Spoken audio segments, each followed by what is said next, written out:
preview time. So let's take a look at what's coming your way.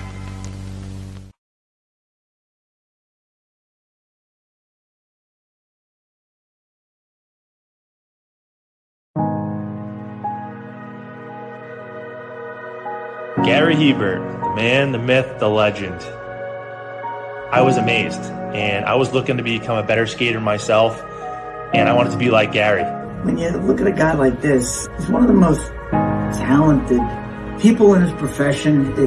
He's been given gifts by God. It can get frustrating at times when you're trying things that, that maybe don't come as quickly to you as other things. And, you never really felt that sense of frustration with Gary. It was always about improvement and positive reinforcement. Was it really the end? Was that head injury really the end? God has called Gary to continue to be a blessing to others and to be a passionate example. My name is Gary Hebert, and this is the World Academy of Hockey, otherwise known as the Inside Edge.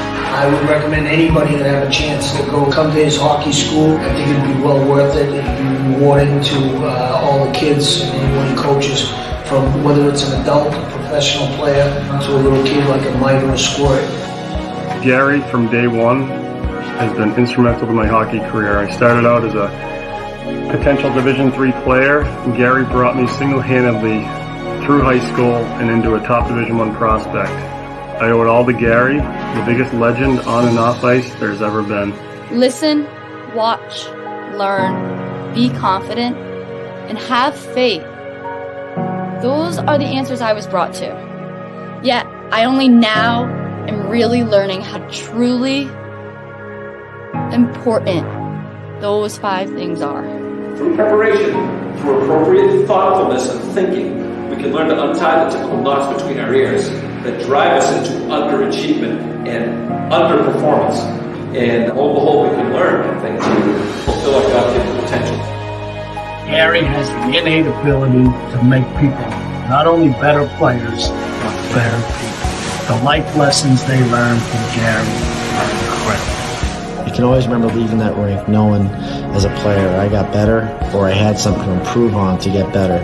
And I think that's what you excelled on as a coach, is giving us the knowledge to know what we needed to do to get better. There's coaches who know the game, but can you communicate and create passion in your kids and in your players? And Gary's able to do that. Gary's got great knowledge and the great hands, but more importantly, his ability to connect with people and care for them. His communication skills, to me, really stand out and separate him, and that's why he's one of the best, in the world. Gary's a legend. He's a special, special man.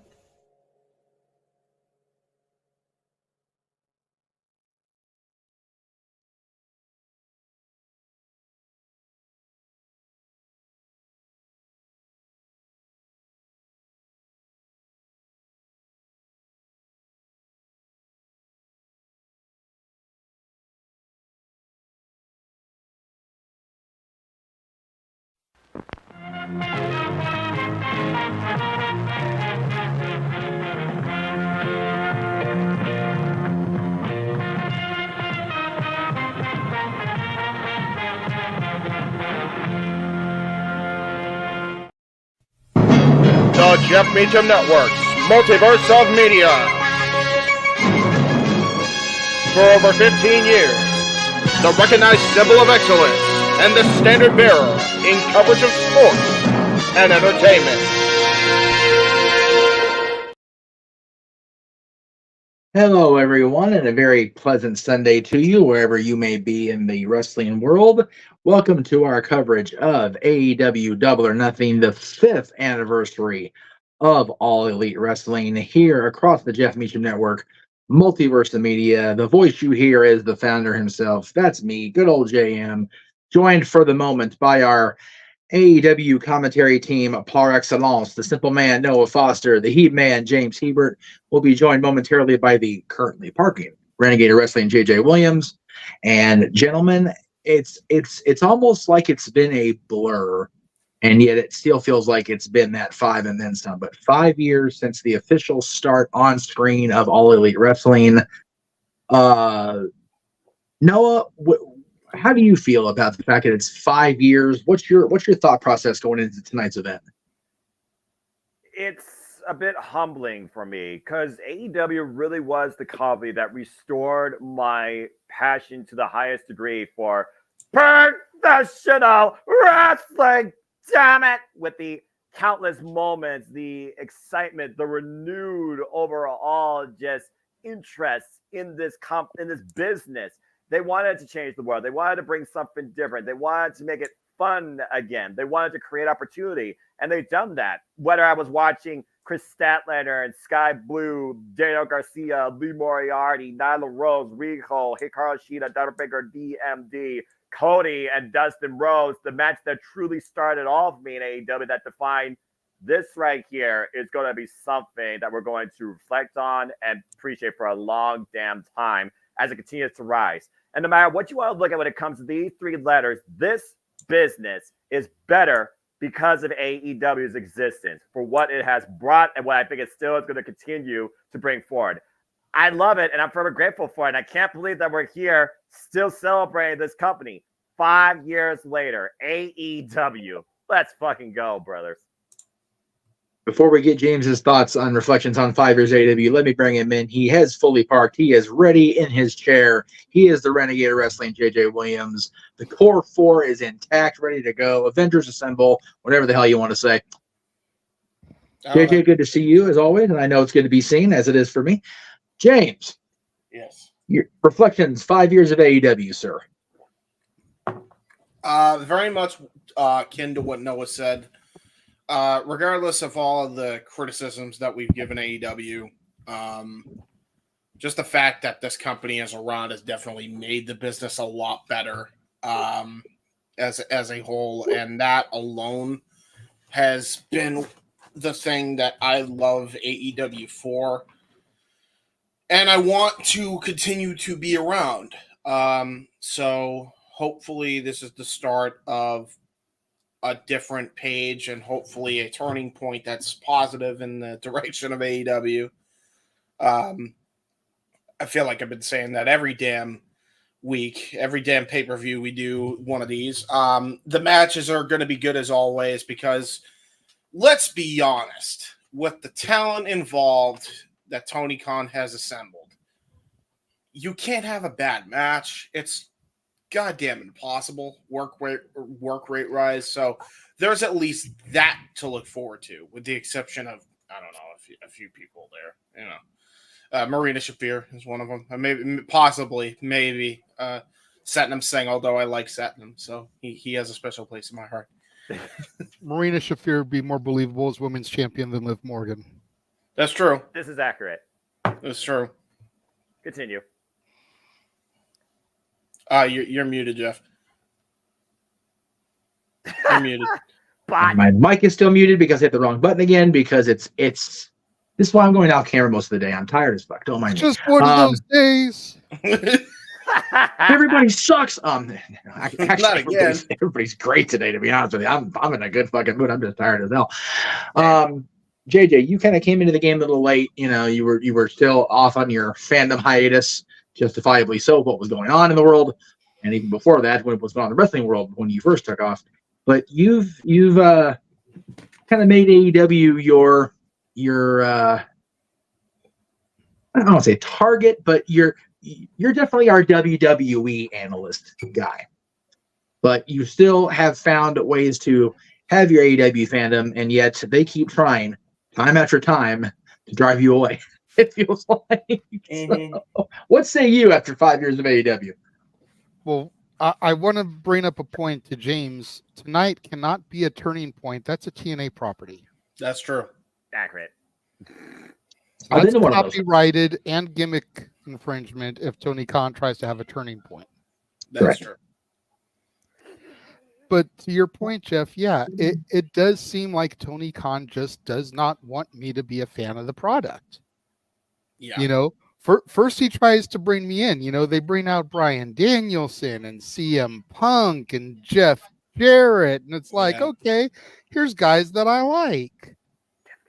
And then here comes Brawl Out, and here comes the Dumb Fucks, and here come all the other stupid shit that they do that seemingly tries to drive me away. Yep. You know, I said it last night. I said it on Simply Predicting, I believe. I've said it 100 times. I want them to live up to their mission statement. Yep. To change the wrestling world. Right now, with a couple of exceptions, I'm not seeing anything different than I can see in my local and deep federation, except on a bigger budget and scale. Yep. So you're not changing the world. You're just presenting the same old shit on a bigger scale. Mm. To James's point, the matches are going to deliver. If there's one thing that Tony Khan does do good, it's deliver matches on pay-per-view that deliver. Yep. Yeah, there's 733 false finishes before we actually get the pinfall. Yeah, a lot of the matches seem to go at least 5 minutes too long. And we end up with an almost 4-hour pay-per-view instead of an almost 3-hour pay-per-view. But I don't want to be the negative Nelly of the channel when it comes to AEW. Yep. I really don't, because there are people in the company that I still love watching. Like, I tune in on a weekly to see what Willow's going to do. Her match with Mercedes is the match I am the most invested in out of all these matches. Yep. And that's only because there's a year-long story behind it that most casual fans don't even realize. Because while they've alluded to it on television, they haven't really gone balls deep in it like WWE would do. Yep. And AEW doesn't have to be WWE, but if you're going to bring elements of a New Japan storyline into your show, you need to give the story. Yep. And not do it the day of. Yep. So we will see what happens here. Today is, to take James's pun, it is a turning point as far as I'm concerned. As to whether I continue watching or not after this show tonight.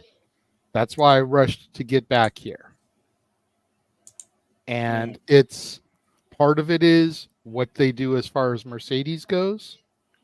Part of it is how they handle Anarchy in the arena. Mm. And part of it is a couple of other matches, which, there's 27 of them on the card, including the 17 on the pre-show. So we got to get through all of those. But I mean,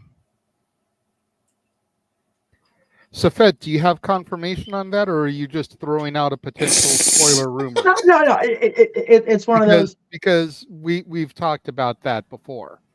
Well, no. In this case, I threw it up there for a reason, because it always seems to be there's some sort of debut or return on a pay-per-view, rather than doing a time-honored thing of building something up. There was talk about this a lot this week, and I brought that comment up on purpose to not have it come crashing down on him and hurting inside, brother.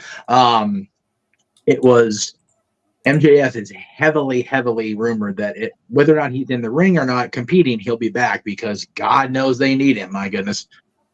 I'd love to see him back just to, show that they're committed to keeping around the homegrown talent, and committed to having a top superstar stay loyal to the company. Right. So that's the reason I brought that particular comment up. I would love to see Max back. I would love to see a MJF debut, back, but it's one of those. I was going to say, if MJF comes back, it's not a debut; it's a return. Yeah, I understand that. I was just making the point of why I brought the comment up. So. Before I prepare to go off and finish the graphic work for everything, I would like to definitely bring this comment up and acknowledge it because I did remember it today. Happy heavenly birthday to our buddy, our fallen friend Ashley Mazzaro, friend of the channel, longtime friend. Period. Just another senseless loss in wrestling that occurred. Professional wrestler from a major federation to ever step foot into the Casa home. Oh, absolutely. As far as inside the Casa, absolutely. Yeah, that was really cool. As far as the Casa apartment, the Meacham household, Sean Waltman will have that distinction until further notice, and he even used the potty because it's a long drive on service streets from Balboa to Santa Clarita on New Year's Day. After being up all night for reasons. Love you, Joni, but anyway, and yeah. Walter makes a valid point in the chat room. I really feel like we're in a Chris Jericho 2007 situation. Save us MJF, man, because damn, the product is hurting without a lot of the key talents. And it's not just Max. You brought up people on the roster you want to see. I think it's been a long time since we saw another buddy on the show, and I'd love to see Scorpio Sky get going on something. Yep. He's probably I had people on social media and comment boards today forgot that Deanna and Thunder Rosa were feuding, and that match is tonight. It's like, oh yeah, like that's ridiculous if that was a forgotten thing. And on the buy-in, no less. And and it's on the freaking buy-in, which is horse shit. Yeah, Noah and I talked about that on Simply Predicting how horse shit that is. That didn't put that on the main card. Yeah. Dude, Matthew, I would sacrifice the Bucks' grandmother for a healthy MJF. Like, seriously. I'd sacrifice the Bucks for a freaking peanut butter sandwich. Yeah. I mean, really. I'd sacrifice the Bucks not to be flat broke, and I could actually order food and soda. That's what I would do. I'd do it for anything at this point. For a Klondike bar. Exactly. Fucking Klondike bar for sure. Right. Well, Noah, this as we are, you missed last night. You better go back and rewatch Open Mic Night from last night. There will be a quiz before next week. Noah, if there was ever a show that would have driven you to drink and had the entire world realize why you are the checks and balances of the Jeff Meacham Network Multiverse of Media, it was last night's show. It was a fucking nightmare for you, and you missed it. So. Yes, it was a giggle fest of epic, ridiculous proportions, and we kept saying, "Oh my God, this is the reason Noah's the MVP because he keeps us dipshits in check." Yep. Okay.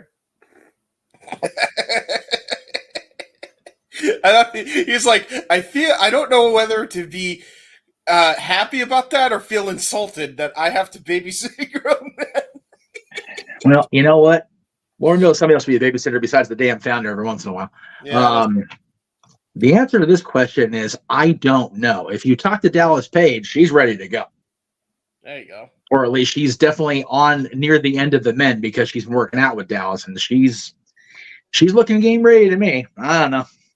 Yeah, see, if we get any return tonight, I think we're going to get her and Jamie.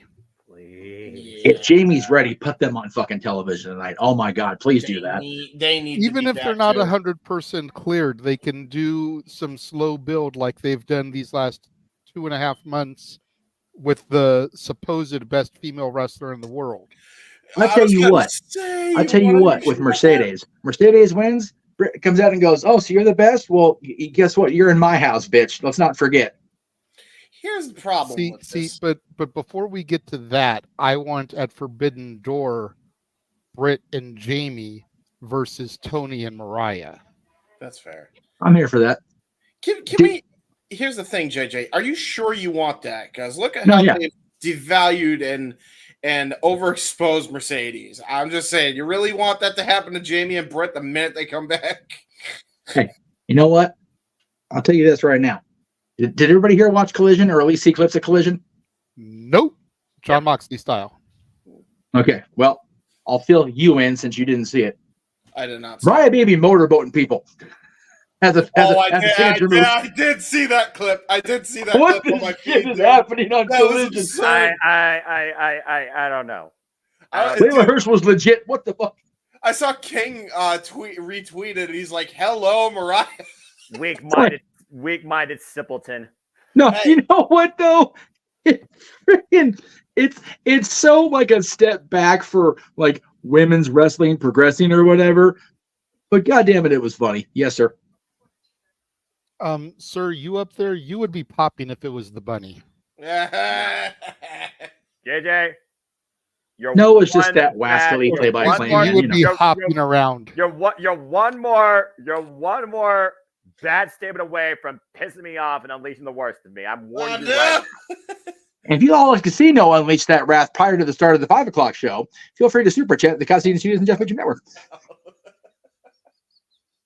Here come the super tats down the trail. Unleash Noah's bunny rant. Anyway. There we go. Pop is here. Good to see you, Jerry. Jericho's gimmick is joke waving and smiling. Give me a break. Yeah, that's valid. I love it though. Well, again, Chris Jericho's game is ever evolving. That's what Chris Jericho does. But I definitely feel like the character presentation itself kind of feels less than right now. Yeah. But to his own discussions about the character in the past and the people like, Steve Austin, they're not all going to be main event, first fresh at the gate money makers. Sometimes you gotta play your middle of the lineup for a while as far as your game goes. Jericho's not the world champion right now. He's not the A story. He's definitely not even the C story, because there's like 26 stories going on in AEW right now. Tony's all about that alphabet, baby. Jericho's not even in the top stories. And with something like Jericho, with what he's worth and what he's probably getting paid, you got to keep him in the rotation doing something. Yeah. So, I agree with Jerry's assessment, but could definitely use an improvement or two. To me, I just look at Jericho and he's like being that the deluded geriatric guy that thinks everybody loves him and that he's not a bother to a lot of people. Right. That's exactly the gimmick, and that's why I love it so much. I think it's funny. That's actually like one of the few things I'm enjoying about AEW is the Jericho shit, because Jericho once again found a way to reinvent himself. And as you said, he doesn't need to be on the top card with this. No. But it's perfect mid-card shit. This is the shit he was doing in WCW, just changed up. That's what's so brilliant about it. And the thing that people forget is it doesn't matter what form of entertainment, what medium of entertainment you're going with, whether it's film, television, reading, any sort of fiction or even nonfiction. There are only 7 stories ever told in the history of the world. It's just variants on those. Yeah. So it's when you get as much going on as is on AEW television, and you only have 7 basic stories to work with. It's only so many times you can go variable before you go, okay, maybe we need to get less of so and so on television. Just kind of let absence make the heart grow fonder. I think Jericho's definitely getting in that spot at this point. Yeah, probably. But that's just me. But as we now have people on all active outlets watching our watch along coverage of this impending pre-show, I'm going to go off and do my producer graphic art stuff and let you guys carry the rest away as the buy-in is about to begin. I will see you guys throughout the show. There you go. Sounds good. All right. I am going to say here, as we finish our conversation on Jericho, I completely disagree with Cape Rayer here. Aside from the Jericho's WWF debut, Ayatollah of Rock and Rolla, the Nick Bockwinkel gimmick was my favorite that he did, because it was such a throwback to the bygone era. Yeah, man, I agree. Seeing him, in the business suits, using all the big words, half of which he probably had to Google definitions of before he went out there and said them. Yeah, man. The reason the fans hated that gimmick is because they had to Google what he was saying to understand what it was he was saying. Hypocrite, exactly. Parasite. Bunch of hypocrites. Oh my gosh, that Jericho. And just the constant scowl on his face. I love No Country for Old Men Jericho. It's my favorite Jericho of all time. No Country for Old Men Jericho. That's what it was. You got the idea from No Country for Old Men. I guess that's fair. Even I understand that reference. There you go. I'm gonna get my water. I'll be right back. That's fine. Well, again, there's definitely is a lot to think about. Sanctimonious sycophants.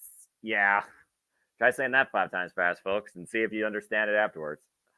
Well, that being said, again, we got a lot to discuss, a lot to look forward to. We're going to see if somebody is humble before the House of Black or gives in to their darkness, maybe takes over the House of Black, brood style, inside a barbed wire steel cage. We're going to see shit hit the fan as we go into full anarchy mode for the 3rd year in a row. We have a triple main event as we'll see if Christian Cage takes over Swerve's house. And we'll see if finally she does more than just talk. She can actually walk out champion and prove her point 1 year ago as Mercedes Monego's 1-1-9 give a TBS championship. Grudge bouts, titles, opportunities at stake here. Again, this is the 5-year anniversary of this company. So put up or shut up time, as I always look at AEW Double Nothing as really a kickoff towards who you really should watch and see maybe do something going forward in AEW. Why Dynamite's anniversary is in the fall, this is really the brand itself. If you don't deliver here, you might as well just, stay backstage or be on Ring of Honor. With all due respect to the Ring of Honor people. Yeah, exactly. Seems like your buddy King A-Train's in the house. Hello, King. Hi, King. Shout out to the ATW family. King, hope you enjoyed the pay-per-view, and I'm sure you had a lot of fun last night with Collision, and I'm sure we'll talk more about that on our ATW View impromptu session coming this Wednesday, as my feed just changed now to a beautiful big neon sign, AEW Nothing buy-in, as we get ready for our WrestleMans and Jeff Jarrett to bring us in here to tonight's pre-show activities. And of course, we got 2 pre-show matches, a trios match, and of course, a grudge match with the Virtuosa, Deonna Purrazzo, and of course, La Mera Thunder Rosa. Should be some good stuff here this evening. Yeah, and I know we're going to talk about all the matches as the pre-show gets underway here. So, again, folks, if you want to be part of the conversation, donate, dictate, super chat, as simple as that. We thank you all for tuning into our alternative commentary coverage here at JMN Multiverse of Media, live watch on that schedule, as we cover all the biggest pay-per-views and PLEs across all the biggest wrestling companies, WWE, NXT, AEW, Ring of Honor, TNA, and sometimes Japan Pro Wrestling. Again, we do not stream it. We do not pirate. You, of course, can purchase this on your own money if you choose via YouTube, Bleacher Report, Triller TV, international outlets like Pay-Per-View, local Dave & Buster's, Main Event Market, and Sky. So that is also how you can watch as the pay-per-view goes live, 8 p.m. Eastern Standard Time. But for now, if you want to engage in AEW for free, along with us, and this also might be your first time, check them out on YouTube as the pre-show is about to get underway. That will buy you in with 2 matches. And, of course, some pre-show hype and match analysis with Renee Paquette, RJ City, and Jeff Jarrett. So, again, thank you all for tuning in out there in the chat. I hope everybody is doing well, as it's Sunday Eve, and you know what that means. We are once again engaging in another pay-per-view courtesy of All Elite Wrestling, because this wrestling industry sometimes doesn't know how to rest. So, and yeah, we don't want a copyright strike. Never the copyright strike. Yeah. Well, I think without further ado, gentlemen, JMN Multiverse of Media, let's get right into it. Oh boy, buckle up. Try to enjoy this one, because I told the guys last night, Noah, and it pains me to say this, but come June 9th, your tag team partner will be Walter Cruz. I have to work during Battleground. All right. So I will not be able to engage with you for my NXT, but I will leave you with the next best thing. Well, like I said, man, prayers for passions. And all that means is you are building success. I'm proud of you and wish you nothing but the best. And as far as I'm concerned, you're always going to be Mr. NXT. I do appreciate that. See what RJ City, Renee Paquette, and the King of the Mountain, the chosen one, Jeff Jarrett, have to say here as we kick off the AEW buy-in. Like I said, I like his polo shirt. I might have to get that if that's available on his shop. Gotta admit, that's pretty slick looking. I'm still looking for a polo shirt with the AEW logo. I mean, I'm just saying. Anyway, of course, we see the MGM Grand finally in. It was back literally May 25th, 2019. For the first time ever, this brand showcased itself in the MGM Grand. We were introduced to Joshi Pro Wrestling, the Best Friends, the Dark Order, Thunderbreaker DMD, Kylie Ray, Nyla Rose, freaking Brandy Rose bringing an awesome Kong. And of course, we had Kenny Omega and Chris Jericho and John Moxley come in with a paradigm shift, as well as the immortal match of Dustin versus Cody Rhodes, as of course they're talking about what's ahead on the buy-in. And I figure it's only fitting that we, of course, talk about what's ahead. We got Deonna Purrazzo versus Thunder Rosa, and the Acclaim versus now the Gates of Agony, since the Logo Embassy is no longer a thing. And that's just on the buy-in. Of course, we know we have a triple main event, TBS Championship. Willow Nightingale defends the TBS title against Mercedes Moné. To your point, JJ, the longest storyline. It's a time to prove a point. Swerve Strickland defends the AEW World Championship against Christian Cage. Christian, who never forgot what happened last year at AEW All In Wembley Stadium. Everyone loves anarchy, right? Grab your drinks, play some music, and watch shit hit the fan. The Elite take on FTR, Darby Allin, and Bryan Danielson. It's the Elite versus AEW. It is now for the Unified World Trios Championships as the Bang Bang Gang defend the gold against Death Triangle, Penta Zemiel, Ray Phoenix, and Pac. James' favorite thing, the Learning Tree Chris Jericho defends the For the World Championship against Hook and Katsura Shibata under For the Rules triple threat action. Orange Cassidy and Trent Beretta. Trent wanted a pure wrestling match. I expect anything but that, as Orange and Trent look to sell the score once and for all. The AEW Women's World Championship on the line as Timeless Toni Storm and her Timeless Entourage, I'm sure will be in her corner, goes one-on-one against Professor Serena Deeb. In a match named for a title, but a chance, an opportunity, IWGP World Heavyweight Championship eliminator match. John Moxley versus Konosuke Takeshita. The Alpha versus the Death Rider. AEW National Championship. We'll see Will Ospreay, the All Elite Bruv, undefeated streak continues as he takes on Undisputed Kingdom's Roderick Strong for the third time ever in singles action. Barbed wire steel cage match. Who rises out of the darkness in a new shade of black? Adam Coleman versus Malachi Black. TNT Championship. If Malachi Black wins, Adam Coleman must humble the knee before the house. And that is everything that's ahead tonight at AEW Double or Nothing. A hell of a card, guys. Again, Tony never fails to put together a great fucking wrestling card. You can't take that ever away from him. Probably the best in the business at that when it comes to these big, huge cards. Well, so anyway. There is that. Yeah, about to say. Well, we got a video package for Adam Copeland versus Malachi Black. So why don't we go ahead and dissect that match a little more here, because we talk about matches that have a story. This match is a very unique story that really started to build out of AEW Dynasty.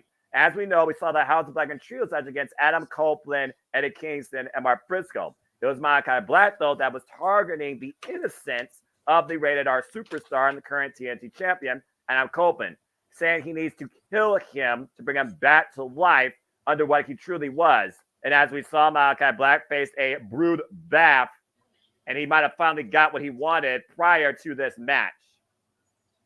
And if I popped so hard for that, dude. Like, I legit found the clip on Twitter, went into the room and showed the clip to Cece after it just happened. I was like, babe, you have to see what just happened.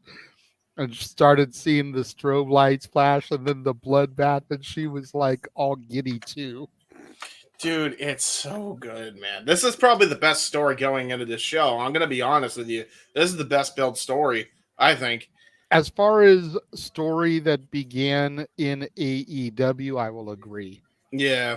I still feel the Mercedes Willow story is the best story in here, which is why it's a main event match. Exactly. Right, still. But as far as something that began within the confines of Tony Khan's All Elite Wrestling promotion, I will agree with you, as we see the barbed wire steel cage ominously hanging above the arena. And I gotta wonder if that'll come into play later on down the road, in not just in this match, but possibly when it comes to Anarchy in the Arena. That's a very fair point. And also, let's keep in mind, guys, in AEW, steel cage matches are only won via pinfall submission inside the ring. There truly is no escape. Here's the scariest bit about him being in a cage match, and this is what worries me, is that the last time Edge was in a major cage match, that was one of his second neck injuries, and that was his match with Eddie Guerrero on SmackDown during the SmackDown 6 era. So that's what worries me, especially with all the injuries he's accumulated since, including at one point having to retire. So that's the only worry I got on this, legitimately. But then again, I had the same worry when he was fighting Finn Balor in Hell in a Cell. So there is that. Yeah, and let's not forget, we've seen Adam Copeland literally put through to hell, of course, by The Undertaker. Yeah, that's fair. Who this? I think this is the guy that constructed the barbed wire steel cage. Who the fuck? 500 feet of barbed wire. What?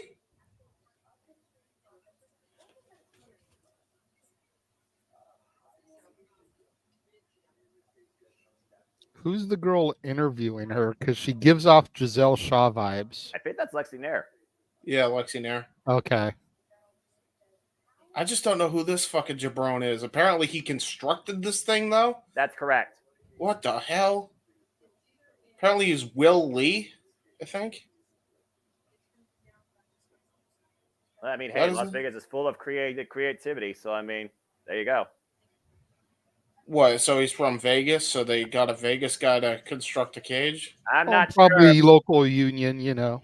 Well, yeah, because again, as you see, JJ, that cage right now is not wrapped in barbed wire. It will be wrapped in barbed wire later tonight. You just learn how much it will be wrapped up in. Yeah. Usually when shows like this happen, there's a local union that's contracted to the building. I know this from my days working staff pro at the Long Beach Convention Center. There was a couple of different unions that had contracts with the building, and depending on what type of show was going on and how many shows were going on would depend on which union came in to set it up. So Las Vegas Union team or MGM Grand Arena, you know, they've probably, each hotel maybe even has its own contractors union. It wouldn't surprise me. So before we move on to talk about another match, I'm just going to ask you all right now. Adam Copeland gave a very unique message last night on Collision about maybe he turns the House of Black into the House of Blood. It almost feels like if Adam Copeland wins, he might be the guy that takes over the House of Black. And I wonder that would go to the strength of Brody King and Buddy Matthews. I got to ask you all straight up, do you think Malachi Black has failed the House of Black? Knowing right now Julia Hart's injured. She lost the TBS championship. They're no longer the Trios championships. They're not involved in the tag team championship picture. And has Malachi Black held up to that status quo as the leader of the House of Black? Do you think that maybe Brody King and Buddy Matthews are figuring about Adam Copeland's leadership involved in this? Is this a judgment day more for Malachi Black than maybe a chance for the TNT championship? I don't know about that, because you don't always have to be in the title picture. You know, it's like you can't always be the dominant force. And you know, not to go down this freaking broken yellow brick road, but especially when you've got talent in EVP positions that are going to book themselves to be the strongest teams on the show. You know, it's just something that comes with the territory. But the House of Black, I don't think that Adam Copeland is going to take it over. I think what we're going to eventually get to, whether it's all in, all out, or full gear, is I think we're going to get to the re-teaming of Edge and Christian, potentially with a short-term contract for David Heath, Gangrel, the Vampire Warrior, right? And we're going to get the Brood versus the House of Black. Which would be fucking amazing if they could pull that off, to be fair. Right? That would be a hell of a way to crescendo that story. Because Cope wanted to bring Gangrel back for his last WrestleMania match, but Vince vetoed it because he said nobody would remember who Gangrel is. You've already got this patriarchy thing going with Christian, and if Christian cannot succeed with Swerve, how much longer will Killswitch and Nick Wayne stand idly by with a leader who can't lead? To your point, as Malachi Black in the House of Black.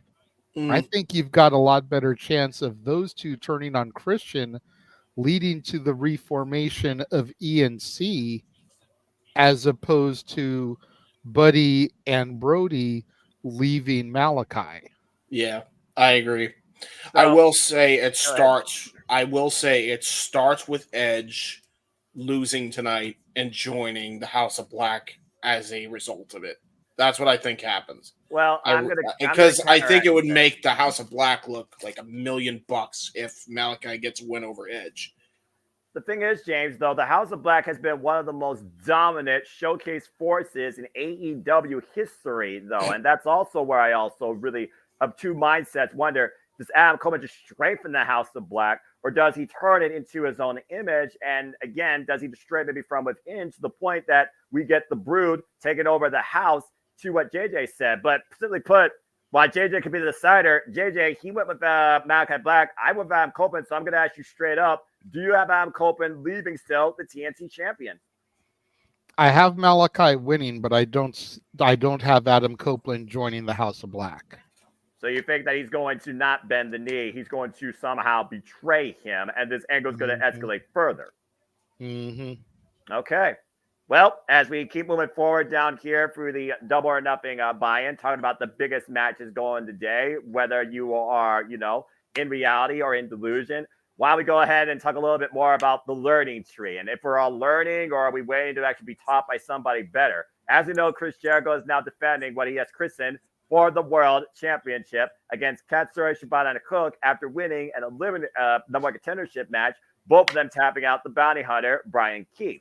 Ever since Chris Jericho knocked Hook's head off with Floyd the Baseball Bat at Dynasty and rechristened this title and has adopted this redwood underneath his learning tree, we're now stuck in this Chris Jericho mid-card vortex, and we're going to see the first ever for the rules for the World Championship match. Now, James, you've been very vocal about Chris Jericho, constant reinventor of his character, to the point now, I feel like Jericho, if he was in a midlife crisis, is what it would look like, but this is the most delusional Jericho I've ever seen, and it honestly might be his most dangerous, because it sounds like here he has no fear. So what's your take on this learning tree setup we got going here tonight? What do you expect?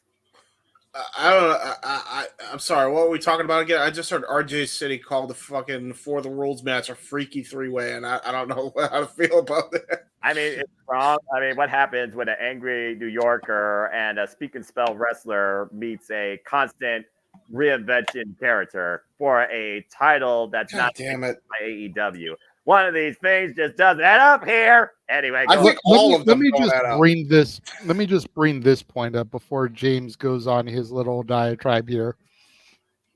Am I the only one that finds it sad that Katsuyori Shibata's talk to text gimmick is more over than anybody else in fucking AEW right now? Yeah, true. Accurate. I do like the Jericho stuff, though, to be honest. I'm like one of the few that actually enjoy it, because I think it's hilarious that he's just become like, just he turned something that was go away heat into essentially a character, and he actually reinvented himself and just decided to go full tilt with it, which you gotta admire it. So I love it. I love this shit. So I'm looking forward to the match itself. Jericho retains, obviously, but I'm just looking forward to whatever the hell they're gonna do with this goddamn shit. Well, I mean, it's a triple threat, so if nothing else we know will be no disqualification. I imagine pinfall submission has to happen inside the ring, but I also do wonder if Hook and Shibata on a collision course to finally go one-on-one with each other, and if Samoa Joe's high rating of Hook, particularly backstage, maybe teaching Hook something that the learning tree isn't. I do wonder if there's going to be some fallout with Hook and Shibata with Samoa Joe's inception in there. Yes. Hey, Jeff. And if you go to Shop AEW right now, you can find your brand new Shibata figure complete with speak and sell accessory. I'm guessing. I'm not gonna lie though, he's right about Samoa Joe. Big men like that should not be wearing flannel. But again, what do I know? I just wear suits. Hey, I am aware of the flannel. I will not have flannel wearing be talk down about. Exactly. And how about hello, Mick Foley? He popularized that shit.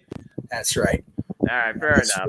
All I'm saying is if they release an AEW figure of Shibata with a cell phone accessory, I'm buying that shit. Yes. Mm-hmm. Mm-hmm. Yes. Got to give the people what they want. Oh, Lord. That's what I want, by God. All right. Well, do you want Orange Cassidy to finally shut Trent Beretta up and make him pay for his crimes against the best friends these two been together since day one? Or do you think Trent needs to win this and sever himself from Orange Cassidy and that best friends identity once for all, Jeff? I pose that to you. I want Orange Cassidy to do something different then. Yep. Like, I want the character to evolve fully. I want him to engage this next mode of his career, whatever it's going to be. I feel like he's very much been in, let me do the same shit until people get sick of the same shit. I'm sick of the same shit, Orange. Make it happen, brother. And here's the thing too. I literally have been saying that Orange Cassidy needed to change his character to giving a fuck as opposed to not giving a fuck. Yes. For 2 years now. Yep. No, exactly. It was great, and like I said, against my own legitimate free will, Orange Cassidy grew on me. He really did, and I will definitely give partial credit to that for seeing the man behind the character off camera, off character, on the cruise, just having a grand old time, staying out longer than my ass did on the boat. So there you go. But the character needs to evolve on TV now. Like it has to do something. It was a great indie-rific gimmick that happened to translate well to television, but the time has come to do something different. Yeah. Do you think Don Callis is the influence Orange Cassidy needs to do something different, though? And Exactly. by the way, Brian, have an incredible time because we've seen Don Callis as of lately scouting. We thought first he was scouting Trent Beretta, but he's been there each time for Orange Cassidy after Trent Beretta has basically bombarded him post-match. Yep, exactly.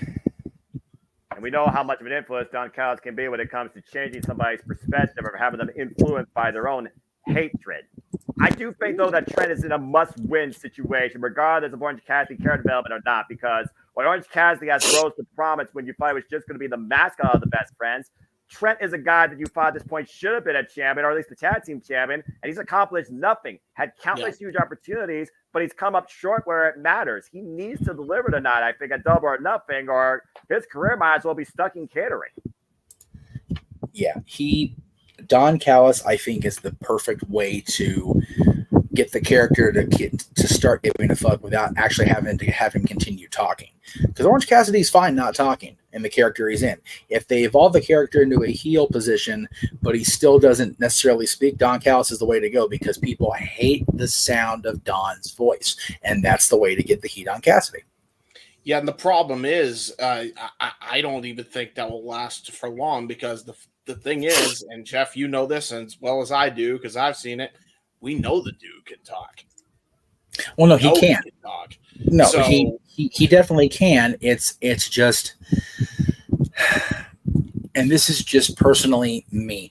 There are very few, even now in our evolved world of professional wrestling, I think that there are very few characters that start out with very little dialogue, but have that build, that cruiserweight style build or speed, and have the ability like a cruiserweight that can effectively evolve their character into a speaking role and still maintain the athleticism. Sean Waltman being one of the rare exceptions to that, because the 1-2-3 Kid, very much a less talk, more action character. But goddamn it, when he flipped that switch, holy balls, did Sean Waltman take off and just get under everybody's skin to the point where X-Pac heat became a legitimate phrase in professional wrestling. So good or bad. Fair. But when it comes to a heel character, I think that if they allow Orange to continue to increase the amount of verbal dialogue on screen, it may be to his benefit. Anyway, happened to see the animal thing and went with it. Whatever. I blame James for this. That's definitely on me. And by the way, while we are acknowledging JJ's animalistic avatar, we will also acknowledge his father, donating $10 as he do. Thank you, Jerry. Appreciate you, Pop, as always. So I think we're all in agreement here, though, that Trent needs to win, but something needs to change going forward for Cassidy, right? No. I disagree. I think Cassidy needs the win in the process of the full heel switch. Absolutely. Wow. I think Orange needs the win here because I like Trent, but I think that it almost feels like him winning as the heel, him winning as the heavy is going to be like, okay, well, that was expected. If Orange wins and flips a switch in the process, then it's gonna be one of those unexpected things that make people, even though it's not a thing anymore in wrestling, you want that water cooler talk tomorrow. Right. Orange Cassidy flipping the switch and being valid will be a water cooler talk. And yes, that was my point here. The 1-2-3 Kid was a great gimmick, but X-Pac, 6-Pac, whatever, was infinitely better, and he could still go in the ring. Bro, I just get an ad on YouTube for the pre-show in the midst of it rolling. Are you shitting me, Tony? You need for Trent Beretta to win this because otherwise, like Noah said, he goes back to catering and is never heard from again. Yeah.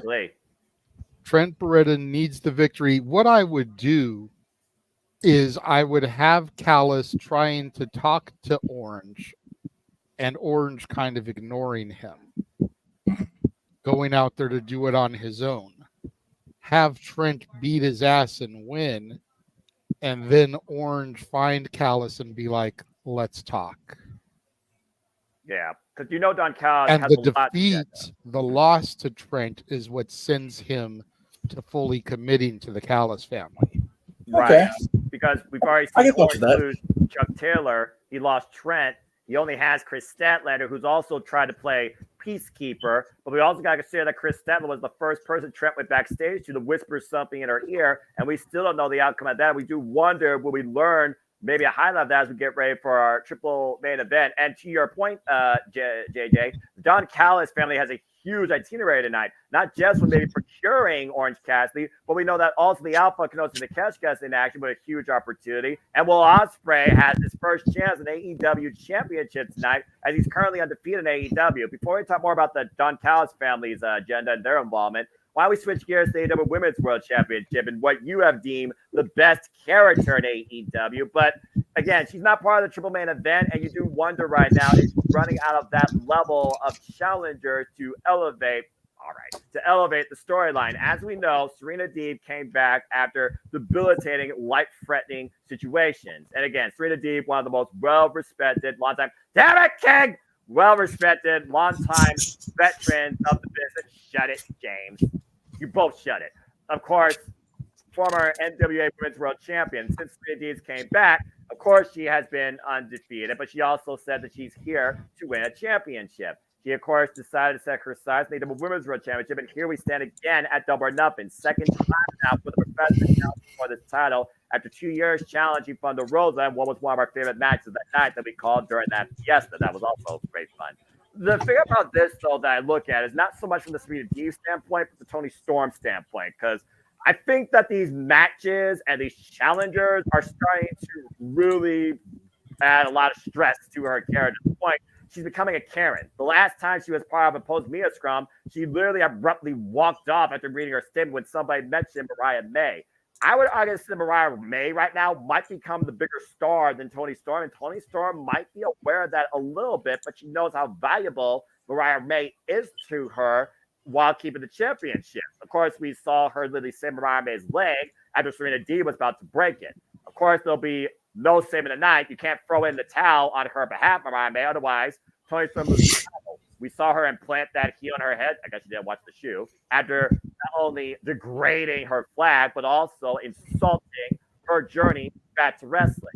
It's one of those things where I do think the professor needs to teach a lesson, but with the Forbidden Door on the horizon, and we're also waiting for the likes of Jamie Hayter to return, and I do think the student will outshine the teacher sooner rather than later. It still feels like it's got to favor Tony Storm retaining her title. So, JJ, what's your take towards this match? Would you want to speak silently or vocally? Unfortunately, I feel this match is very predictable. I feel like Tony's entire run now is predictable. Tony Storm is not going to lose the title until Jamie Hayter comes back. That's what I'm hoping. That's period, point blank. Tony Khan has proven that he is that type of individual that, when he has an end game, he sticks to his end game, come hell or high water, regardless of how many better opportunities present themselves beforehand. If she was going to lose the belt, she would have lost it to Deonna Purrazzo. That would have made the most sense. Yeah. When she didn't lose it there, I knew she was holding it until Jamie Hayter came back. It's very much what he did with Jade Cargill and Chris Statlander. Do you think that Jamie Hayter makes an abrupt return and we immediately get that challenge thrown out, or do we push that challenge out maybe to All In at Wembley Stadium, where again that was her native turf? I do think Jamie Hayter. I think it comes at All In. I do think Jamie Hayter and Toni Storm needs to happen in the UK when those two had roots with each other. And with Alex Windsor being part of the AEW ecosystem, that's also a match that Alex Windsor wants. Alex Windsor said in literal verbatim, one of the matches she's never had that she's always wanted to have was a match with Jamie Hayter. I think you build somehow bridge towards that off of Jamie Hayter reclaiming the title. Let's not forget, Toni Storm beat Jamie Hayter for the championship last year as an outcast. And Jamie Hayter hasn't been seen since. We're literally a little over 1 year to the day, I'm a hater, that we have not had Jamie Hayter deliver some haterade. So I do think that it's inevitable that she loses it to Jamie Hayter. But I do wonder, though, with Mariah May, with Mina Shirakawa, with the Forbidden Door, where does the AEW Women's World Championship go from here? And as far as the Professor goes, maybe the Professor has a problem or needs to, add a problem to her dojo. I think the Professor needs more for her versus what the champion right now needs, because it sounds like we already know what the champion's itinerary is going to be. That's why I think they make their return tonight. We get a tag match at Forbidden Door. Yep. And then based off of the results of the tag match, we get Tony versus Jamie at All In. Yep. No, all right. But it's pretty unanimous. And then you could even pull the trigger of having Britt turn on Jamie to go into that program. Whether she costs Jamie from dethroning Tony, or she waits and lets Jamie defeat Tony, and then she just guzzles her after the match so that come All Out, it's Britt versus Jamie. I think it has to happen when she inevitably loses to TBS champion Mercedes. That's when I think the gears will turn in her head to turn, I think. And you can have both those matches at All In. Yep. And Britt Baker previously challenged for the TBS Championship on Collision against Chris Statlander, so there's that history there for challenging for that title. And also, she is literally one of the most notorious AEW Women's World Champions in this company's history. She was the first female signing to All Elite Wrestling, so she has that pedigree to challenge Mercedes Moné. So there's a lot of long-term tails of the tape you could put there, but I think it's safe to say as we get back to full color here momentarily, we all believe Toni Storm is retaining by hook or by crook. Yes. Yes, agreed. I do hope Serena Deeb tries and breaks her leg. All right, let's go ahead and switch gears, get back to full color here, and talk about Roderick Strong, shall we? Today. Roderick Strong, you said yourself like a Revolution, one of the most violent, underrated, pure and ring technicians that we know. The Messiah of a Backbreaker for a reason. Of course, he takes on one of the greatest professional wrestlers this generation, arguably, and Will Ospreay. This is Will Ospreay's first chance in the AEW Championship, and since signing in Jerry, he is undefeated. Of course, his already resume includes not limited to Bryan Danielson. Jesus Christ, what a freaking match. Kyle Fletcher, Powerhouse Hobbs, Katsuyori Shibata, and of course, Konosuke Takeshita, where, James, you lost your shit during that match at Revolution. You arguably called that a match of the year already, and we're not even halfway through the year. Think about that.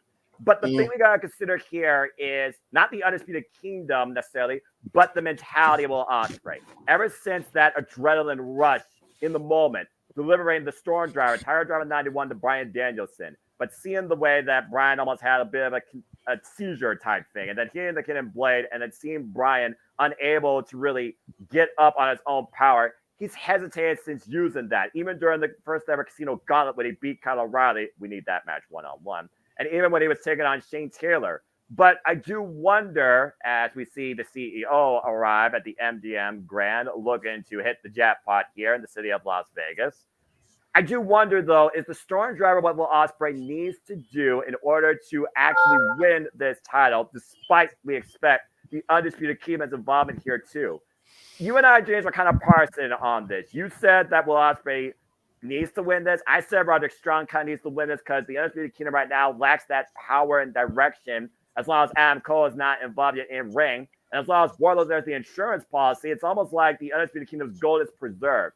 Now, if speculation is to be believed, though, that a certain scumbag is supposed to be in the desert area, then that might throw a monkey wrench into this entire equation. But I do think it's a want to win by Roderick Strong, but it feels more like a must win to prove what Will Ospreay's been saying he's been all along. A wrestler on another level. And the bad blood with Roderick Strong and Will Ospreay goes all the way back to their days fighting out one point at Ring of Honor and also other promotions, including SWE. Reframing what James says, James, I'm kind of with you. I think Will Ospreay might win this. I'm just not sure whether or not he literally does it cleanly. Does Don Callis get involved in his behalf? Does the family help Will Ospreay against the Undisputed Kingdom? But I do think Will Ospreay has a bigger chance of winning here tonight than he does later, even if he doesn't use the Storm Driver. That being said, JJ, I already talked to James for bad about this predicting. What's your thoughts about this match? I think Ospreay takes it. You know, there's no reason for Ospreay to lose. Zero.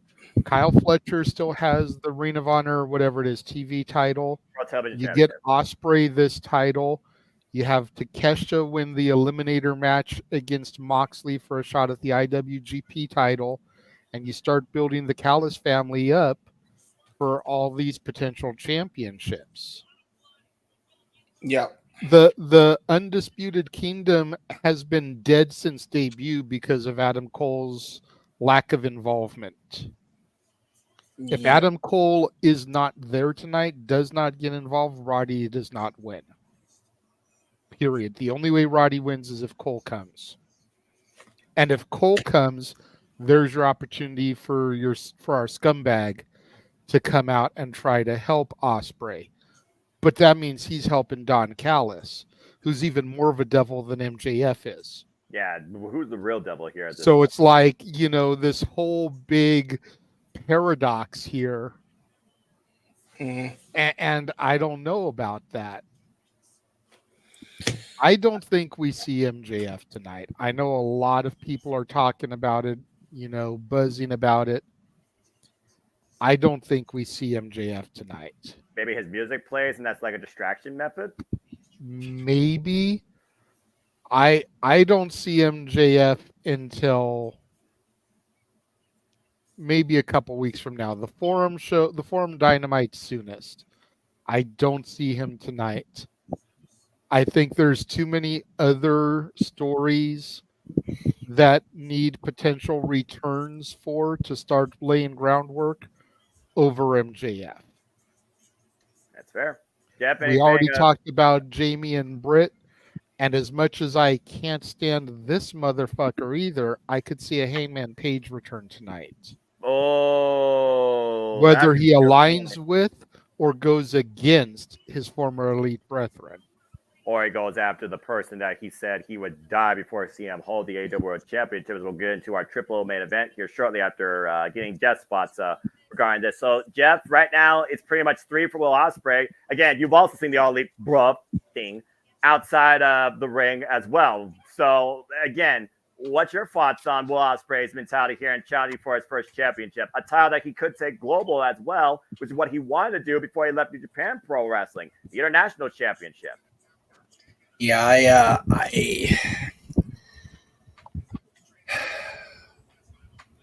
I honestly have not really seen a need for Roderick Strong to have this championship other than to be he's going to have it until somebody we actually want to carry it forward has it.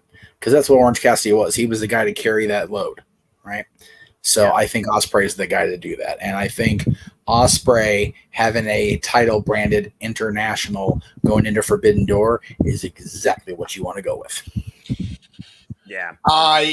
I'll offer you this, Jeff, because I mentioned this on Simply Predicting. The only reason the Continental Championship is a thing now in the long scheme, I think, is because they are going to merge the Continental Championship with the International title and call it the Intercontinental title by the end of it. That's honest to God what I think is going to happen. Inter-Continental, because you can't call it Intercontinental. Exactly. Okay, well, actually, I don't believe the phrase Intercontinental, one word not hyphenated, is not a copyrighted thing, because New Japan had one. Right. That's true. So they can call it the Intercontinental all day long. Again, designs of the belts, I'm here for them all day. I'm a belt junkie. I'm a belt mark. But the quantity is definitely something left to be desired. Yes. So merging the championships, I wouldn't have a problem with. But in that case, you've got the possibility of Ospreay versus Okada to unify those titles at Forbidden Door.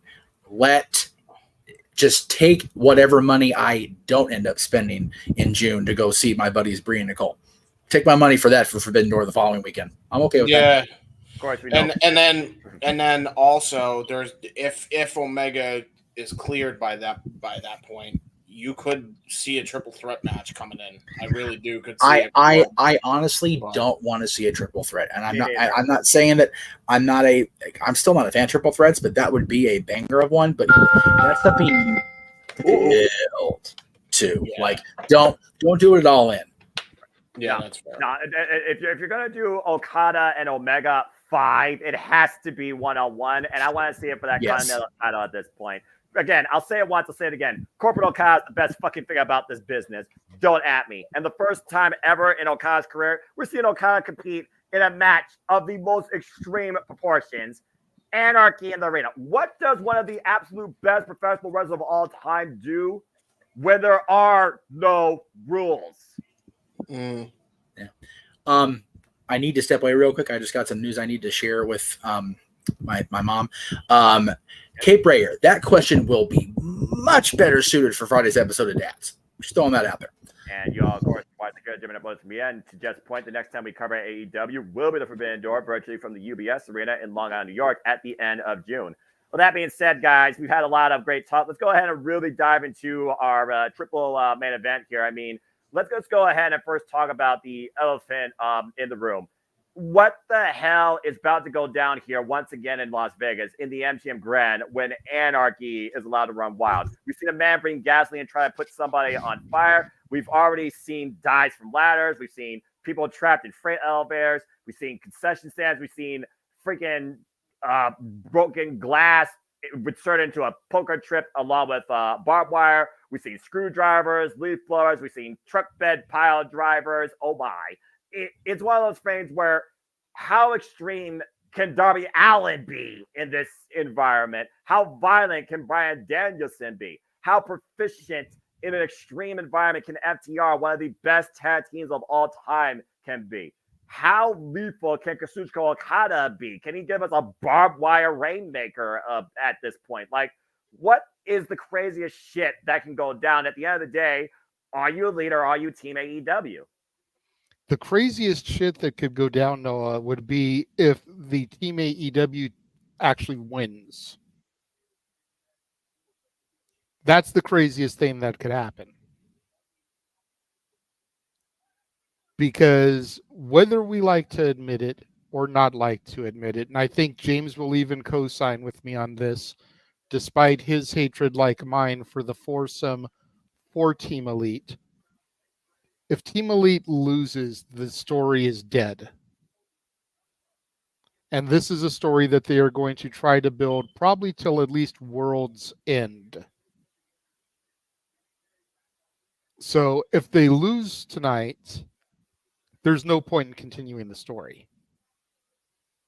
Period. Oh, that's fair. No, I made my point on the no DQ predictions. I'm not a fan of this match. This is a feud ending match, not a feud starting match.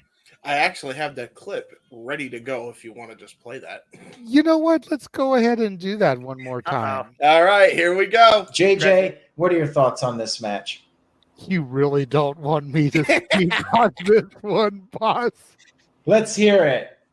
We're live. This is no DQ. Are you sure?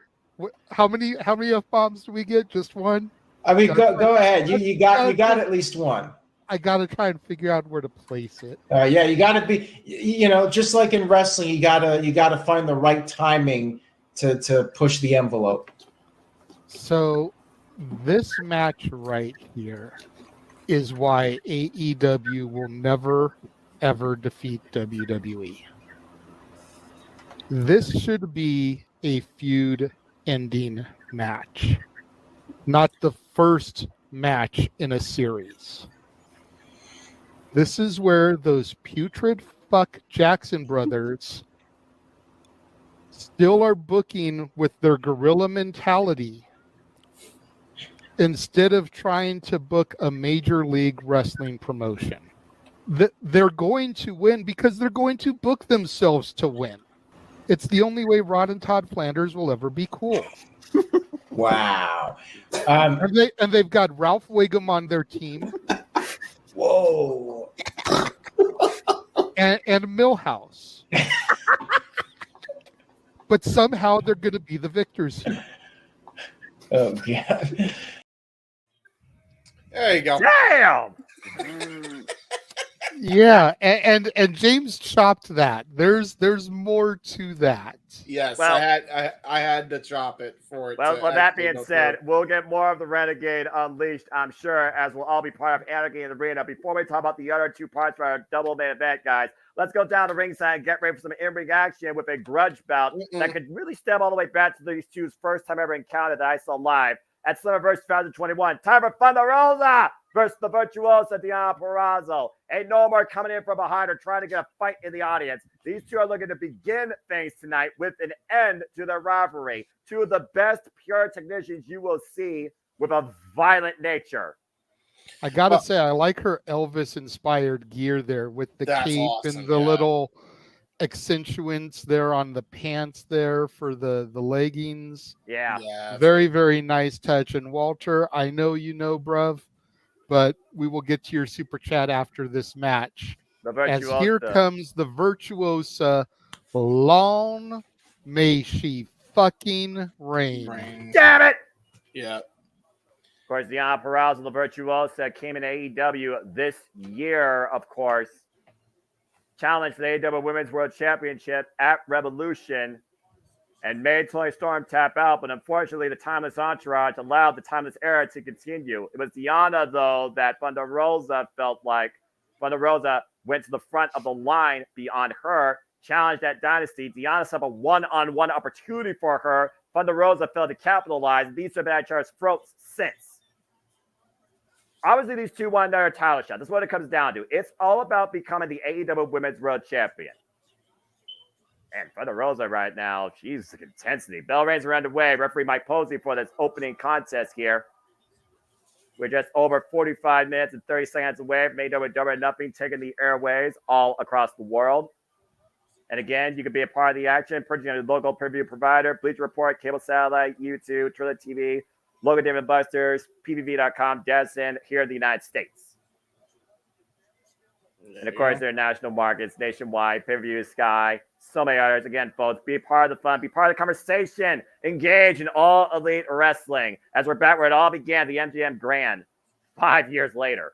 Stiff double tie right now between the Virtuosos and the Mera Mera.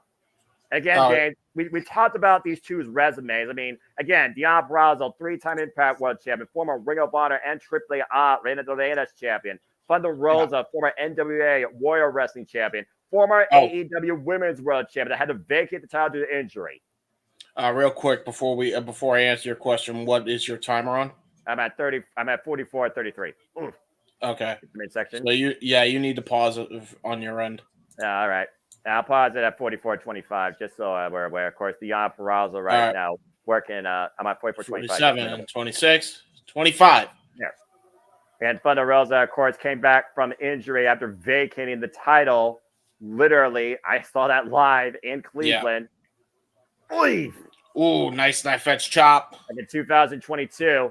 Vicious knife edge shots by the Mare Thunder Rosa. Of course, Thunder Rosa comes in with that MMA background as well. Got kicked right in the shoulder with all that around. Take home at Harris. I thought she was going for La Mystica there. Let's not forget the disciplines of these women. Diana Purrazzo applies the Fujiwara armbar, the Venus de Milo. Thunder Rosa, of course, Tijuana driver. Also has her own submission moves. Oh, Jesus, Tony. I just got another fucking ad. And once again, back elbow strike. Yeah, I did. Pause for like a second longer. My apologies, dude. I didn't expect that. Yeah, it's all right. I mean, the advertisements matter more during the trios match. Don't matter here. Just let me know when you're back. And the clock's at 43-33. Again, Diana Purrazzo looking to be the AEW Women's World Champion. Feels that Thunder Rosa tried to go to the front of the line when Diana believes she should have a rightful rematch after making her tap out. And I still stand by that. She should have won at Revolution. Arm drag on my end. Let me know when you see an arm drag. Oof, drop kick. Drop kick. Thunder Rosa with the drop kick right now. Of course, the heavy kinesio tape on the left shoulder. Oh, Jesus. All right. Yeah. Thanks, Tony, you piece of shit. Yeah, Purrazzo looking for the clothesline. There's the arm drag. Very nicely done by Thunder Rosa. Oh, okay. To the outside. All right. Well, now let me know when you see the pump kick. Oh, man. Drop kick in between the ropes by Thunder Rosa, driving Diana further away from the ring. Got her down, but you need to bring her back inside to capitalize. And Diana, very smart, rolling to the other side of the ring. Thunder Rosa going to follow up. God, what a pump kick. Straight to the face. Yeah. There was nothing pretty about that, man. That was just brutal and effective by Diana Purrazzo. I thought it was very classy, right up there with what the Virtuosa stands for. I mean, Diana said get out of here. Get out of here. Diana said herself, if you're going to face me, don't face me like an animal. Face me in the ring as she braces her against the apron. Yeah. Oh, God. Open hand palm strike. A heavy shot right to the chest. Probably the most sensitive part on a woman's body. I wouldn't know, though. She brings her back inside the ring, though. I don't know much about women's anatomy. Wow. Sense of confidence and control right now by Diana Purrazzo. Well, let's be real, Noah. You know about the women's anatomy. You just don't know how the shit feels. Well, I'm not a wrestler. That's true. I just watch wrestling. I study wrestling, all right? You learn by studying. Diana Purrazzo trapping the left arm right now. Modified hammerlock in between the legs here. Yeah, she went into a key lock of sorts, and now she's got that modified armbar with her legs. Of course, we know she's setting up for the Fujiwara armbar, softening up that left arm that's already damaged, you can see by the heavy kinesio tape. A blatant target for the Virtuosa to exploit, being exposed by her challenger here. Is a cover, hooking the far leg, and for the Rosa gets the shot up at 2. Yeah, that was just a brutal arm wringer, man. Just drilled her right into the canvas. And now she's trying to get feeling back in that arm is Thunder Rosa. Again, what Thunder Rosa needs to avoid is the mat game. We saw what happened with these two at Rampage. Thunder Rosa escaped with the win via roll-up. Diana Purrazzo had her dead to rights in that Fujiwara armbar. She just changed the body's momentum to get the 3 count. Cover, Lara press. Thunder Rosa going to kick out again. Of course, we know there. Also technically proficient, will challenge for the AEW Women's World Championship against Timeless Toni Storm. Second time she gets a chance at the title at AEW Double or Nothing. Now she's just doing basic fundamental wrestling holds with that arm. Yes, arm ringers, hyperextending it across the elbows, shoulder. Strikes, trying to set her up for that Venus de Milo. Well, I don't think she's setting up for the Venus de Milo at this point, James. She literally is only focusing on one arm. Notice the way she's constantly trapping the left arm between her and Thunder Rosa. She's never letting it go. They got a wrist lock here, double wrist lock with Thunder Rosa. The bat drop, the shoulders down, 2 count. There's a reversal for that cover. And now, look at this. Nice with the Romero special. Yeah, great Romero special. Rocking back and forth is Thunder Rosa. But the problem is that bad arm. Thunder Rosa right. Oh, and Diana had a good right arm to just clock the Mare in the face. That was a brutal shot, too, from down on the ground as well. That's hard to do. And a cover, hooking the far leg, and a 2 count. As Diana's trying to remind everybody exactly who the Virtuosa is. Nice key lock, hammer lock style here. Good leverage, though, by Thunder Rosa, keeping her body off the mat. But again, Thunder Rosa knows how to get out of these moves. Again, we talked about before the MMA background of La Mera. Deep arm drag escape. Well, not just an MMA background, but she's a former NWA World Champion. Man. Don't forget double collision here in the middle of the ring. Both women down here in our opening contest at the buy-in. Our first dose of in-ring action here before AEW Double or Nothing takes the airways officially, as we're just over 39 minutes away. And I am so glad to see these two competing. And this time the arena is actually full. The arena is still filling up as we speak. Dueling chants right now for Deonna Purrazzo and Thunder Rosa. Of course, Deonna Purrazzo came to her rise to confidence and promise through 2020, being the face of the knockouts of Impact Wrestling. Oh, what a slap! Oh, my! And return to kind. Again, these two Hellcats are not going to leave anything up the table. Big net breaker. They're channeling their inner WrestleMania 19 for the GameCube, hitting him with the women's special slap, both of them. But Deonna Purrazzo is in a very vulnerable spot, and Thunder Rosa is aware of it, going for that drop kick. Oh, God. That was rough. Caught her right in the face with that drop kick. Thunder Rosa with the cover, and Deonna gets the shoulder up at 2. Great kick out by Deonna. Former Impact World Champion, former Ring of Honor World Champion, former AAA Reina Dorena's champion. Deonna Purrazzo comes in here with 10 years of wrestling experience versus Thunder Rosa's 9 years of wrestling experience. They would try to lure her in. High kick, though, by Thunder Rosa. Rocks Deonna. And Thunder right now up the roundhouse, going to the top rope. Deonna, though. Oh, God. Oh, my God. Dude, she fully slapped her like this. Uh-oh, and look at this. Deonna taking a page out of her husband's playbook, tagging it back at a target in the corner, in the crosshairs. Thunder Rosa rocks Deonna with the cover, kick out. Wow, man. Wow. Deonna Purrazzo surprised by that, a little bit upset that Thunder Rosa is still alive in this match. Yeah, shout out to Steve Macklin, her husband, as you pointed out, Noah, with that tag and bag finisher. Now trying to go for a pile driver, Gotch style. Wait a minute. Thunder Rosa right now trying to take the Virtuosa down and transitioning now into a sleeper hold. Yeah, almost looks like she's trying to go for a cross-check and chicken wing of sorts. Deonna Purrazzo carrying Thunder Rosa's body, pushing her towards the corner.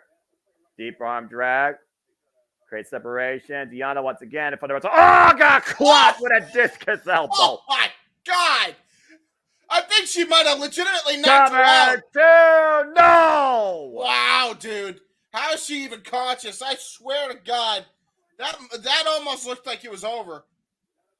Yeah, no doubt about it, James. But again, doesn't get close to that about the bell ringing. And that Thunder Rosa might be looking for the Tijuana driver. As we're just 36 minutes away from Double or Nothing. Can she hook her up? Deonna, though, trying to the left arm, bring her down the canvas. Oh, no, Venus de Milo. Firmly in place. Oh, my God. Thunder Rosa in serious trouble. Look at the torque on that arm. But again, Deonna versus the pressure. The shoulders down. And forces Deonna to relinquish the hold. Selena has a backstabber. Great backstabber by Thunder Rosa. Now she's trying to get feeling back in that shoulder, letting adrenaline take over. Gonna go for that crossface again. The thing is, though, she's trying to play Deonna's game right now, and I don't think that's wise. Yeah, but again, as we mentioned, Noah, she is a former NWA Women's World Champion, so she knows the graps. Driving forward, though, and again, Deonna looking for the ropes. Thunder Rosa changed position. Oh. Shoulders down, got her, Deonna wins! She had her hand on the bottom rope. She did for leverage, but it's outside the ref's vision. Deonna got the better of Thunder Rosa this time, caught in a submission. Boy. Outsmarts Thunder Rosa here tonight at the Double or Nothing buy-in. And Thunder Rosa is incensed. Long may she fucking reign. Damn right! Hey, I think it's bullshit. She was cheated. She was cheated! Again, James, though, Thunder Rosa has a legitimate gripe. You're right, but the ref didn't see it. At the end of the day, all the Virtuosa cared about was showing the world exactly who the Virtuosa is. She out-wrestled and outsmart Thunder Rosa. That's fair. Game match right there. Great match with those two. I was right. All right. Well, that being said, hope everyone enjoyed this. And you got to consider, again, that win is going to go a long way towards the Virtuosa challenging for the AEW Women's World Championship again. She just pinned a former AEW Women's World Champion. Keep that in mind. That's fair. Well, as of course, we just saw that banner. Allow me, guys, to give you some promotion real quick here. As again, we're here at JMN Multiverse of Media, live watch event schedule 2024. Hashtag we're going to die, but I'm going to survive. The next time we're back here in Las Vegas, particularly, it'll be, of course, in the building that defines fighting. The UFC Apex, we'll be here covering NXT Battleground. That will be Sunday, July 9th here. It'll be me and Walter Cruz the cause. We represent proudly JJ's NXT. So please stay tuned more for that and Cindy Dipping and other coverage and activities to come here. The JMN Multiverse of Media as the 2024 schedule continues. There you go. Anyway, as we got some time now to kill, let's go ahead and get back to our triple main event. We talked about anarchy. Let's go ahead and talk about the patriarchy and its patriarch. As we know, Christian Cage will challenge Swerve Strickland in his house. This stems all the way back from AEW All in Wembley Stadium, where, of course, Christian Cage and Swerve lost that match with Swerve in the coffin. And then Christian Cage chases the narrative saying, you attacked my son, after the fallout with Nick Wayne in Buddy Wayne's literal gym. But the patriarch right now says sights on taking everything from Swerve, culminating in the AEW World Championship. Two of the strongest, most manipulative mental games in the business, going one-on-one for the richest prize in AEW. But something tells me right now that Swerve, he's going to be a little bit more devious in his approach to retain the title that he has now fulfilled in creating his dynasty versus what Christian Cage might be able to try and do alongside his patriarchy. What's your thoughts on this AEW World Championship match, JJ? I think they have to give Swerve this victory because as much as I love Christian, as much as I would love to see Christian become champion, Swerve Strickland has been royally fucked over since becoming champion. He needs a quick victory, a decisive victory, a victory that leaves an exclamation point. So it's like, I don't know why y'all gave me this belt and then decided to not push me right. I'm going to push my damn self. Yeah. About to say, Swerve even said himself, people still want to undervalue him as the champion. People still want to call him a footnote, still want to literally put these barriers against him. Yet here he is representing AEW, podcasts, news, sports networks. He is the realist. He is the mogul. As he's looking to build this dynasty that they're trying to create in all elite wrestling. Swerve Strickland deserves this spot, and he earned it. And tonight, he's going to show exactly why this is his house. And I'm looking very forward to this championship encounter. Let me just say, I like Billy's Damn It Max t-shirt. And the A and Damn It is scissors. Like, that's awesome. But also, Max tonight doesn't know how to control his mouth. By the way, nice pink ensemble by Lexi Nair. He must like the Acclaim. Did he get suspended? We don't know yet. That's fair, but he still gets suspended tonight. Oh, my God. That last rap he did, man, was absurd. Like, right? I will never forget that as long as I live. Again, just another match, just another day. As you, of course, see guys down there at the bottom, promotional advertisements for stuff ahead here at the JMN Multiverse of Media. As we have only one more match left to talk about, and it's literally a year in the making. As this is the Max Caster real quick here. Well, we know Max Caster will do his talking coming to the ring in his rap form. Yeah, and you know that he's going to have a hell of a mic drop for Brian Cage and the two no-names that he says. But there's one thing that remains the same, is that everyone loves the Acclaim. Scissor me, James. It's gonna get weird! And yes, I was unaware of this match when I made the form, so that's why I wasn't on there. Apologies to the Acclaim, but it is what it is when you book a match at the last moment. Damn it. Plus, I think the Acclaim has to win here, right? Yeah, for real. Come on. Although so does the Cage of Agony, so considering they just turned. Yeah, that's my thinking is like, dude, Cage of Agony just turned on Swerve. That's fair. If they lose, then what? Like, you know what I mean? Exactly. That's fair. I'll give you that. That's fair. Well, again, as we get ready, And the match hasn't started yet. No. Oh, wait a minute! Look at that. You know what that It's means? the Owen Hart tournament announcement. Okay. What better weekend to make the announcement? Again, Thursday was the anniversary of Owen's passing. Friday was the 25th anniversary of Raw's Owen. And here we've got Dr. Martha Hart coming out with Tony Khan, who's got full motion back in his neck. That's good. Apparently, he's been cleared for travel.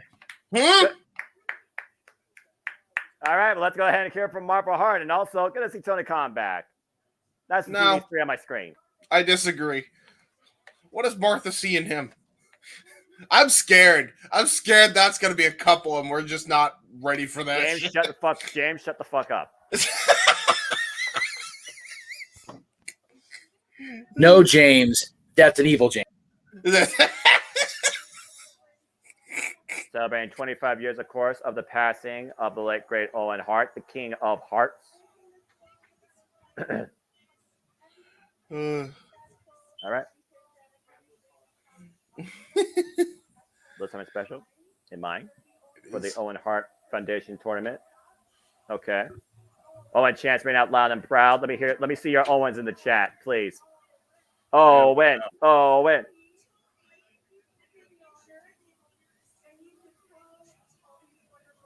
Ooh. What's this? Hello, Tony. Oh, Jesus. Hi, Dr. Nick. All right, so what we got planned? Third year collaboration.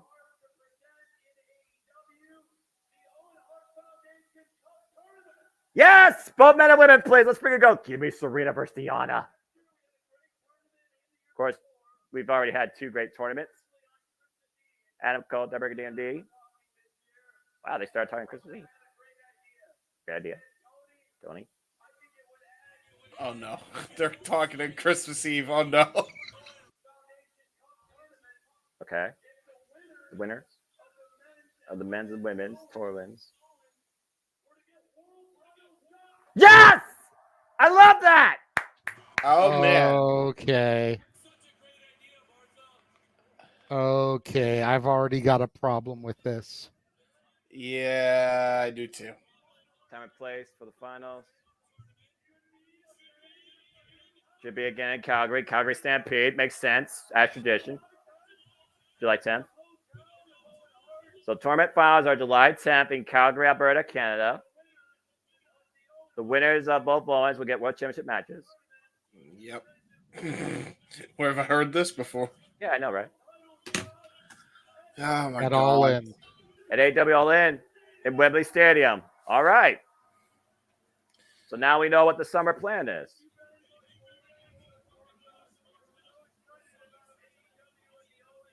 Yeah, I got a problem with this. Yep.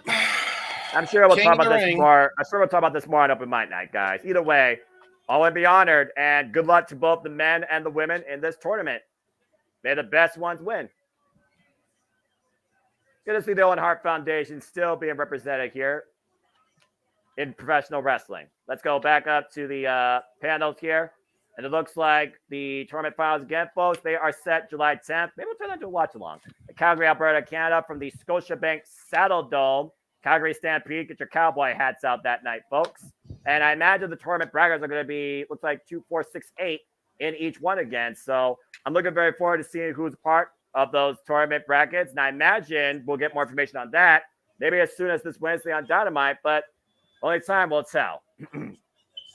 Why is Daddy Magic here? What the hell? Why not?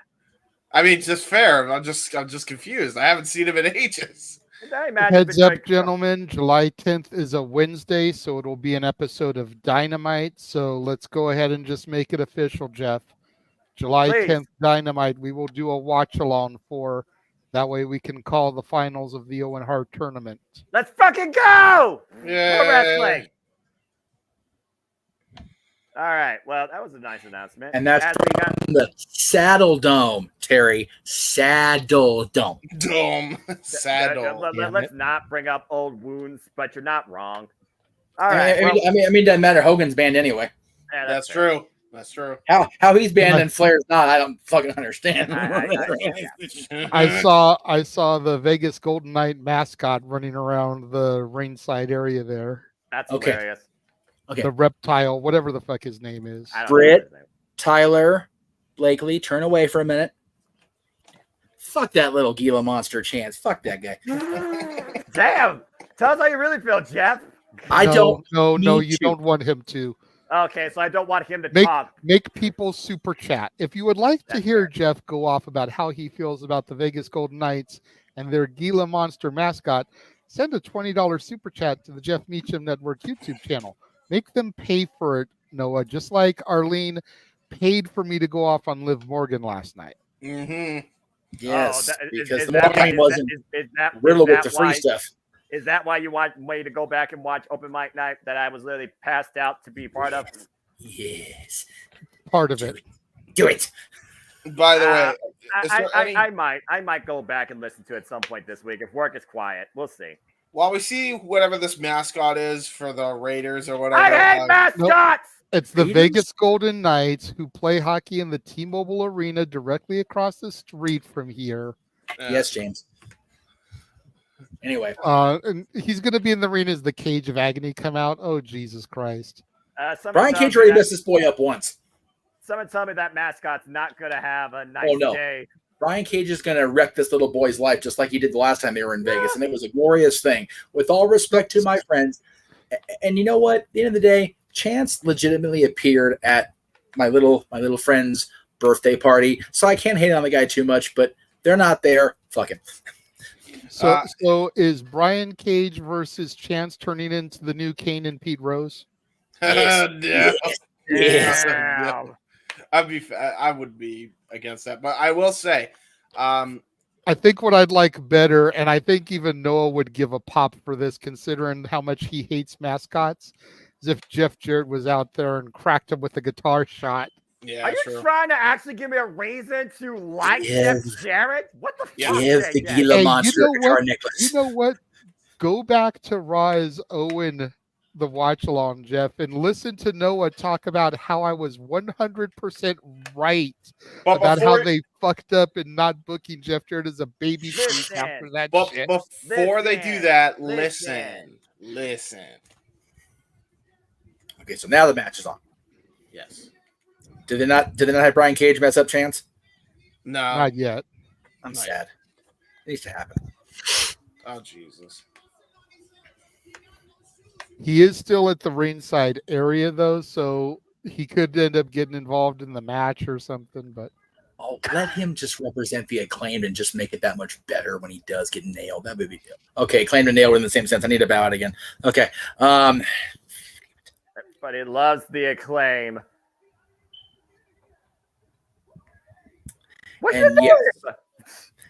And yes, it's really Chance is standing behind them, just kind of like doing this whole thing. Hockey gods, if you're there, you already took out my Kings. The Vegas Golden Knights are no longer defending champions anyway because they're already out of the playoffs. Scissor me, Meacham. It got weird. I will not. Why is this group? Why does this work? Why does this gimmick work so damn well? Come on, Noah. Damn it, JJ. Bye. All right, put your scissors Jeff in the is a chat, poppy folks. pooper. Yep. Put your scissors in the chat, folks. Trios action underway here. A little over 20 minutes away from AEW nothing going officially on the airways. And after this, we'll talk about the last match, the match that matters the most, the biggest story. Riddle Niagara versus Day. Oh, fuck me. Oh, Lord. Small penis syndrome, courtesy of Max Caster's mic drop. Bell Reigns were underway. James, I don't know if you're muted or not. I figured I am muted. What Sorry. were you saying a moment ago? I was just saying, I can talk about that last match real quick right now for everybody in here. Swerve wins the end. I was talking about Mercedes Monet and freaking Willow, you botcher. My bad. Okay, well that one will actually require more of a discussion. Anyway, we'll get back to that later. 19 minutes and 38 seconds away from the show. Anyways, I love AEW. I love professional wrestling in AEW, part of it. And we got Bishop Khan of Ring of Honor, of course, now tied up. No name one, with, according to Max Caster, with Max Caster. Oh, God. Oh, what a knife edge job. Oh, my goodness. Of course, we know both these teams are very effective as trios, James. The Gates of Agony, of course, were one of the most longest reigning Ring of Honor with trios champions. Of course, the Acclaim are former AEW trios champions. Of course, both those now are unified, held by the Bang Bang Gang. Yep. And and these were the men. These were the men that held those respective titles for a while. Cover. One count. Of course, we saw the fallout with Swerve Strickland as the Mogul Embassy decided to show their own form of anarchy and oppose their leader, no longer underneath the learning tree of Bishop Khan or Swerve Strickland. Hey, don't talk about learning trees. Chris Jericho. We got learning tree coming later. Chris Jericho, of course, against Katsura Shibata and Hook. That being said, looks like we got Billy Gunn. Oh, no. No way. Billy Gunn and Brian Cage? Oh, shit. Okay, I need this one-on-one match. Did we get to Walter's other super chat? I forget. Because there was like no, we'll get to it after this. He's got 2 super chats. And again, Walter Cruz, we follow Rage of Wrestling. We appreciate you. We have your super chat star, brother. But again, actually non-stop. And so is our banter and the scissoring. Uh-oh. Okay, James, question for you. Who's more jacked, Brian Cage or Billy Gunn? Brian Cage. Billy Gunn is jacked for his age, but I mean, dude, Brian Cage literally looks like he's chiseled out of fucking granite. Up the ropes, shoulder block, takes Billy Gunn down. Of course, Billy Gunn, though, outlasting Father Time, found the fountain of youth. And as we say, whenever we see him on screen and we talk about his whole partnership with L.A. Knight, Brian Cage now looks like Brian Cage now ate Brian Cage then. Yes, and he used him as part of his diet plan. And the team was called Natural Selection, so that just validates for reasons. There's That's the greatest example of natural selection. Brian Cage done ate Brian Cage past. Cage ate Cage. They've always been both of them in decent shape, but Brian Cage is just a fucking monster now. Like holy balls. Anyway, yeah, it's that headlock. Thank you for that unique stat there by the man with the name of the Marquis from African Beacham. I love good old JM. Billy Gunn getting better at that exchange though, and now Billy Gunn showing his own moves here. Again, he is an ass man. Oh no! Oh no, Cage! No. Well, okay. How do you respond to that? You respond to that only one way. Brian Cage must hit the Bronco Buster on Billy Gunn. Up and over out of the corner, Brian Cage with the schoolboy, the roll frill. Oh man! Or you could just boot him in the face. Single leg drop kick. Tad to Max Caster. As the Gates of Agony are coming in now, taking the Acclaim at the apron. I think there was a tag though to Max Caster. Brian Cage taking Billy Gunn, trying to take him over the outside, and does so. Jesus. And we got a fight bringing out here all around the ringside area, and it's not over hockey. Wait, I thought Anarchy in the Arena was supposed to be later. Yeah, of course, Anarchy in the Arena is still to come later on tonight with the Elite take on Team AEW, Bryan Danielson, FTR, and of course Darby Allin. And that heavily bandaged leg of Anthony Bowen trapped in the steel ring steps by Toil Leona. We got friggin' melee everywhere here. What the hell? Yep. I will say, I'm just going to say this. This is my Anarchy in the Arena because I'm not going to see any other Anarchy in the Arena. So there is that. Enough. Oh, no. Oh, no. Oh, no. God damn it, Bowens. Always with the leg. Always with the leg. Bishop Khan set up that, and Brian Cage threw Billy Gunn in the steel ring steps. Probably turned all the muscles right now to Anthony Bowen's leg. It's not great. The Cage of Agony looking stronger than strong. Now, Cage of Agony talked about how they are supposed to be the most dominant trio in AEW, and right now Max Caster is isolated a 3-on-1 assault.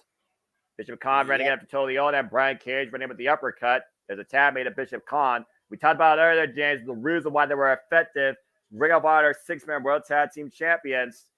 Yep, true that. Bishop Khan hoists the Matt's cast out of the corner here. Might be looking for a sidewalk slam. Oh, across the top turnbuckle. Ooh, that's not fun.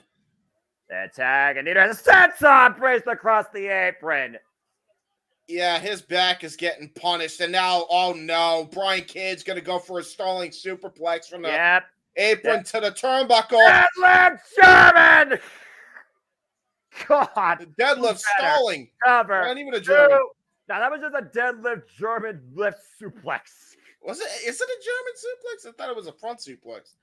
Technically speaking, I would call that a German because Brian Cage was looking this way while Matt Caster went the other way. That's fair. Again, Anthony Bowens right now nowhere to be found. Neither is Billy Gunn. Matt Caster right now on 3-on-1 assault and an open palm strike by Bishop Khan. Again, we're just 14 minutes away now for AEW Double or Nothing, taking the airways across all pay-per-view platforms. Referee Brenda Martinez, by the way, for this contest. Tag now to Toa Liona. Of course, we saw Toa Liona recently in one-on-one action. We know the savage nature of this Samoan. Yeah, we do. And right now, spinal tap right between the shoulder blades to Matt Caster needs a tag desperately here. There's only one thing that's more dangerous than a Samoan savage. A Samoan savage who knows karate. And right now, Toyota just literally basking in his own glory. Matt Caster right now literally stepping on the neck. I mean, again, Matt Caster said, I don't know your name. He might know Toyota's name after this. Follow out with these two teams. Last night on Collision in that four-quarter tag team match. Both these teams fight each other all the way to the backstage area. That got us here at this match tonight. There's a tag now. Cage. Yep. The Swolverine, former FTW champion. Keyword FTW, not for the World Championship. Of course, that's still the kind of night triple threat action for the rules. Rise and knee strikes. Yeah, that will be a thing. A first of its kind, James. And you'll learn something, I'm sure, from it. Oh, God. Knife edge chop, just absolutely lighting Max Caster's chest up. I feel like Max Caster learned that sucked. And right now, Brian Cage perching Max Caster on the top turnbuckle. Caster, though, body shots, trying to create separation from him and the machine. Brian Cage pushed away, though. Tad to Bishop Khan. Now Max Caster up to the corner. Needs to try and find his way off that corner. Bishop Khan looking to send Max Caster for the ride. Max still fighting badly. You see Billy Gunn trying to get back up to the apron. And Max Caster refuses to be denied as he looks to fly a huge cross body. And great cross body. He's distracted by Billy Gunn. Brandon now with the count and a 2 count. That could have been it for the Acclaim. They could have won it there. Billy Gunn inadvertently striked the referee. Yeah, he was checking on the status of Anthony Bowens and Billy Gunn. Again, the referee has to check on the well-being of the athletes. Oh, man. Oh, nice savant kick. Right to the side of the face. Big fresh kick. Again, thank you, everybody, by the way, that's tuning in to our coverage as we get ready. 11 minutes and 30 seconds away from going live here with AEW Double or Nothing reaction coverage here across the JMN Multiverse of Media airways. I hope you all enjoy it. Please let us have a comment, tell a friend. If you want to dictate the conversation, throw it to dictate some chats. As simple as that. Bishop Khan now, Toleona, the second rope. What they thinking here?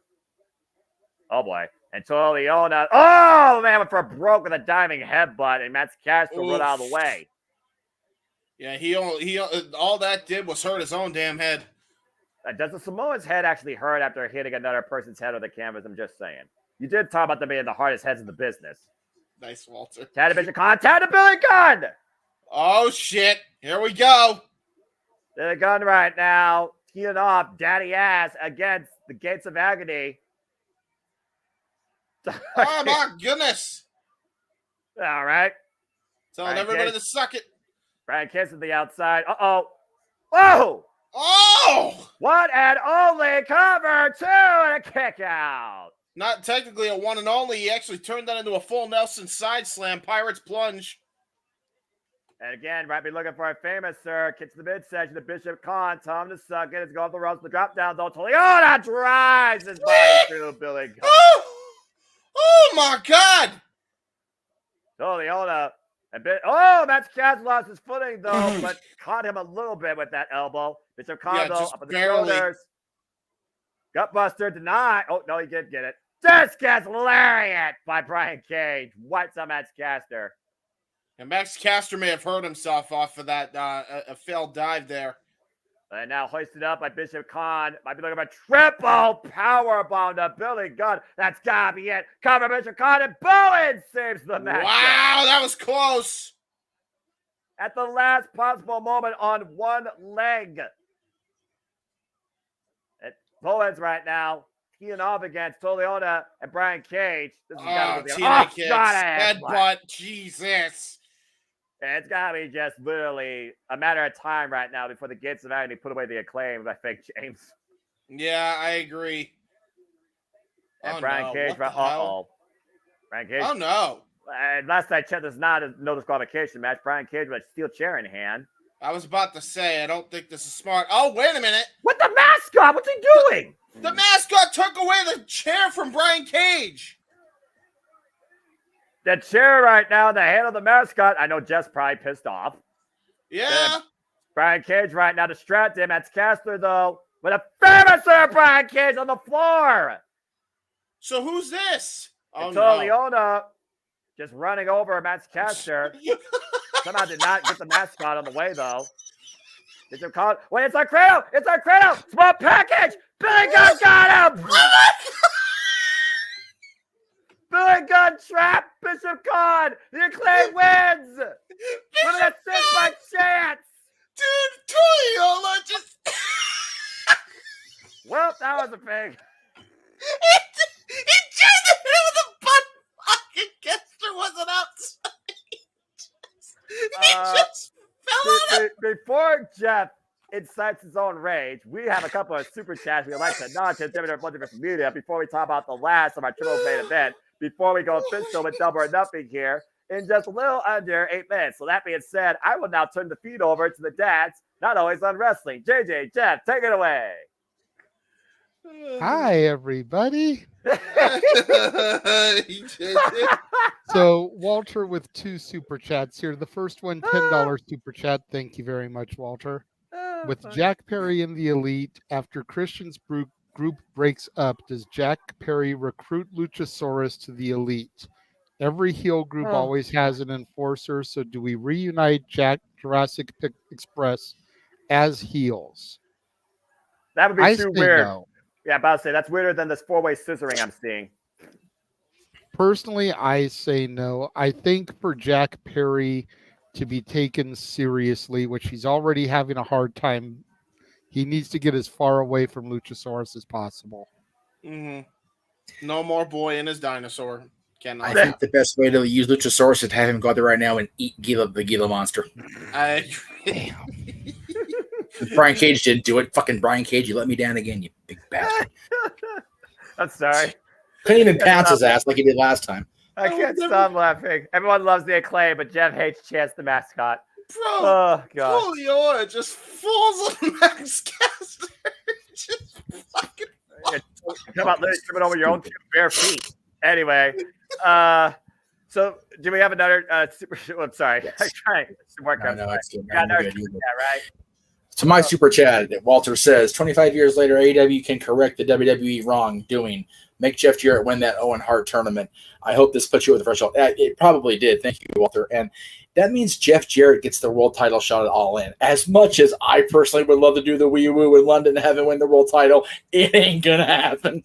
No, unfortunately, as much as I'd love to see that, we all know it's going to be Will Ospreay versus Swerve Strickland at All In London, bruv. Do we truly know that, bruv? I do. We do know that, bruv. I believe it. I believe, no. That's 2 more bruvs, by the way, for the count. Ding, ding. Actually, that's 3 more, and I've got it. So, we're already at 6 today. I'm ready to start the main show yet. So, do we want to talk about the main event or what? Yeah, let's go ahead and talk about the main event, shall we? The one with the most story. And JJ, why don't you go ahead and talk about the tale of the tape here and the story, because it's the match you're most invested in. I'm looking forward to you being part of the call with us. It's Mercedes Moné and Willow Nightingale for the TBS Championship. It's Mercedes Moné versus Willow Nightingale 2. Was there just simply an ashes? Was it all meant to be for Willow in the end? Is Moné just talk, or can she actually walk? out with the championship and prove that last year was truly just a fluke. Okay, so I'm going to try to not Liv Morgan this. Please don't. I'm really going to try because it's a great 1 year story arc. Almost 1 year ago to the day, Long Beach, California, the Walter Pyramid, New Japan Resurgence, tournament to crown the first ever New Japan Strong Women's Champion. These two women in the finals. It was supposed to be Mercedes' shining moment. And she botches a maneuver and injures herself because she's the greatest women's wrestler of all time. That's right. Willow Nightingale ends up getting the victory, makes her career, goes from jobber to superstar overnight. Don't add me in the chat room. It's the truth. Yep. As a result of that victory, Willow Nightingale wins the Owen tournament for the women. Yeah. Goes on this whole run with Stat, culminates with becoming champion 1 month ago. We knew Mercedes was in the company because she debuted at Big Business back in March. We knew she was going to face the winner of Willow versus Julia last month going into Dynasty. We knew this match was going to come. And we know Mercedes is going to walk out of this match as champion unless she goes and botches another one of her own moves, going out for another year with an injury, proving that she truly is not the best once again. It's sad that Willow Nightingale is nothing more than a transitional champion. She deserves more than this. One of the ways AEW can keep me around is let Willow retain. Build up some more stakes here. Even if it's just a disqualification victory. Let Willow retain here, because if you look at the Magic 8 Ball, is Willow Nightingale retaining? Right. All signs show fuck no, she's not. I've never seen an 8 ball have the F word in it. This is my Magic 8 Ball. Fair enough. Damn it, this is the Renegades 8 Ball. There is no ball shaming on this network. Unless you're Mike's caster. That's good. That's good. Continue. As we see here on the pre-show, the GIF that I created that got Mercedes to reply to me, and Willow power bombing Mercedes through the table. The babe with the power bomb, of course. But we also got to look at not just these two women. We got to also look at outside influences here. What is a CEO without a cabinet? Could we see her have accessories to help her win the championship? Could it be people that we know, people that haven't been here for a while, people that's connected to her? I know at one point the Renegade Twins were interested in working alongside Mercedes Moné. Moné having former Stardom history. There's allegedly maybe Megan Bain might be coming back here to AEW. Maybe Camille is part of AEW, and she might be literally the insurance policy for Mercedes Moné. Is Chris Statlander and Stokely Hathaway leading Willow to the gallows unexpectedly? Is this somebody what Trent maybe spoke to Chris Statler about? Is Stokely going to betray Chris and go alongside the CEO? A match that James believe is made in manager and client heaven. It's so up in the air where it feels like it's too obvious to be simply, oh, Moné beats well, there you go, the point pro, I do like the fact you brought up disqualification because it does breathe suspension of disbelief that, okay, I wasn't able to beat you when you were at 100% last year. Well, you weren't able to beat me fair and square this year to the point you were desperate. Where you couldn't get the championship, you at least could have the moment. At the end of the day, does Moné want the championship or does she want the moment? Because for Willow, it is more about that championship because that TBS championship has no damn asterisks. And as we go live, I personally do hope that Willow wins, but I hope that both prove a point of what it means to be the face of TBS. As we officially go to the live feed and we officially get ready to take the airways, I have AEW copyright one on my screen. Again, folks, we do not copyright this. If you do, you'll get 5 years in prison and a fine of $250,000. I love that new clean AEW logo. Jeff, Mercedes is selfish. She wants both. Jeff, she whatever wants you the moment and the title. Right. Jeff, whatever you're doing, by the way, the Twitter logo is like on and only the Twitter logo. I know. Just patience, James. I got this. It's okay. Okay. Pyro! I'm trying to bring up a point of talking about this match. Please do. Before I do my usual intro stick and begin our first match, go ahead, Jeff. Ooh. I'm trying. It's loading like a snail's pace here. It says place your bets. Camille, Camille! Can I please do my own goddamn thing? Seriously. Sorry. Jesus Christ. Camille put this out earlier today. Now, if you believe PW Insider Elite, it doesn't mean anything. What is going on? But we all know, of course, how the dirt sheets work. I would love if Camille was involved in this match between Mercedes and Willow Nightingale somehow, some way, because her on screen in the national spotlight situation, Camille, is long overdue. So anyway, Noah, do your thing, brother.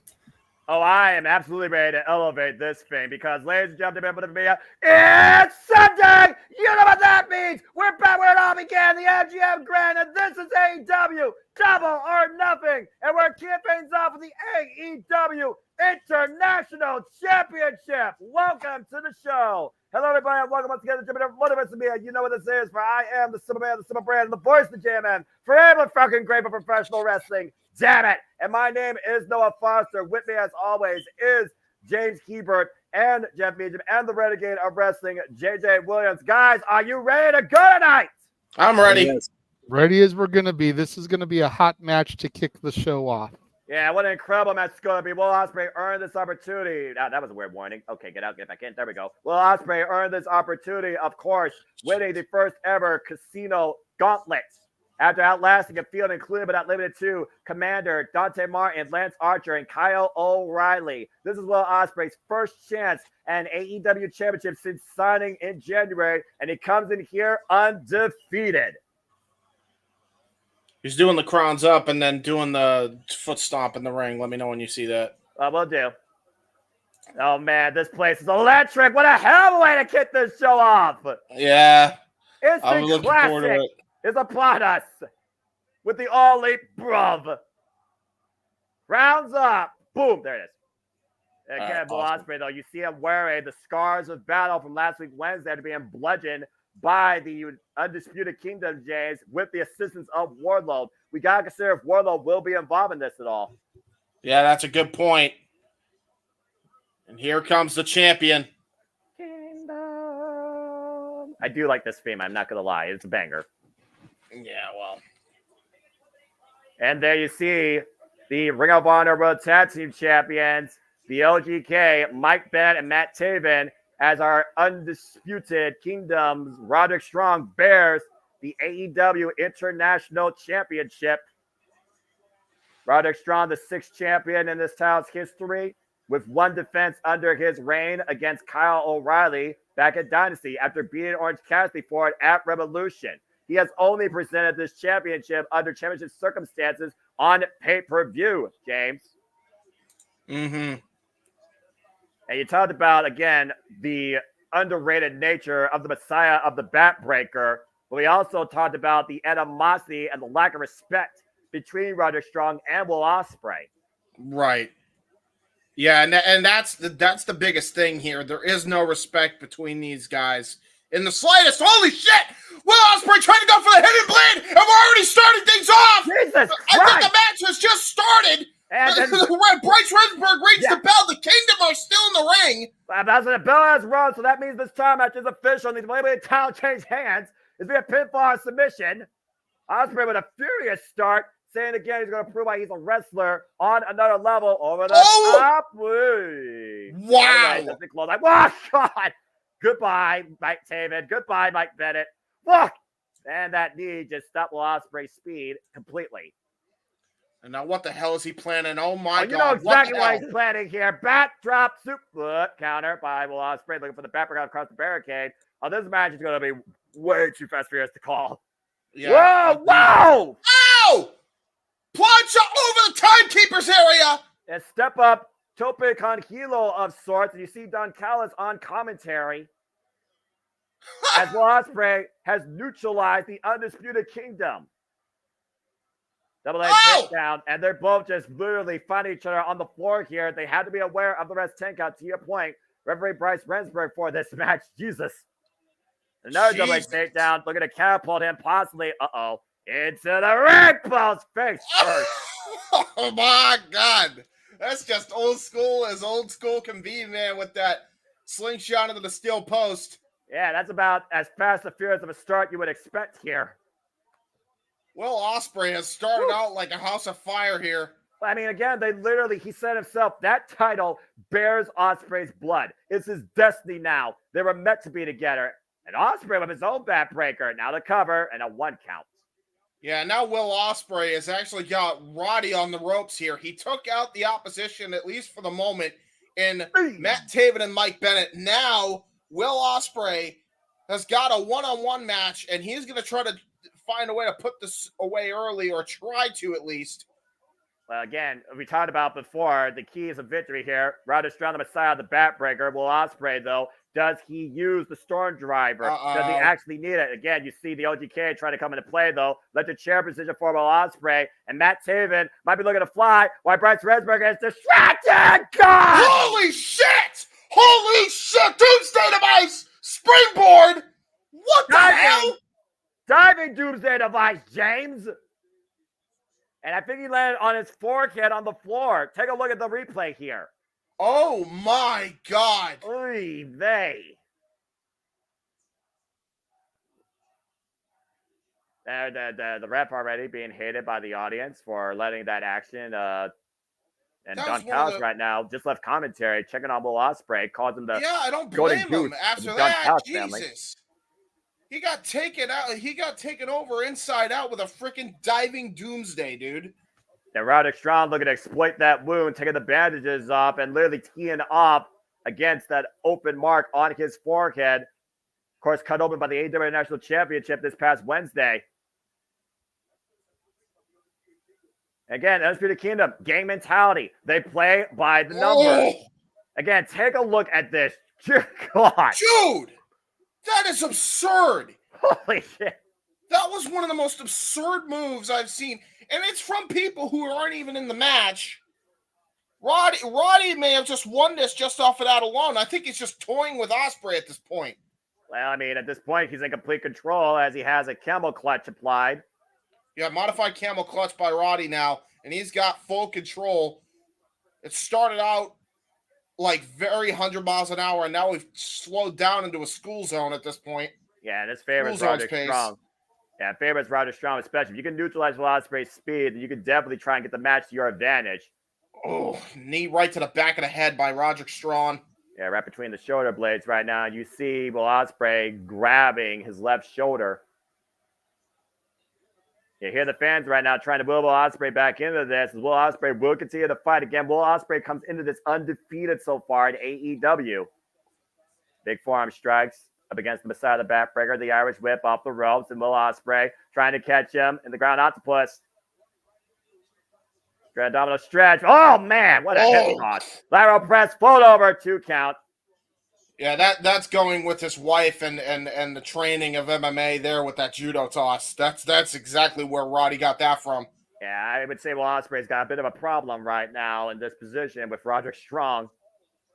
That's all the pressure's being applied on that left shoulder against the side of the head. And again, folks, thank you for tuning in to our alternative commentary coverage here of the AEW Double or Nothing pay-per-view here at the JMN Multiverse of Media. Hope you enjoy the reactions and the energy and the intensity. Please like, subscribe, comment, and tell a friend if you want to dictate the conversation with questions, topic or on topic.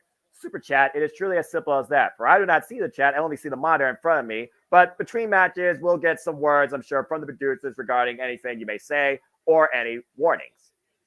Oh, man, big forearm strike here with a knife-edge chop exchange now with Ospreay and Roderick Strong. And happy to be here once again with James Hebert on the call as we celebrate 5 years of All Elite Wrestling back when it all began at the MGM Grand. And Roderick Strong's keying off against Ospreay in the corner. God. Man.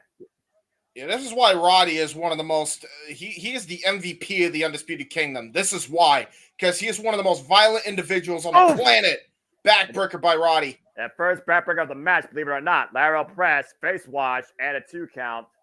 First by Roddy. Yeah, exactly. First one by Roddy. Well, again, we're talking about the Messiah of the backbreaker, so. Yeah.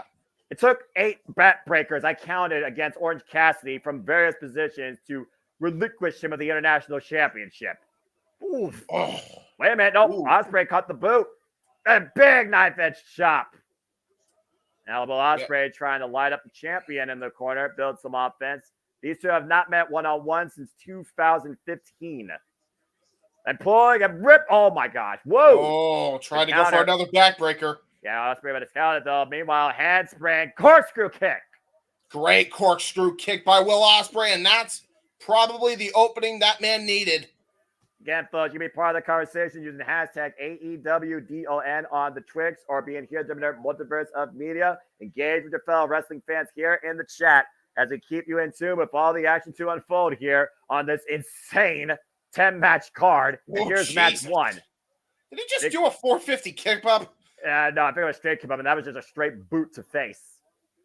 A running kick in the corner, but you got to watch for the Kingdom. Bryce Remsburg has to regain some control in this match. Oh, my Lord. Get them the hell out of here, Bryce.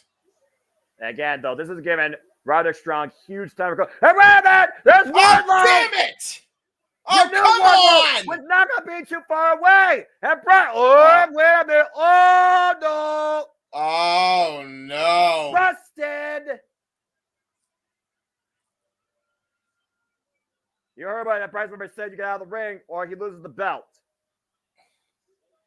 Good job on the referee stopping that attempted powerbomb there. And Will Ospreay catching Roderick Strong, setting him up. Uh-oh. Cheeky Nando's connects. Nice cheeky Nando's. Right to the side of the face. Ospreay not done as he goes up to the top rope. Roderick Strong in the hands of the OGK. Holy hell! Twister! Sky Twister dive wipes out the Undisputed Kingdom on the outside with the exception of Wardlow. Wardlow was able to stay away from that, and now look at that security. Gonna escort the Kingdom. I believe the Undisputed Kingdom have been ejected from ringside. Great call by Bryce Remsburg. This should be a pure one-on-one contest. If Roderick Strong's gonna prove his worth, he needs to win his own. Phenomenal forearm connects with Will Ospreay. Here's the cover. Lateral press, and Roderick gets the shoulder up at 2. Again, even though Roddy doesn't have the help, he could do it on his own. We've seen him do it in the past. There's a reason why he's won multiple championships in every company he's ever been in.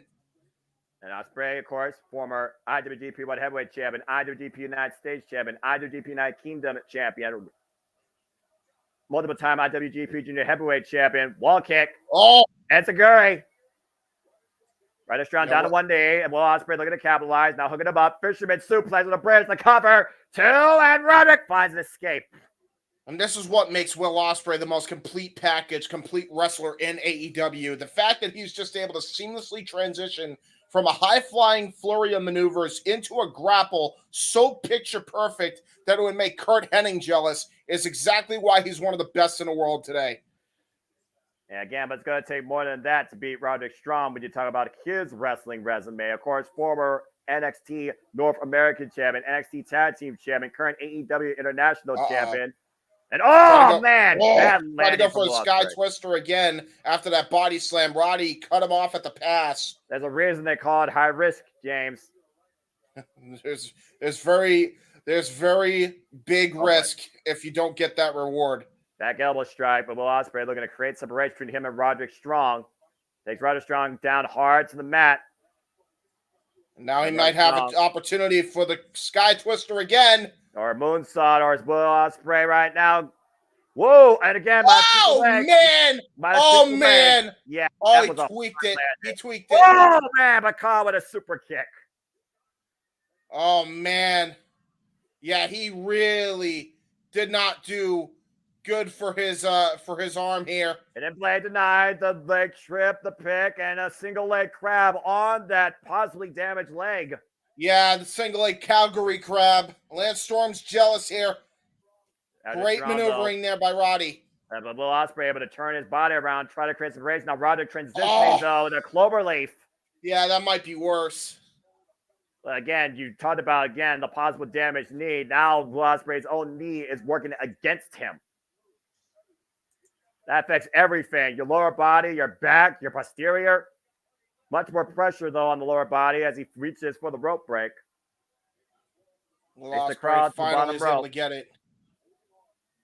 And again, I hope everybody's enjoying the conversation, engaging in the action with us. But again, as the producer likes to say here, as we talk about in our warning, please stay on topic. But if you want to dictate the conversation, join the dictate, super chat, symbols that. Be respectful to one another, support each other, enjoy life, and enjoy wrestling.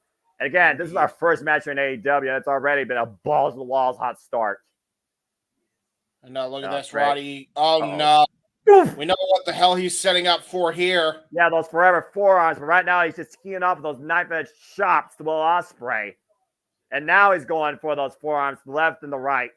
Oh my Jesus. God. Just juggling his head. Now hooking him up. Oh! Into that full throttle face buster. Cover two. Have they hook for a 2.5.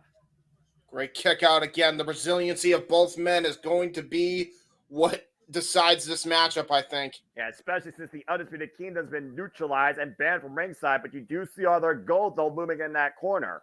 Yeah, that could play a crucial part in this matchup. I don't even know why Bryce hasn't found an opening to get those titles out of the ring yet. That big enzuigiri though by Roderick Strong, perching Will Ospreay on the top turnbuckle. Now Roderick going up to the high-risk district as well. Hooking up Will Ospreay. Oh, boy. This is going to be bad.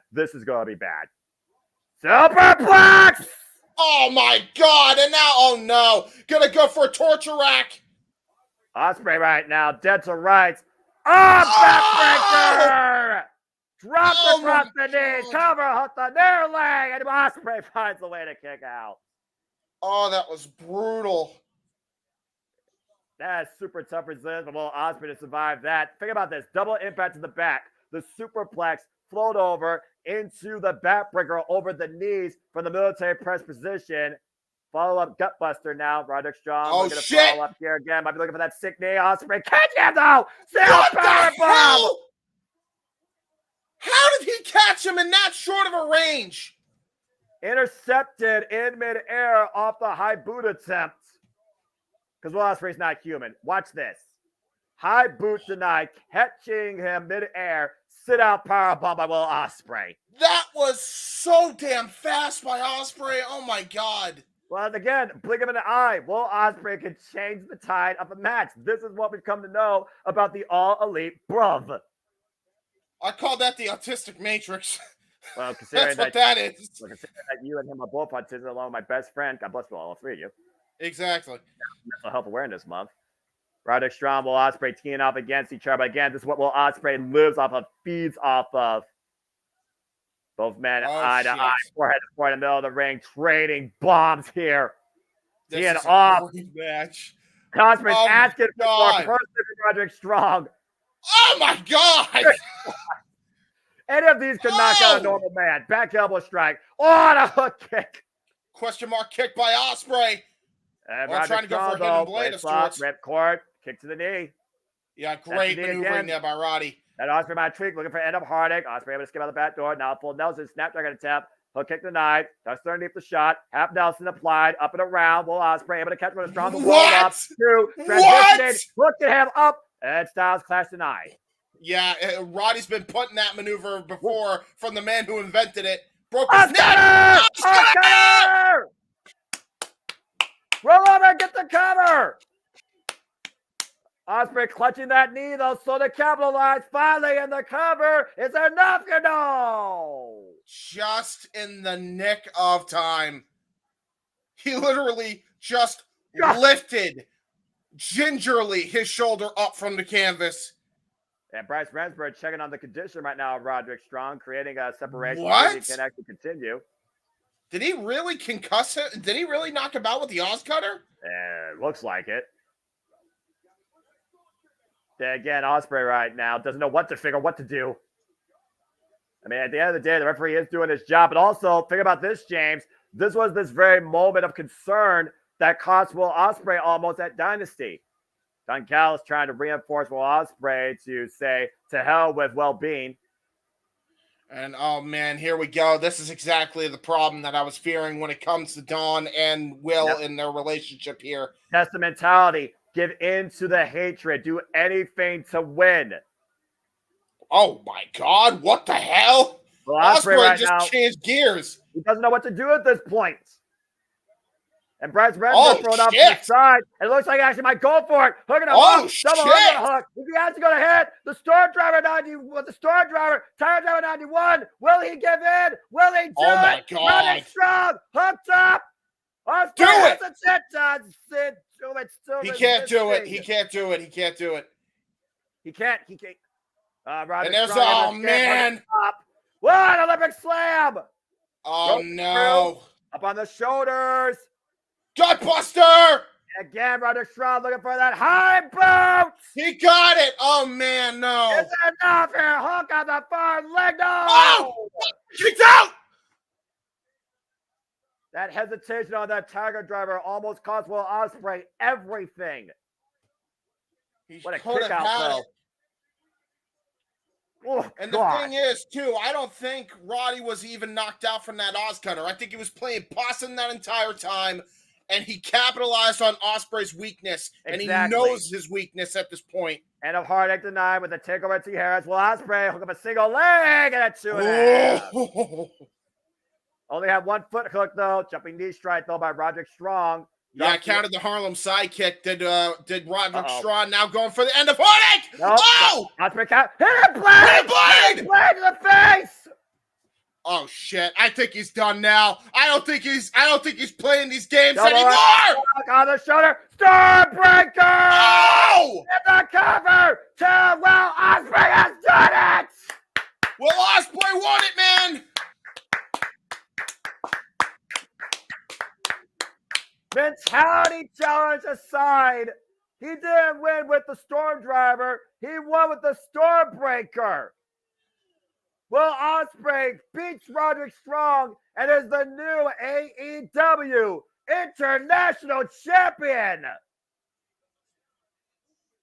What a match. That's tremendous. And Don Callis right now, again, Don Callis has to be happy Will Ospreay won, but is he accepted to the fact that Will Ospreay didn't do what he wanted him to do? Will Ospreay making history here tonight. Will Ospreay, the 7th AEW International Champion. The kingdom has fallen. At least for congratulations. Whew. Man, what Wardlow's gonna get a talking to. The whole Undisputed Kingdom's gonna get a talking to. I don't know if Jeff is anywhere near, but that was incredible. What a damn match.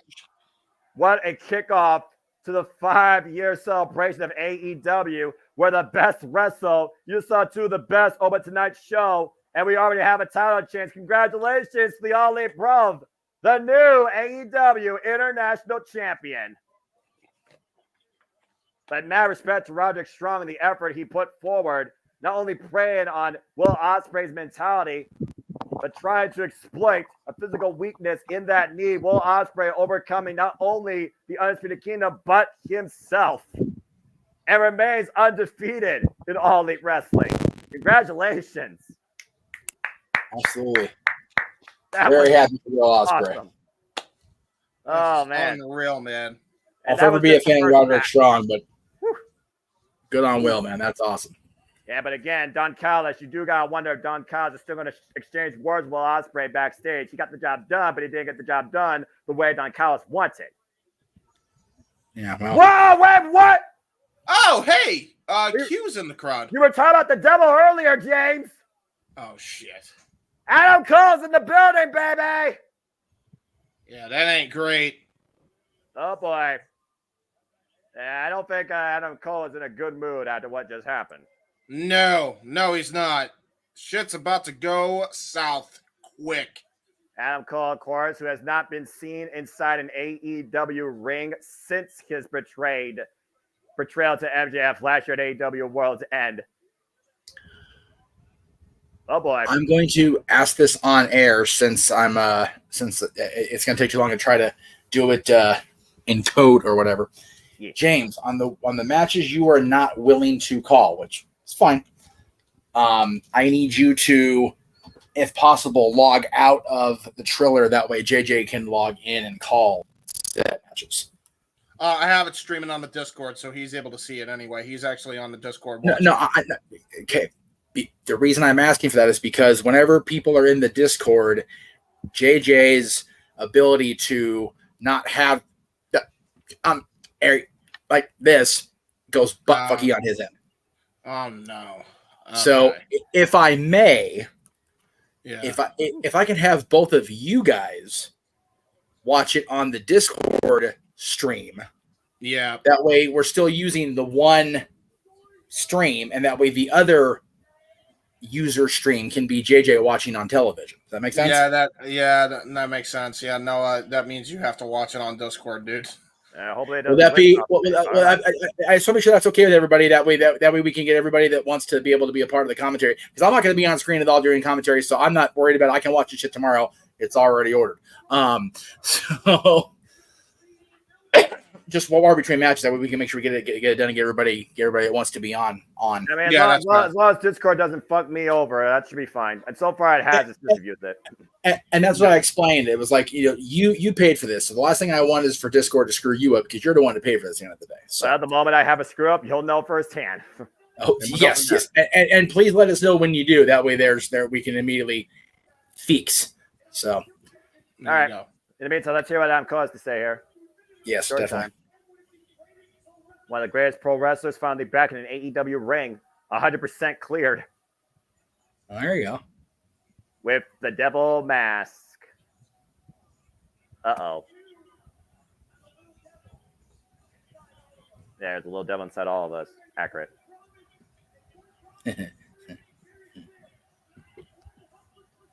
Man.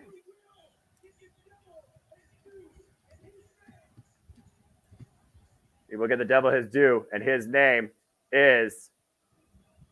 What? Wait, what? Shit. Oh, I'm going. Oh, shit. What the hell just happened? Let's turn out. Guys, there's a big hallway on the screen. Uh-huh. Oh, shit. You don't think... Oh, I think. Wait. I recognize that orchestra. Oh, shit.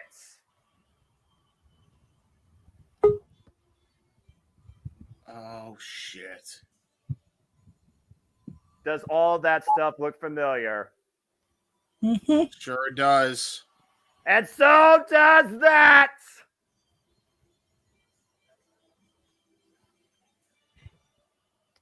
He has not forgotten. Devil meet your match. MJF is coming back. Is that a tease or is he in the building? What? Oh, shit! The music's playing! Oh, shit! Is he actually here? What? Do. No way! No fucking way! Oh my God! MJF is back! Maxwell Jacob Friedman! Oh shit, and he's got the double leather denim combo going. Yeah, in black and white, James! The real devil's returned to AEW! Noah, did you go to the Discord? No, I got a didn't. stream limit. Oh shit. All right. For doing that, we need both of you in the Discord, James. That's what I'm saying. That's what I'm saying. Noah, you have to go to the Discord, dude. This is such an opportunity. Let him. guys, let this moment play out. We'll worry about the technology after this. We'll worry about the technology Seriously. later with streaming limitations. Let me enjoy this moment. Then when they talk about video package, I'll do the finger shit. Fucking streaming services. This is why I love AEW, though. That's Oh, it, man. The MJF devil's and throat of Adam this trick Cole. was making you think he was gone. Oh, didn't shit. He hugged him. Well, I already got hugged my $50 worth. Adam Cole. And low blow. Yeah, No! that ain't going to happen. MJF right now just staring at Adam Cole. Wanting to hug. Yeah, saying you fucked up. And you had to. Oh, fucking hell. And right now, we see what's happening here as Adam Cole. Oh! Oh, God! The freaking low Brainbuster! blow. Oh, look at Jesus. that. We're that fucking behind now. Yeah, there you go. Nice embrace there. Oh! Well, that was 5 months and 25 days overdue. Oh, and MJF's about to go on the mic. Oh, fuck me. Uh-oh. Brainbuster! Well. Yeah, okay. We are that far back. MJF is back. I love it. All right, let me know when he's about to, talk. When he says Adam Cole, let me know. Yeah, sure thing. Man, this moment of revenge and redemption has been long over fucking due. Our favorite scumbag is back in AEW.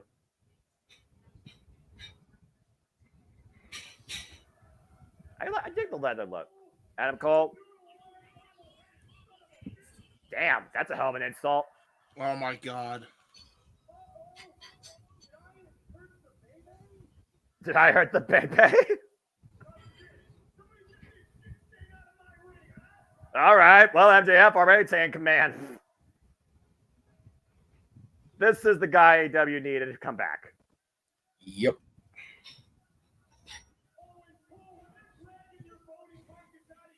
Damn. Close to customers. Oh boy. What he gave him? Trust. Brochacho. Yeah, but I say MJF ain't never going to trust anybody else ever again. I guarantee you that. Oh, yeah.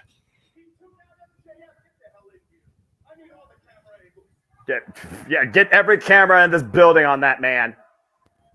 The face of AEW is returned once again. Yes. What? The devil knows who he is. I mean, with his resume, hard to argue. Generational talent is Maxwell Jacob Friedman. And he's better than you, and we know it. Jeff, I'm just going to say this one time. I fucking miss this comeback. Oh, he's not done. If I say. Like I'm Cole. Oh boy. Don't need a Japan. Oh! Damn. That shit just happened. Fuck yeah, it did. Visit man name drop. MJF made MJF. And again, Jeff, he's not wrong. Tell when he's telling lies. Can't. Damn. Fire on the mic.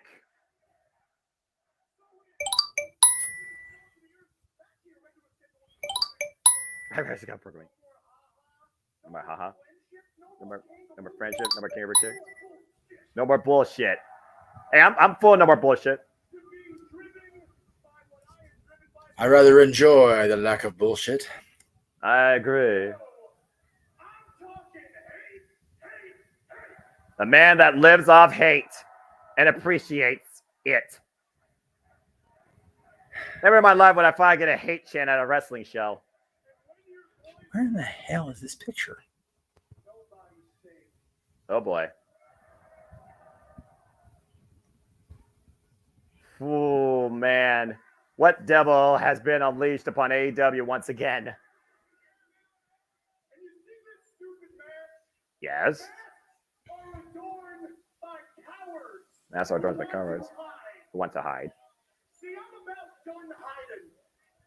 It's Done hiding? Done being humble?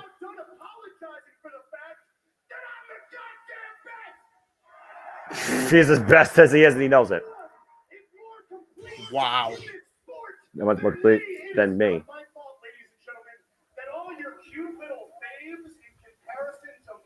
Damn. Oh, Jesus Christ. Okay. We need to lower the volume first of all, because we're going to get rated on YouTube for that. Yeah, that was crazy. Did that come across Holy the stage? shit. Yes, it did. You cannot see it on television, boys and girls. Fuck MJF. Jesus. It's like, I don't disagree with him, but Jesus Up the Christ. devil.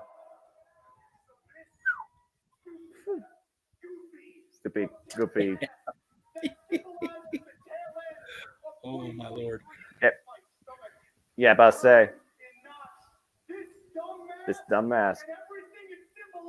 Everything symbolizes? To hell. Oh, yeah. To hell and never be seen again. The devil has no reason to hide his face ever again. And he's going, Ric Flair, what the hell? Jeff, he's literally lost his damn mind. He's going. Oh, there goes the laundry. Here we go. Oh, my God. Max, please don't get buck naked. We need to get you fired already. Come on now. I mean, we're back where it all began. This guy that was literally part of this fade since May 25th, 2019. Holy shit. The game has changed.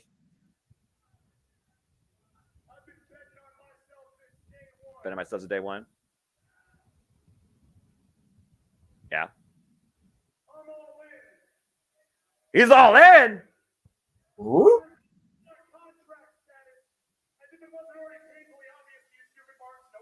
No offense, stupid marks. You know who you are.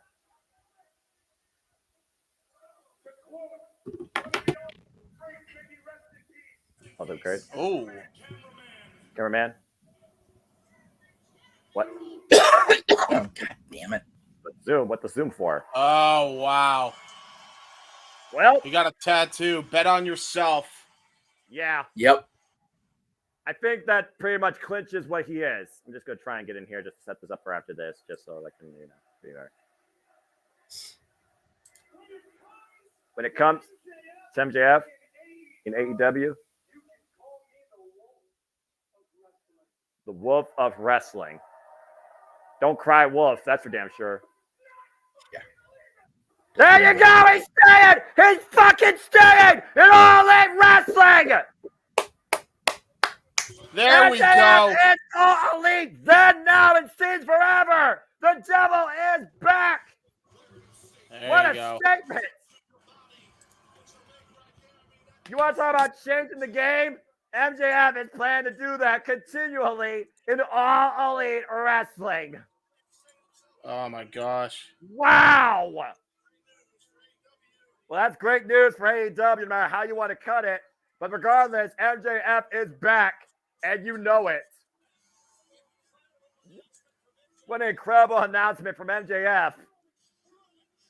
And we're only 30 minutes into the show. What the heck else is going to happen tonight? Who else is going to show up? All right, so we got a moment to breathe right now. It's MJF back, and he is back, damn it. Preach it. Yeah. As we got a DraftKings announcement here, as I'm in the Discord. Okay, good. Yeah. All right. Yeah, if you can, Noah, since Max is done spitting his truth as he do, so is there? I'm just trying to think here. Is there a way? So you're in the Discord, you're logged in on the computer on your Discord. So can you log out of the Oh wait, no. Yeah, can you log out of the TV side of it then? I'm literally out of the app. I'm not logging out of the app because then I would just be out. But I'm not in the feed on the app. If that's what you mean. Oh, so well, however you were watching it before you went into Discord is what I'm saying basically. I'm out of the app. I'm out of the app. It was a trailer app on my TV. All right, JJ, if you are back there, I don't see you in the green room. Come on in and we'll try it again, brother. Yeah, because I'm serious about this pay-per-view. There's no way I'm fucking missing a moment of this. Oh, no. And I don't expect you to. Absolutely not. Like I said. All right. All right. Like I said, I'll get to watch what happened tomorrow. I'm good on that. I just want to make sure the people that are going to be on the commentary team get to watch what they want to watch tonight. So as we get ready for the Unified AEW Trios Championship match, they do the video package for that. So All right. Did they give me a graphic for that? Is the question. Probably not. I was unable to find what said unified, so it might be on their AEW feed, but I don't know. I'll try to find it really quick while we're. I mean, I'd probably leaving this up all night, to be honest with you. Personally, I'm fine with that. I don't care what anyone else is fine with. Because again, I'm not looking at the chat. I'm just looking at the monitor. My monitor now is just the Discord feed on my laptop with this video package versus the actual Triller TV app. So there you go. I am just so happy he's back, man. It's been. And he's staying. He's not going anywhere. No. Nope. Damn it! Good to see this comeback back. Absolutely. The game just got a whole new level of where the best wrestle once again because we got Maxwell Jacob Freeman back. So this is the Bang Bang Gang against the Death Triangle. Thank you. I couldn't. Yeah, for the Unified WWE Trios Championships. Penta, Azil, Red Phoenix, Animal, and last but not least, the Bastard. Well, it's not going to say that titles are on the line in the graphic, but we're gonna go with what we got. Yeah, you can beat your minds if you want. Put like a match marker over it because it literally was defined as that after Collision last night, where the Lucha Brothers beat the Guns. I've missed that Death Triangle Titantron. Of course, Death Triangle, former AEW Trios champions, before losing them to Kenny Omega and the Bucks back in that Best of 7 series that concluded in the Fabulous Forum, literally in January. Freaking last year. Was it last year? Yeah, it was last year. I think it was last year. Yeah. It's crazy. You know, I'm having these time flies moment more and more as I get older, and like I said, it doesn't feel like 5 years, but it feels like it's also been longer than 5 years. It's just both. Yeah, sort of like that. Yeah, it's just bonkers when you think about where we stand right now in AEW at its 5-year anniversary when they'll start at Double or Nothing, and while they're defining a dynasty, we just got the most wanted man in the business claiming he is staying in All Elite Wrestling. That's big for AEW. It really is because yes, it was almost the worst kept secret that he had signed after Double or Nothing a couple years ago. Like, I mean, it was pretty much like we all knew, but we didn't know, we didn't acknowledge it or whatever. But to hear him come out here and say it at this show on this night, after all the speculation, all the gaga, whatever you want to call it, it's fucking huge for the company as well as for him. Right, exactly. And Somehow, of course we got Guns Up. Okay, so no, I think you have to straight up log out. You have to log out of Triller because I just got the 2 limit on streaming again. Oh, fuck me. These stupid streaming services. Yeah, I hear you, brother. I fucking hear you. Just okay. Let's figure this out because this match let's figure this shit out. Yeah, let's just do it really quick. So since James is logged in and using your account, as long as you can see the match clearly through the Discord, that's what I'm concerned about for you, Noah. I want you to make sure you see the show. You're my lead guy. Yeah, I get that. All right. So once we're in the Discord for sure and you're logged out completely on your end, let me know and we'll see if we can get James back situated here. All right. Yeah. Log out of this on the TV, completely log out of the Triller app. Okay, I'm completely logged out. We'll fix everything, I promise. Okay. Stand by, everybody. All right. Yeah, put a friggin' Oh, wait, hold on. Hold on. I'm going to read this. Refresh just so that feed. Refresh the damn feed on the Discord. Yeah, James. Yeah. Okay, yeah, we're good. I'm not going to lie. Okay, so James, you're good. You're refreshed. I am refreshed now. Yep. Okay, Noah, can you see the show? I can. You cannot. I can. Oh, you can. Okay, good. JJ in the green room, are you good on the television? Correct. Can't see your thumb, brother, with you. Okay, cool. Do you want to come in then? All right. Drop down.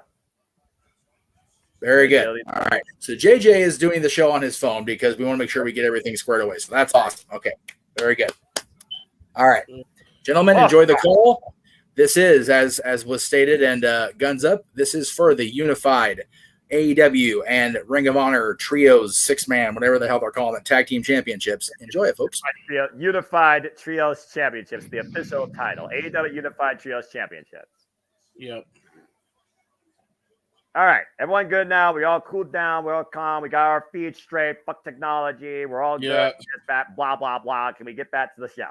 Yes. I think so. I'm sorry, guys. Not your fault. This fucking fuck Triller and fuck Netflix, more importantly, for this Fuck stupid streaming rule. services in general. God damn it, Lord forgive me. Seriously, like it's like this is why, man. Like we'll rant it's- about it on open mic night, but It's one of those, and we will eventually one day for sure. But my whole point is, the whole point of them limiting it, so they say, is to make sure that people aren't stealing. If we're offering it ourselves, fuck all the way off and let us do it. Yep. Anyway. Thank you. Big swing blade by Penta Silmiero as we get back to in-ring action here right now. Blind Chad and Ray Phoenix. Ooh. Catching Austin Gunn. And of course, the former AEW Tag Team Champions now back in play. Cazadora. Oh! And Ray Phoenix planted on top of, I believe that's Austin Gunn, one half of the Golden Guns, as we call it. So JJ, are you synced up with us? Not that we shouldn't even try it, but are you synced up, you think? I'm not, but it's fine right now. We can worry about it after the match. Call the action. Enziguri, big forearm smash, and right now Death Triangle literally teeing off against Colton Gunn in the corner. TNA kick by Pac. Again, we talked Multiple about kicks. how incredibly effective the Death Triangle are, but triple drop kick, the Colton Gunn. Woo! Triangulo de la Muerte, baby. We be in, of course, Death Triangle previously was involved at AEW Double or Nothing 2 years ago against the House of Black, and that's when Julia Hart arrived and the House won. Well, nice reverse fireman's carry there. Oh my God! From all the way across the ring like this. Big what's up with the boots. Oh no! Golly, that'll rearrange your posterior.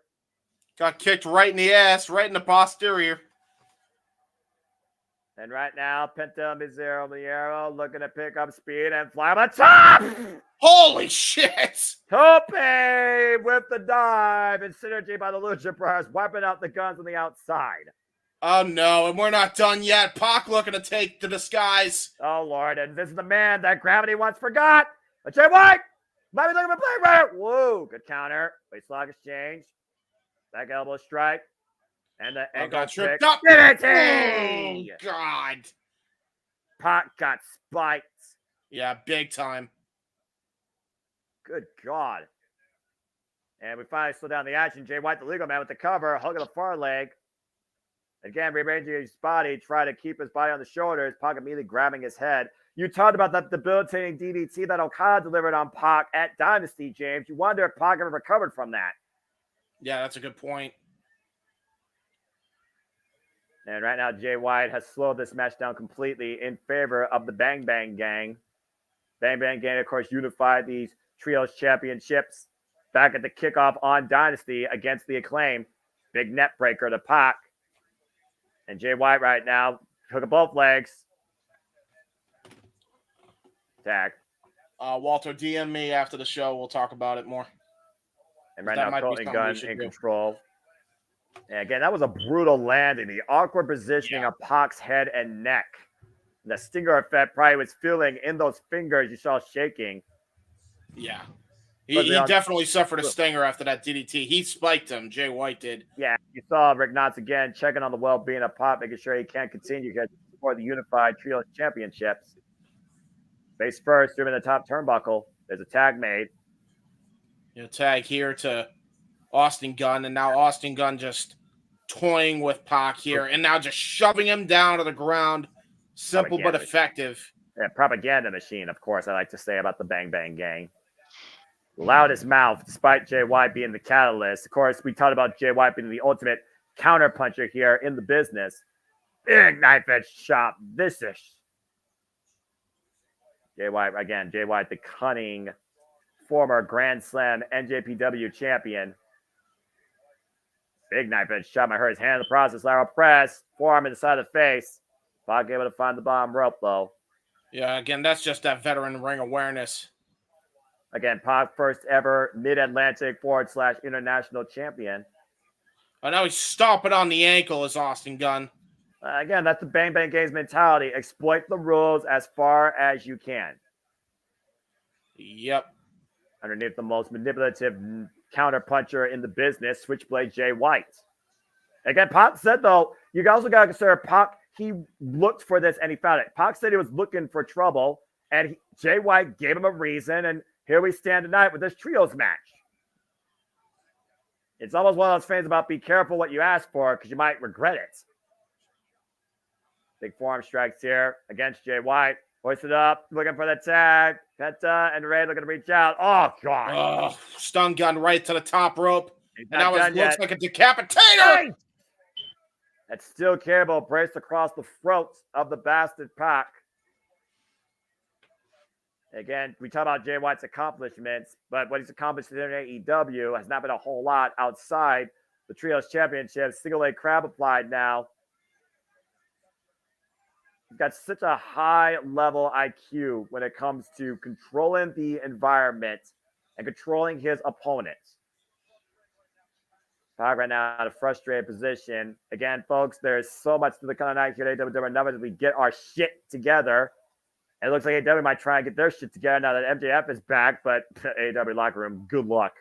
Mm-hmm. And again, thank you all for tuning in. Please like, comment, tell a friend. Still so much more to come tonight here at Double Nothing. And of course, the JMN Multiverse of Media. Nice road for you. Tap to Penta. As of course, you're the Dazzle always on wrestling, talking about Intercontinental Championships and title matches. And of course, we'll cover NXT Battleground Las Vegas here Sunday, June 9th. That's the next watch event here at JMN Multiverse of Media. Knife edge chop here by Penta, former challenger for the International Championship and TNT Championship.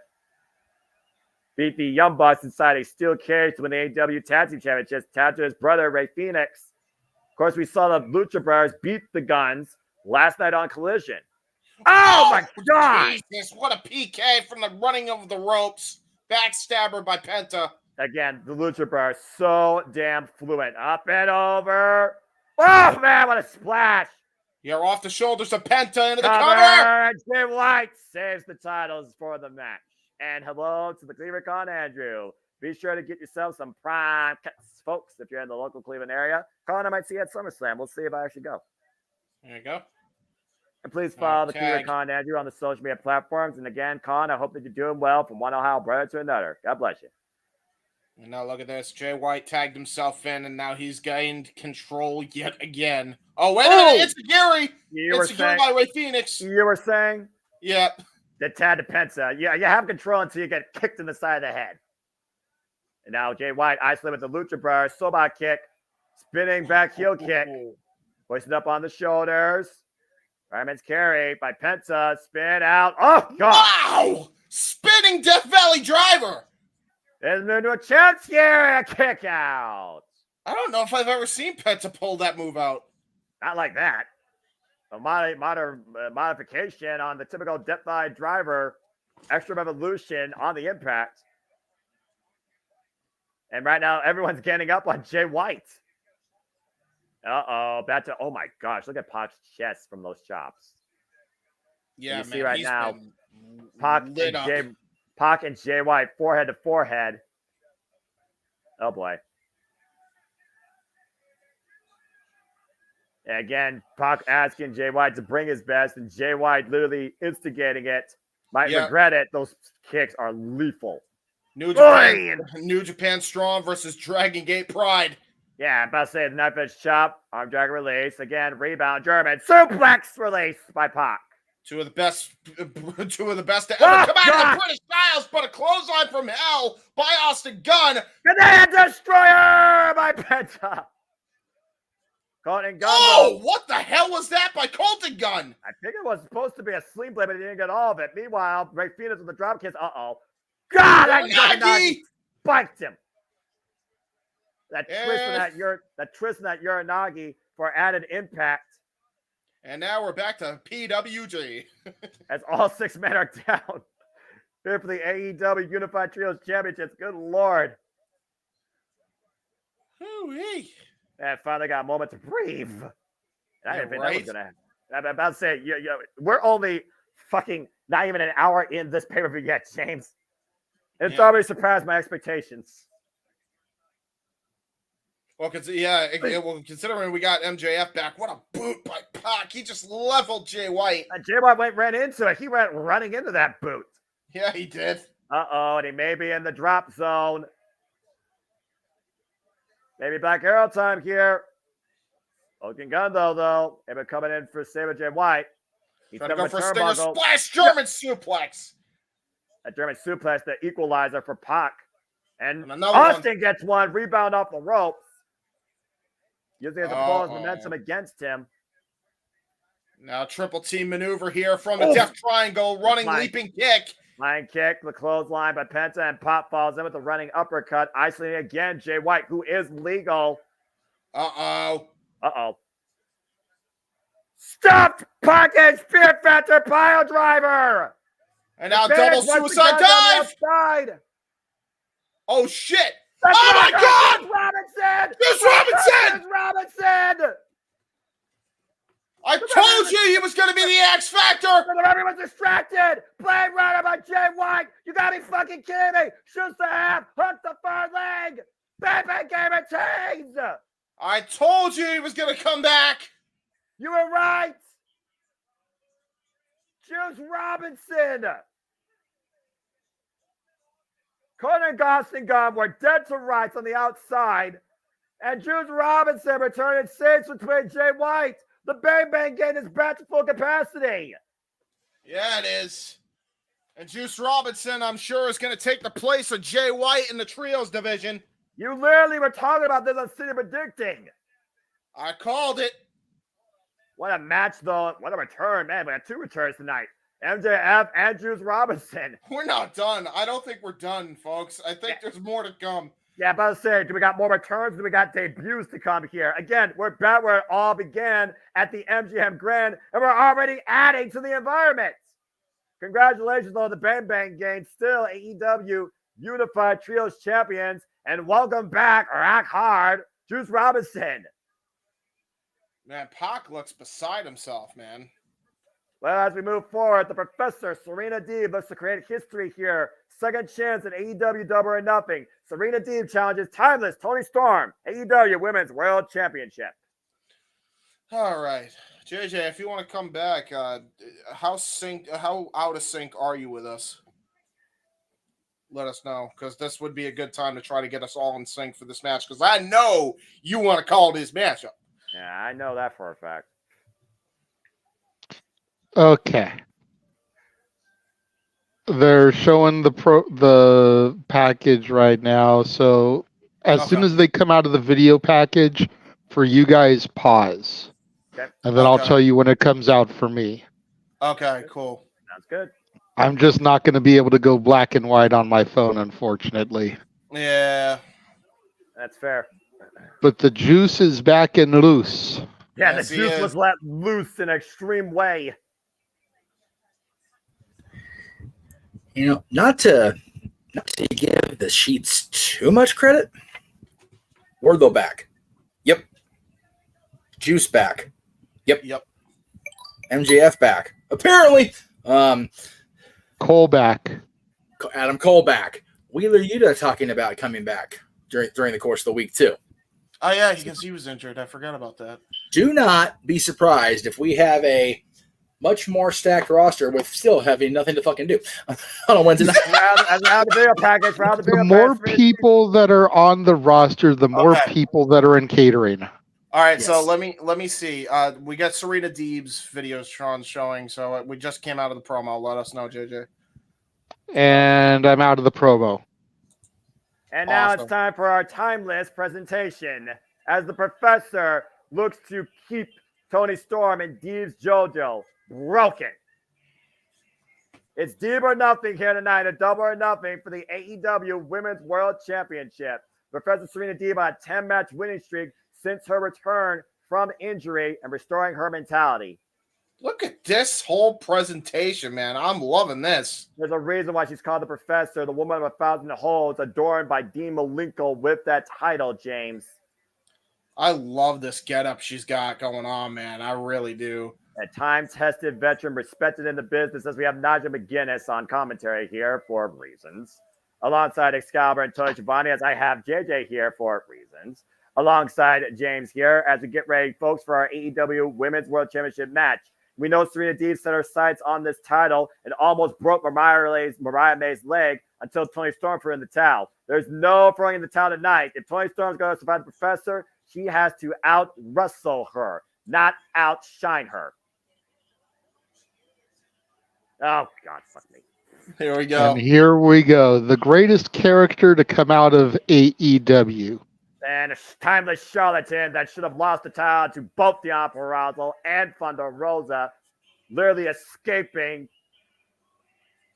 thanks to her student Mariah May and the butler Luther. But yes, our current AEW Women's World Champion, timeless Toni Storm, who of course has held this title now for 191 days, going into her 5th defense, now a 3-time AEW Women's World Champion. You know, where's my boy Keen A Train at? Show some support with me. Exactly, man. I'm gonna roast both your asses. Hey, man, I'm not only a timeless Tony fan. I'm a fan of what Mariah May is wearing, dude. How are you gonna wear something like that after you just had somebody motorboat you? Like, come on. Ay. This timeless charlatan trying to be the Marilyn Monroe of 2024. So she's the Marilyn Monroe. What does that make Mariah May? I have no idea. I don't watch movies. That's fair.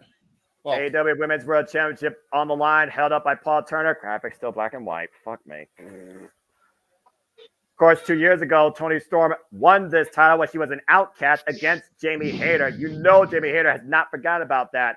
With the fact there's been a stream of returns, it is not too far-fetched to see if Toni Storm's enemy returns tonight with some Hayter raid waiting for her.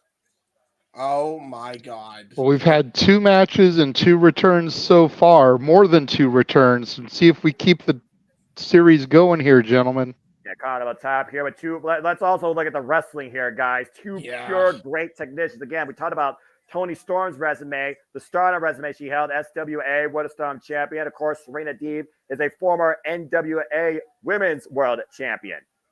Held that for 228 days. Yeah, these women are gonna absolutely kill it here. Like, this is gonna be a sleeper match, I think. They call it up top again here with Toni Storm and Serena Deeb, but you gotta be aware of the numbers game on the outside with the butler, Luther, Mariah May. What are you? Why is the whole thing we're gonna motorboat everybody? Why? Trying to insult Serena Deeb is what that is. Taking her story and taking her wrestling lightly, and she's gonna pay for it. Yeah, for sure. No, you know it's bad when I'm asking that question. And Serena Deeb might be looking to tie up Toni Storm, but Lana Clutch AT approved. Paradise Lock. Oh, Jesus. There you go. I mean, and then she just sits on her. She's just sitting on her throne without her crown at this point. Oh, no. And she's got a chance to win a crown with the Owen tournament as well as a title shot at All In Wembley Stadium. Drop kick to the kick to the ass. That's the key. That's how you unlock it. The arm rigger now. Serena Deeb. Have you guys not watched Sonata and New Japan Pro Wrestling? Of course, we'll be covering the Forbidden Door at the end of June from the UBS Arena, June 30th. Ooh, great kick. Great matrix out of that. But got forearm troubles. Oh, no. Storm lights, camera action. Oh, God, that hip attack. Hit her shoulder hard on the way down. Yeah, she did. Yeah, I'm going to just make this complaint now, and we're never going to bring it up again after this. So Triller TV is what I'm watching on computer. Apparently on PC. As we see a Dragon Screw leg whip, by the way. Damn, that move has to suck. By Serena Deeb onto Toni Storm, and she gets knocked off the apron. I'm seeing fucking emojis on my screen. Yeah, that's the chat engagement there. What the fuck? Look at the dice net breaker on the floor. By Serena Deeb onto Toni Storm. She has a twist and shout by the NWA president, Hiroshi Tanahashi, who, of course, showed up last night in Collision. And Serena Deeb, hook on the both legs, gets a 2 count. Do you see the 2 count now, JJ, or no? No, I'm good with you guys. Awesome. Yay! We don't need to keep asking the question. I'm good. Awesome. But again, JJ, we talked about, though, you talked about the character dynamic of Toni Storm, but how strong is her wrestling when it comes to Professor Serena Deeb? Again, she's been more show and pizzazz, okay? A lot of lights, camera, action. And yeah, she's a pretty capable wrestler, but we're talking about Serena Deeb here, a time-tested veteran, 18 years in the game. Again, former NWA Women's World Champion, as an advocate of the National Wrestling Alliance. You can't argue that Serena Deeb is clearly the better wrestler here. Well, that's all debatable. I mean, on the surface, absolutely. I'm not going to take anything away from Serena Deeb, but Toni Storm is very underrated in her in-ring capabilities. This whole gimmick that she's got going on of the timeless era has made people forget what a technician she is in the ring. Yes. People are more caught up with the gimmick and the shenanigans by that shirt as well, and they completely lose sight of her in-ring abilities. And right now, Serena Deeb is providing a master class in technical wrestling, trapping Toni Storm in the abdominal stretch, driving her elbow in the rib cage. We've seen Serena Deeb now work over the legs, the neck, and the ribs of Toni Storm in this match, the entire body proverbially. And we see Dr. Evil outside the ring trying to get the crowd into the Timeless Wonder. And vicious dragon screw leg whip. Once again, going back onto that leg. Serena Deeb might literally break the leg, and right now just teasing Toni Storm. Oh my God! Just a slap in the face. Well, I mean, that's how you slap a bitch. Pure Look, after desecrating her flag with a cabaret striptease in 2024, sending back that was awesome. That was awesome. Bygone era divas. She deserves that and more. I disagree. That was awesome, Noah. I'm sorry. That was so great. That was phenomenal. I love it. Simply phenomenal. The Deeb kicks the leg, though. Roll up at 2 count. Both women separate here. And once again, swinging around. Disorientating Toni Storm. Throwing up her equilibrium. Schoolgirl spin. No doubt about it. Fly cover by Deeb. 2 count again. Money straw. Money straw cradle attempt. 2 count on Deeb. Oh, God, what a headbutt. Jesus Christ. Oh my God. That's one way to use your head. Jesus. Bang your head. Well, I mean, we had Toni motorboating earlier. Now she just gave Serena some head. What does everybody want? Brand new women's champion, if I could actually get my wish. Serena Deeb right now trying to get up to her feet as Toni Storm's slow to get up to hers. You will get your wish in August at Wembley Stadium, good sir. Just bide your time until then. Backstabber. And Toni Storm might be looking at her. DDT! Float over. Remains with the front face lock. Now hook it up again. That's the knee trap. Fisherman suplex with a bridge. Cover two. No. And again, this is exactly what JJ was talking about, Noah. You always are so caught up with the Toni Storm shenanigans. You forget how capable she is in the ring. She could go toe-to-toe with Serena Deeb when it comes to the grapple. And right now, looking to hook her up. Perfect plex was a perfect...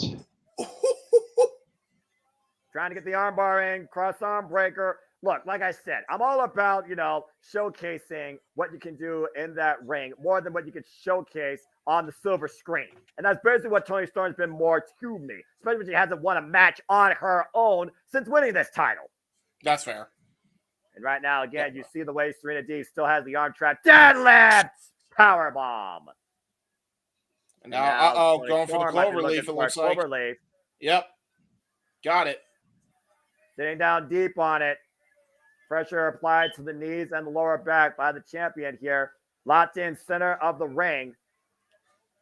But if anyone knows what does that say for the doubters? If Toni Storm can defeat the Woman of 1,000 Holds with a submission here. I mean, the last time Serena Deeb lost via submission was against Mercedes Martinez in Ring of Honor for the Ring of Honor Women's World Championship. So it would absolutely shock me beyond belief to see Toni Storm submit her as Deeb makes her way to the rope. And again, that's Toni Storm. Toni Storm still favoring her left leg here as they got a bit of a slowdown moment, though. All the work done earlier. I'm just saying, man, she's fighting her heart out so much that her lipstick is running. That's how hard she's been trying to wrestle Serena Deeb. Oh! Driven into the corner right now, creating separation. Deeb still favoring her lower back, though. And Toni Storm looking to follow up. Oh, my goodness. Ain't pushing her. These hand strikes to the jaw, left and right, lighting up Toni Storm in full color, might I add.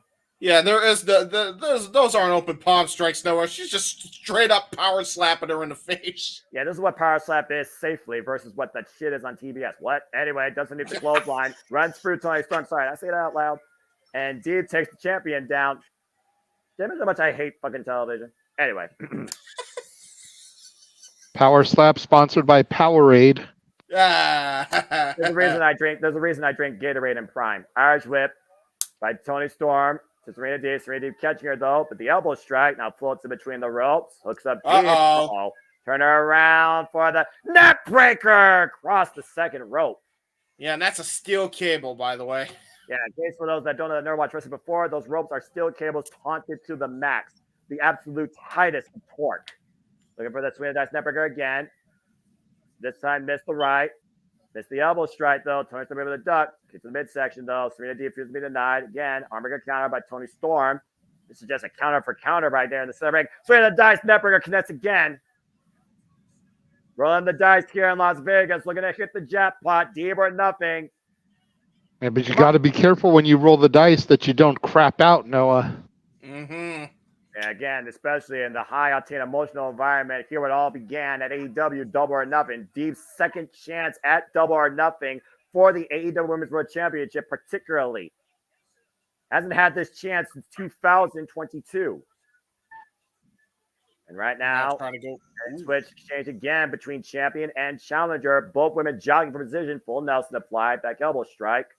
Tony up the ropes. The rebound. German suplex by Deeb.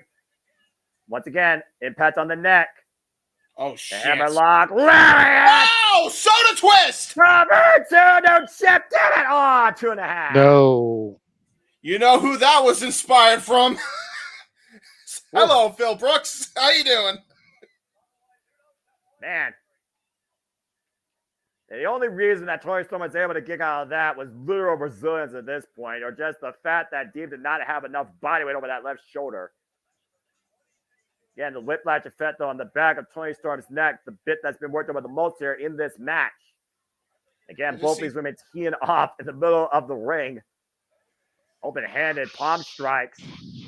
They're getting open-handed palm strikes as faces of Serena Deeb and Tony Storm are showing up on my screen. That's very apropos. And right now, looking for that roll through shoots to have, hook up both legs. Tony Storm able to kick out. This is just a pure technical wrestling match here. Fatigue has to come in effect here. Uh-oh, sit out. Power bomb and cover 2, no. Hitting a 1031 style choke bomb to Tony Storm. Yeah, again, but notice the legs were not over the shoulders, so Deeb had enough leverage to kick out of that. She didn't have to exhaust as much energy either. How much did that take out of the champion? To your point, watch the replay, guys. Goozled her up and planted. Golly. Choke bomb. Uh-oh. Uh-oh. Lights, camera, action. Deeb able to follow through. Roll up, roll up, roll up. Transitioning. Serenity lock. The single leg crab. Can you drive that knee, though, into the mat? This is the same spot Mariah May was in on Dynamite where Tony Storm threw in the towel. Can Tony Storm find an escape from this? Deeb has been targeting that leg this entire match. The game plan of the professor coming into full effect right now. She looks for the ropes.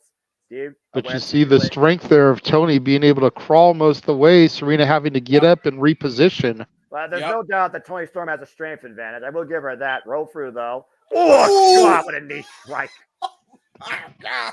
And look at the hookup for Deeb. Back body drop, though. Reversal of the roll through. And Deeb, once again, going back to the leg, transitioning once again, and driving that knee into the canvas.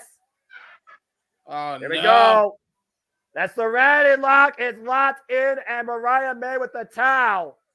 Will Mariah May throw in the towel? Will Mariah May sacrifice the AEW Women's World Championship for her teacher, for her friend?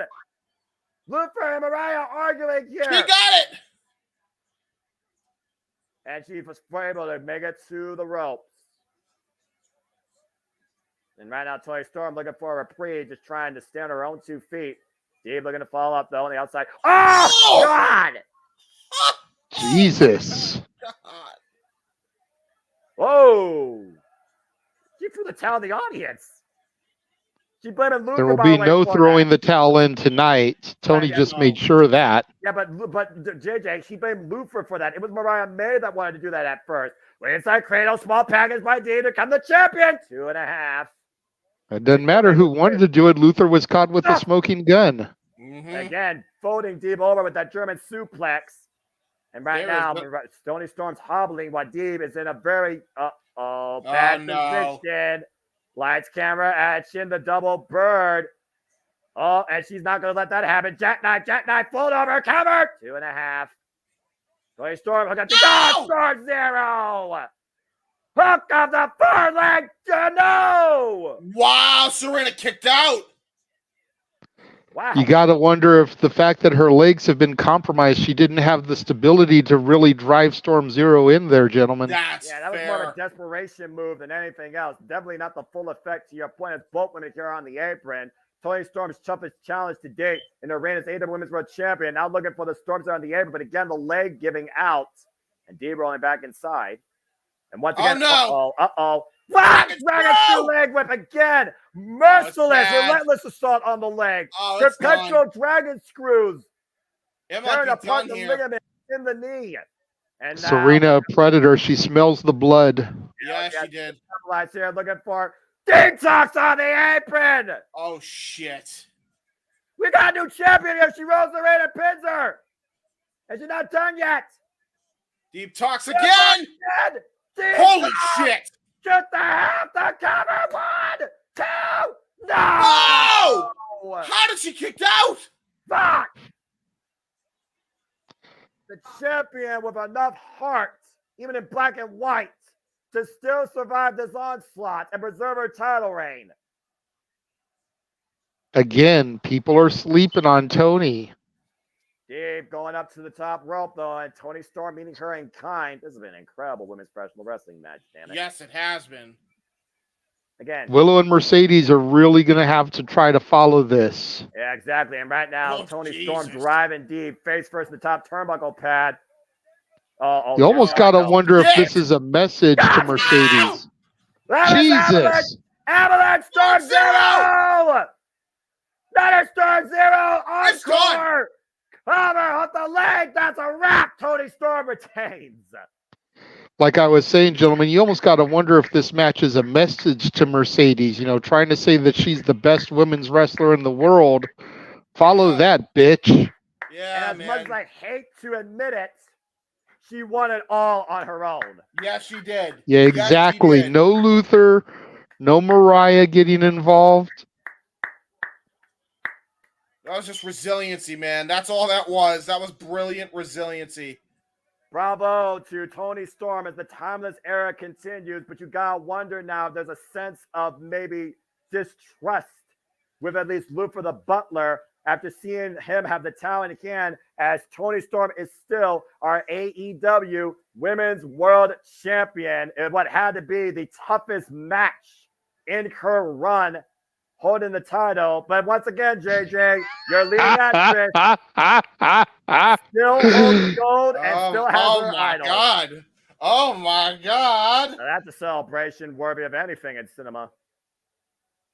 Well, as we keep moving forward here from a championship bout to a grudge bout, Orange Cassidy, Trent Beretta, one-on-one. Has to be the last time that these best friends of former face one-on-one here at Double or Nothing. That was an incredible match, though. I'm not going to lie. That was phenomenal. I got to give credit's due. Tony Storm just shut me up, at least for now. Bravo. That was a great match. Holy shit. Been trying to tell you, bro. I've been trying to tell you. This just happens to be my week for getting Noah to admit it. First, he admitted it about Jeff Jarrett, and now he admits it about Tony Storm. Even I can change, have a change of heart. Don't get used to it. Anyway, congratulations, Tony Storm. Still AEW Women's World Champion, but a phenomenal effort and clinic demonstrated by the professor. If nothing else, the professor taught Tony Storm something. You need to do a whole hell of a lot if you're going to keep holding on to that title. Your time is coming. Wow. That was awesome. Well, we got a moment to breathe here. We get ready for our next match of Trent Beretta versus Orange Cassidy. Oh, whoa. And Trent with a new theme in Titantron. A best friend no more. And thank you, JJ, for joining us for that match. We will see you later on tonight as other matches continue. Again, James, you saw the betray of Trent Beretta to Orange Cassidy during the AEW World Tag Team Championship tournament after the loss to the EVPs in Yeah. front of Sue and Chuck Taylor. Trent says he blames Orange Cassidy for being a selfish hypocrite. He came in as their mascot, and instead, he's the guy that surpassed Trent in everything. And what has he gotten out of it? Nothing. Trent blames Orange Cassidy for all his shortcomings. Trent, previous challenger for the International, Continental, and even the Triple Crown Championship. Previous multiple-time challenger for the Tag Team Championship. And he came up empty. And he blames Orange Cassidy for that versus himself. And you got to imagine as well, you want to talk about the whole argument that he's blaming Orange Cassidy for his shortcomings. Keep in mind, Trent Beretta had an opportunity in New Japan Pro Wrestling to go as a single star. He had everything. He has all the tools, but he chose his friends. He chose Orange Cassidy. He chose Chuck Taylor. I'm going to punch Trent in the face. Where is he? Where's Orange Cassidy? We got Don Callis in commentary. Oh, God, back to where's my mind? Back to where is my mind? Oh, no. That's a different Orange Cassidy right there. Orange Cassidy with a different mindset. A throwback here. I think this is mind games, full on. This is mind games. Well, I mean, think about this. How long has it been since we've heard that theme? And honestly, where is Orange Cassidy's mind? Again, Orange Cassidy's mind's been warped by Don Callis, the loss of Chuck Taylor, and the betrayal of Trent Beretta as Don Callis has rejoined the commentary here. And you do wonder, again, does Don Callis have more of an interest in Orange Cassidy or Trent Beretta? Mm-hmm. I guess we'll find out by the end of this match. Orange Cassidy in the full denim gear, by the way, tonight, and a black shirt. Different attitude here demonstrated by Freshly Squeezed. Oh, that we haven't seen for a while.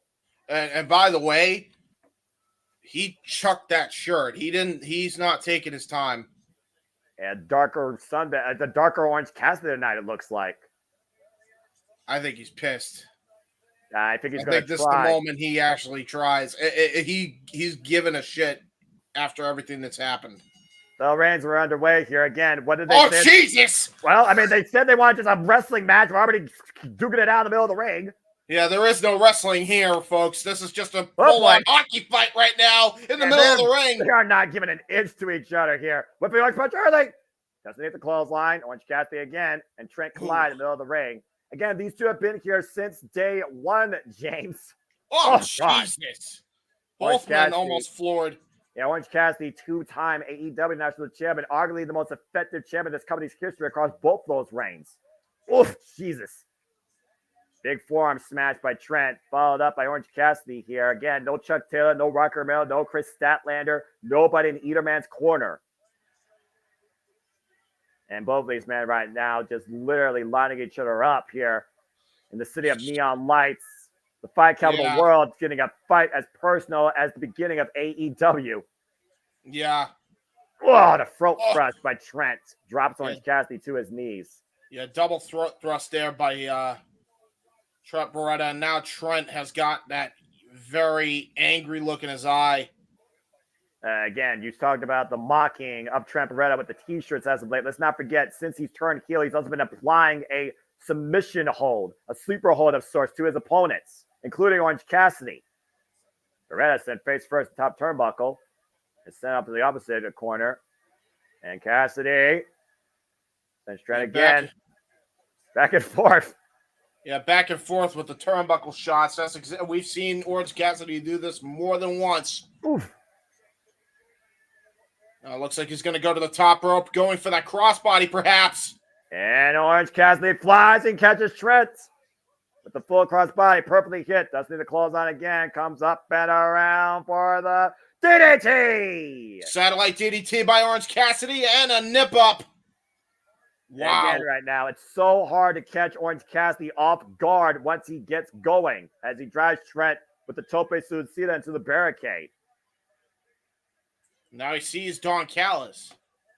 I think he notices Don Callis on commentary. I don't even think he realized he joined in the show or joined in on the commentary booth until now, rolls out of the ring and breaks up the 10 count, goes back on the attack on Trent on the outside. We see Don Callis now as he's right by the announce table, and I do wonder, did Don Callis talk with Orange Cassidy at all prior to this match? Since Wednesday when Orange Cassidy was laid out by Trent.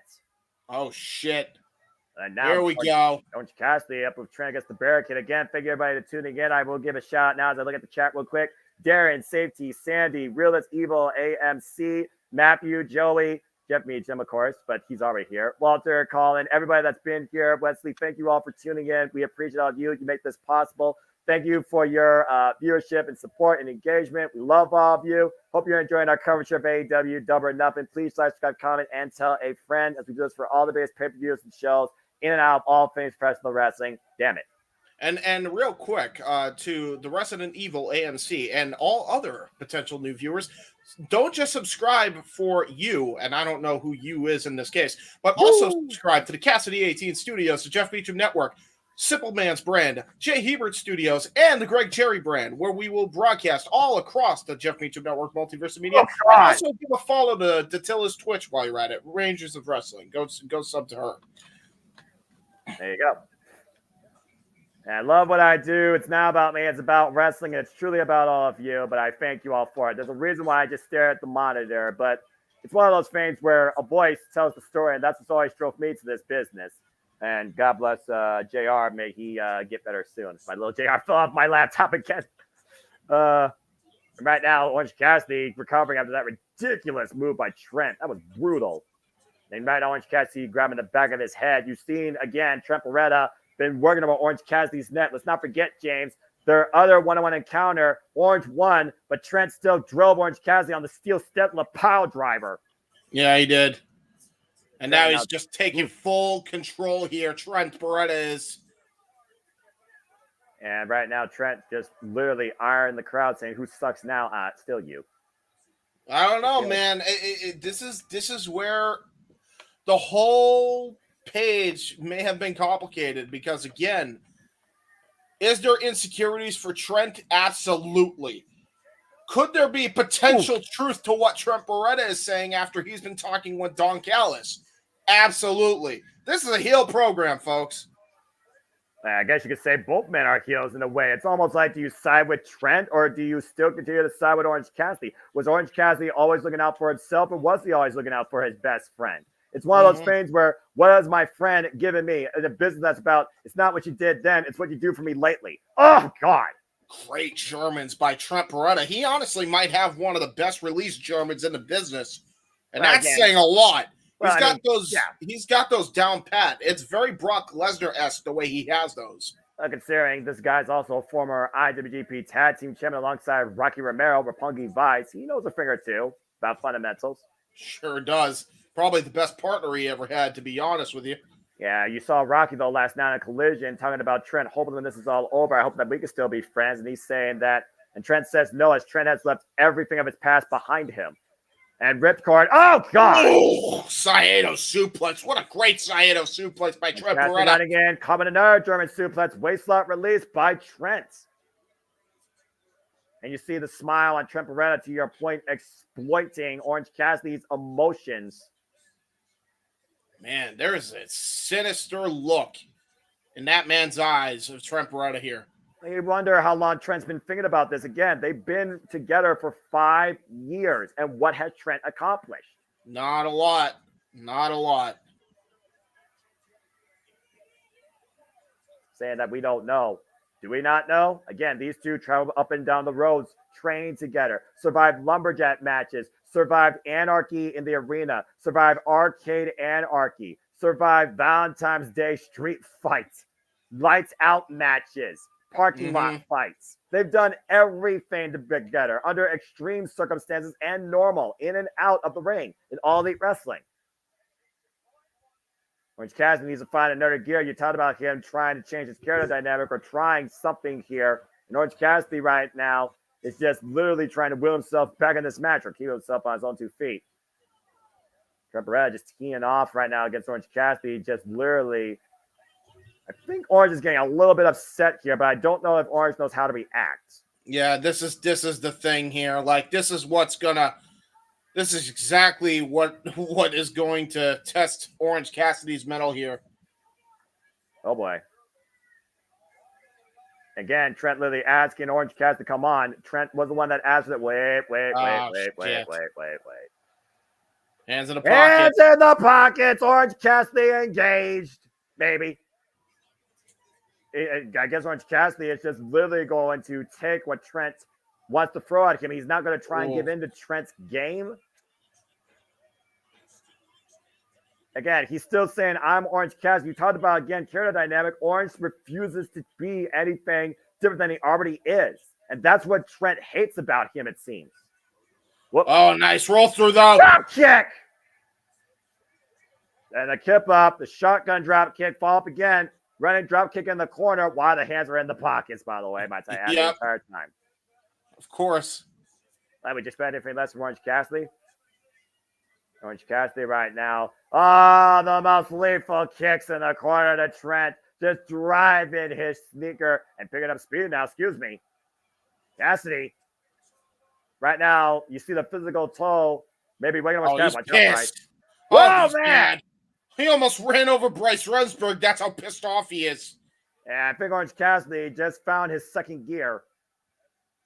That's Orange Cassidy once again going up to the corner.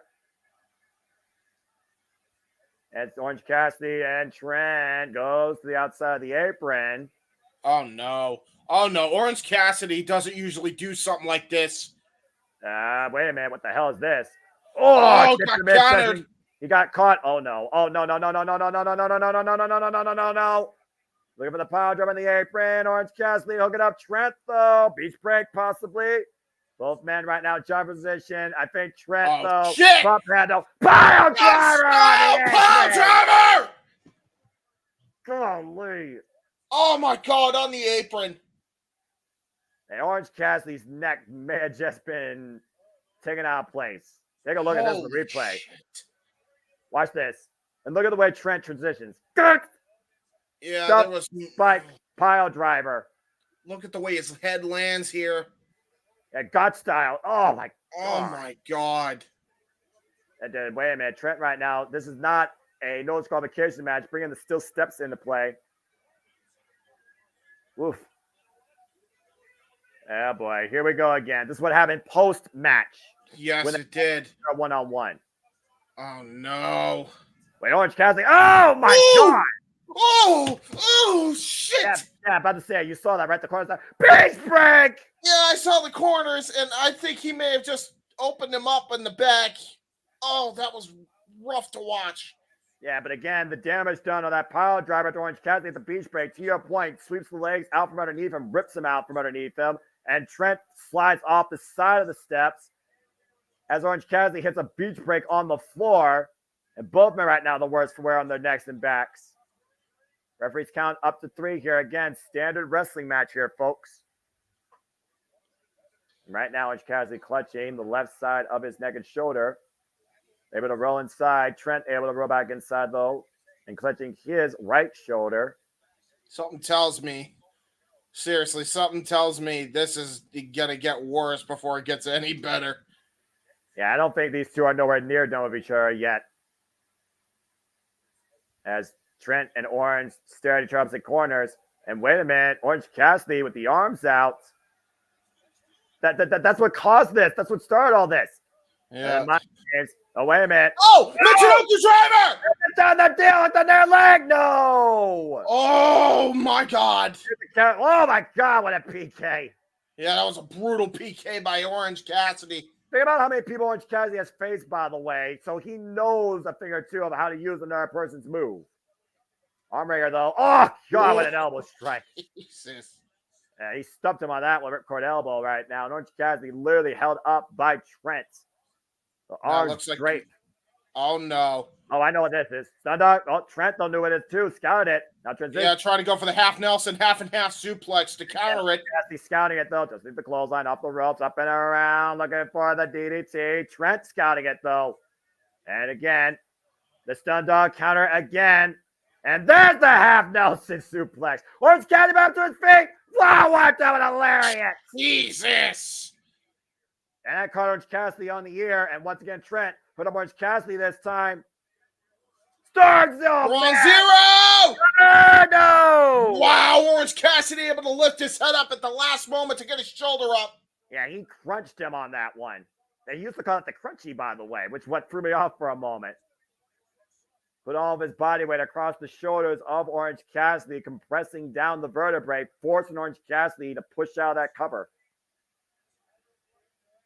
Again, we've seen these two face chart one-on-one before under friendly means. Back when it was for the AEW National Championship impromptu by Kip Sabian. Yeah. And then we saw how much violent it got earlier this year when he betrayed him. And Brent now with the arms out. I think he wants to give the people something they don't want. And looking to go with that knee. Oh, man, got clocked. Yeah, with a right into the beach break. Cover out the leg. No. Oh, that was close. Oof. Orange is not done yet, though, to Don Callis' point. As much as I hate to agree with that virus. Again, you figure about the mental and physical tolls Orange Cassidy's been through with the loss of Chuck Taylor no longer able to wrestle and the betrayal by Trent. Uh-oh. Oh, shit. He got him in the code breaker into the triangle choke. Hell's Gate. Hell's Gate locked in. Orange Cassidy's got leverage as he rolls through. Look at this. Shoulders down. Got him. Got him. What? Incredible counter jackknife trap.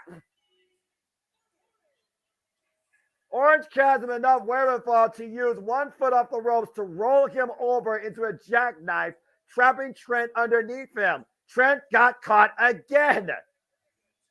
He said that's an icon. That's an icon, says Don Callis. Well, I mean, again, no one wrestles like Orange Cassidy. How many times have we seen Orange Cassidy find a way to win? And once again, Trent comes up short against Orange Cassidy in a wrestling match. He wanted a straight-up wrestling match, and he got it. Orange Cassidy out-wrestled Trent. Simple as that. By the way, you'll notice that on his wrist tape, there is Chuck Taylor? Yeah, what's Trent figuring now, though, that he was unable to beat Orange Cassidy again under the match he wanted. Trent got what he wanted, and Orange won. He looks beside himself, man. Did you be? We're in Vegas. Trent went double or nothing, and he came up with nothing. And again, Orange Cassidy shows why we have supported this guy since being part of AEW. And this time, Trent's just literally walking away, not even looking back.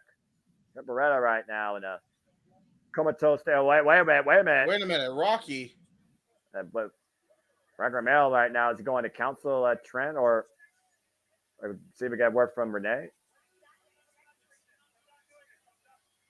He's done. What? Oh, what?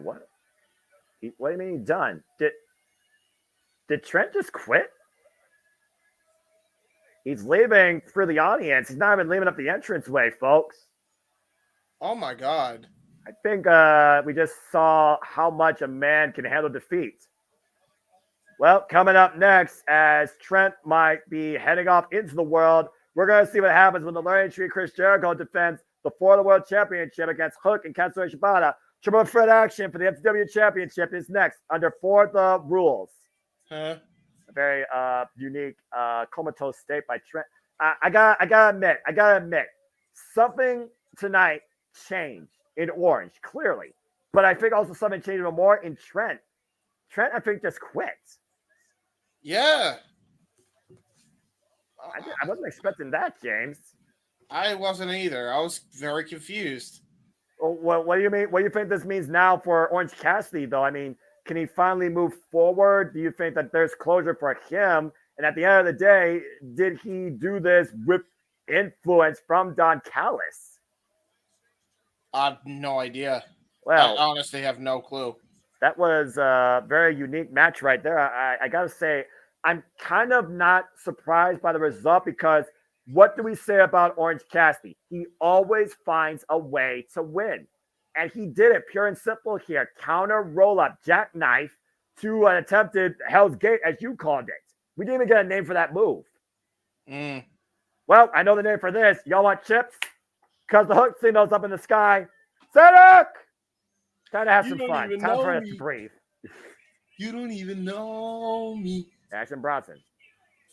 Well, as we switch gears here, folks, this is now for the FTW Championship, christened for the World Championship by the Learning Tree Chris Jericho, trying to become the first 3-time FTW champion, the cold-hearted, handsome devil, and the son of the submission specialist himself, Taz.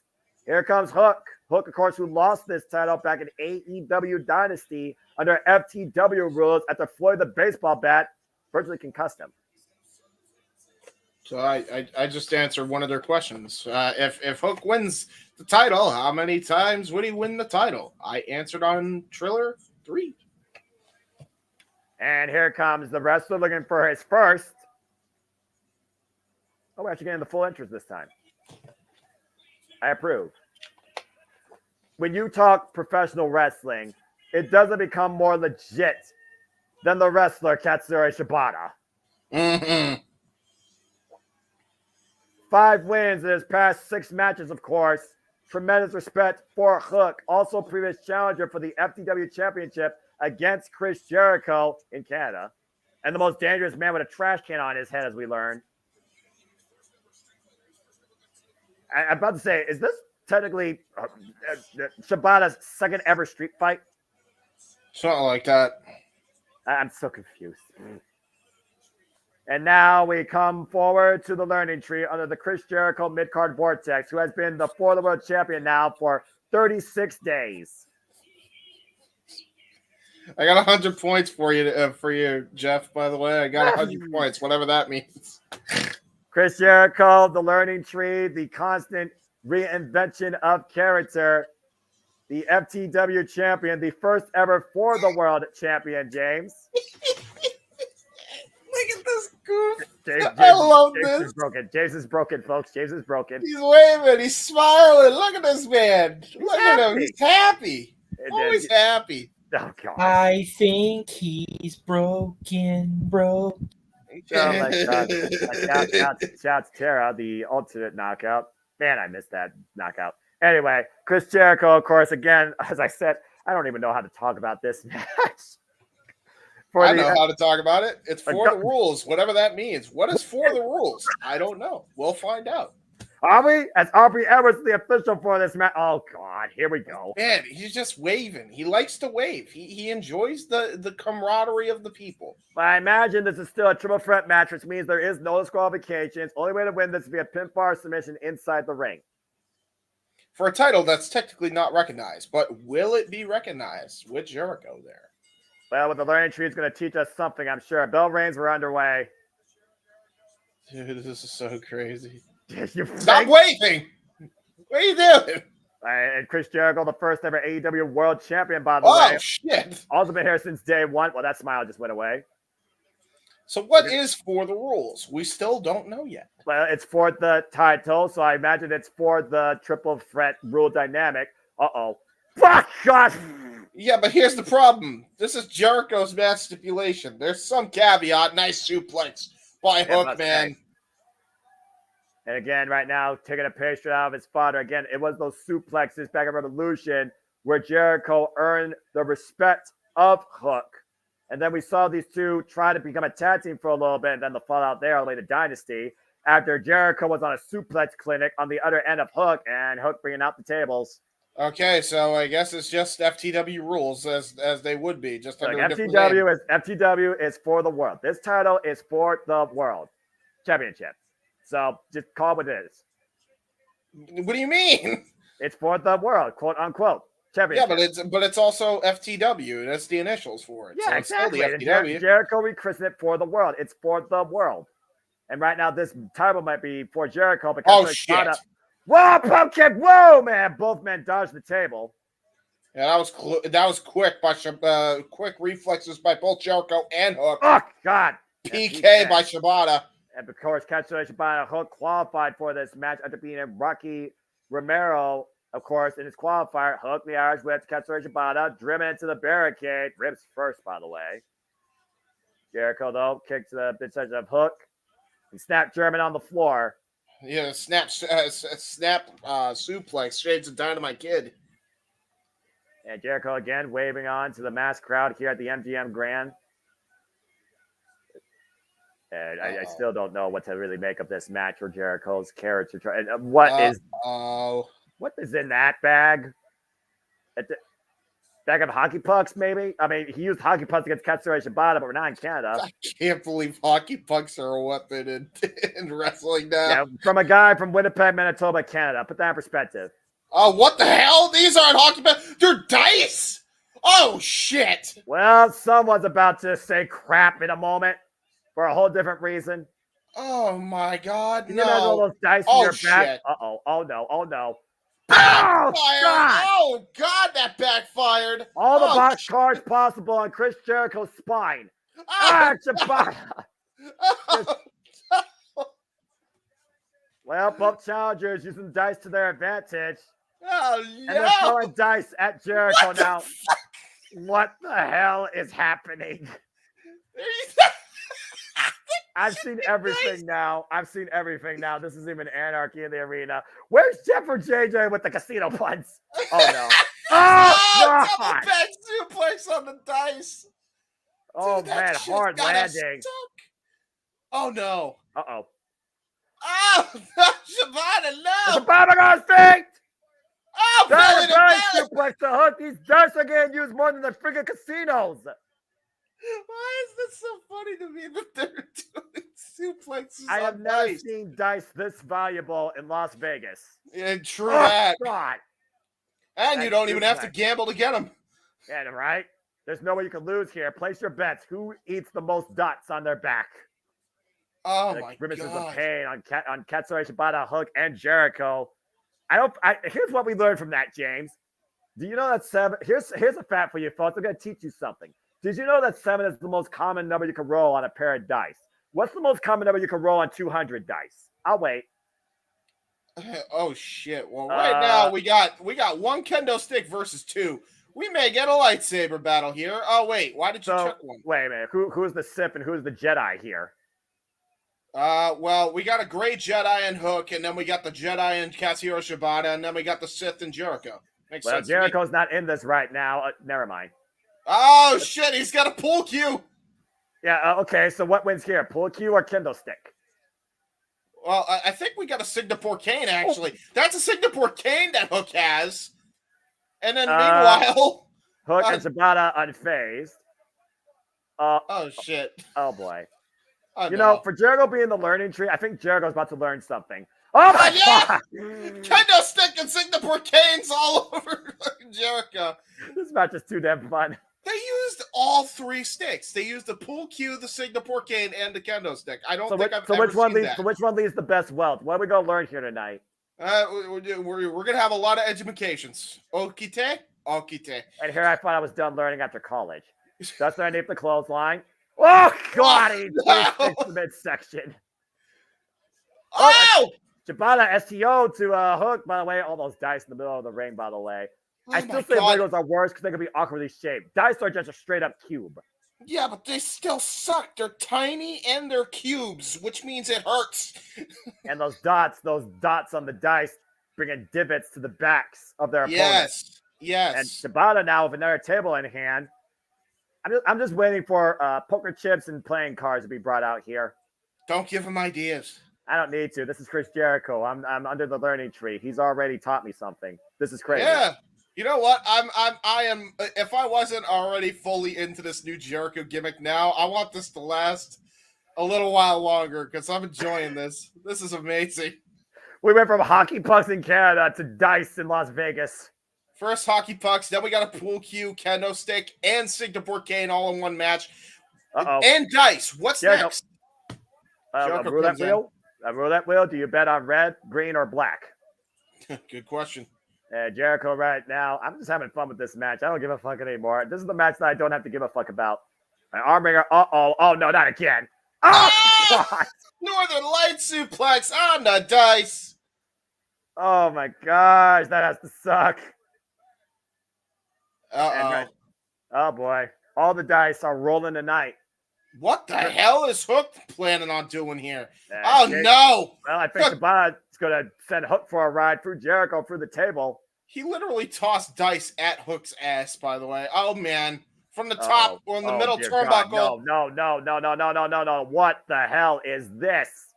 Shibata hooking up Hook for a ride, about to find out what happens here. Oh, dear God. This is not going to be good for anybody. What? Oh, Jesus! Oh, man! Oh, my God! Death Valley driver off the top rope through Jericho through the table, and the table doesn't break. Hook into Jericho as the table collapses under the weights. Awkward landing by all three. Take a look at this, James. Watch the way they land. Yeah. Hook lands on Jericho. Jericho falls off the side of the table. The table warps. And Hook grabbing the back of his head. The cover! Woo! By Shibata on Hook. Almost won the FTW title. Yeah, he did. Imagine Shibata winning the FTW title. Jesus. Yeah, what would he rechristen it as? The never open weight title. Man, Jericho stepped for the table. He'll rename it the drop kick by Shibata. Sorry about that. The AEW never open weight title. Oh, excuse me. And a kick out by Jericho at 2. Sorry, I was choked up a little bit there. I am losing my shit. The Kensler Shibata nearly pinning Chris Jericho as Hook right now is trying to roll out of the dice. Yeah, man. Like, this sucks, man. There's no good way to freaking get out of this predicament. And right now, I mean, again, and FTW title on the line. This is for the world for the rules. Double A takedown in the dice by Shibata to Jericho. Looking to turn him over for a full Boston Crab. And oh, shit. Positioning now. Trapping legs. Might be going for a Muda lock. And Hook right now getting back up to his feet. And Shibata catching Hook's ankle. What? Ankle lock. Ankle Muda lock combination. What the hell?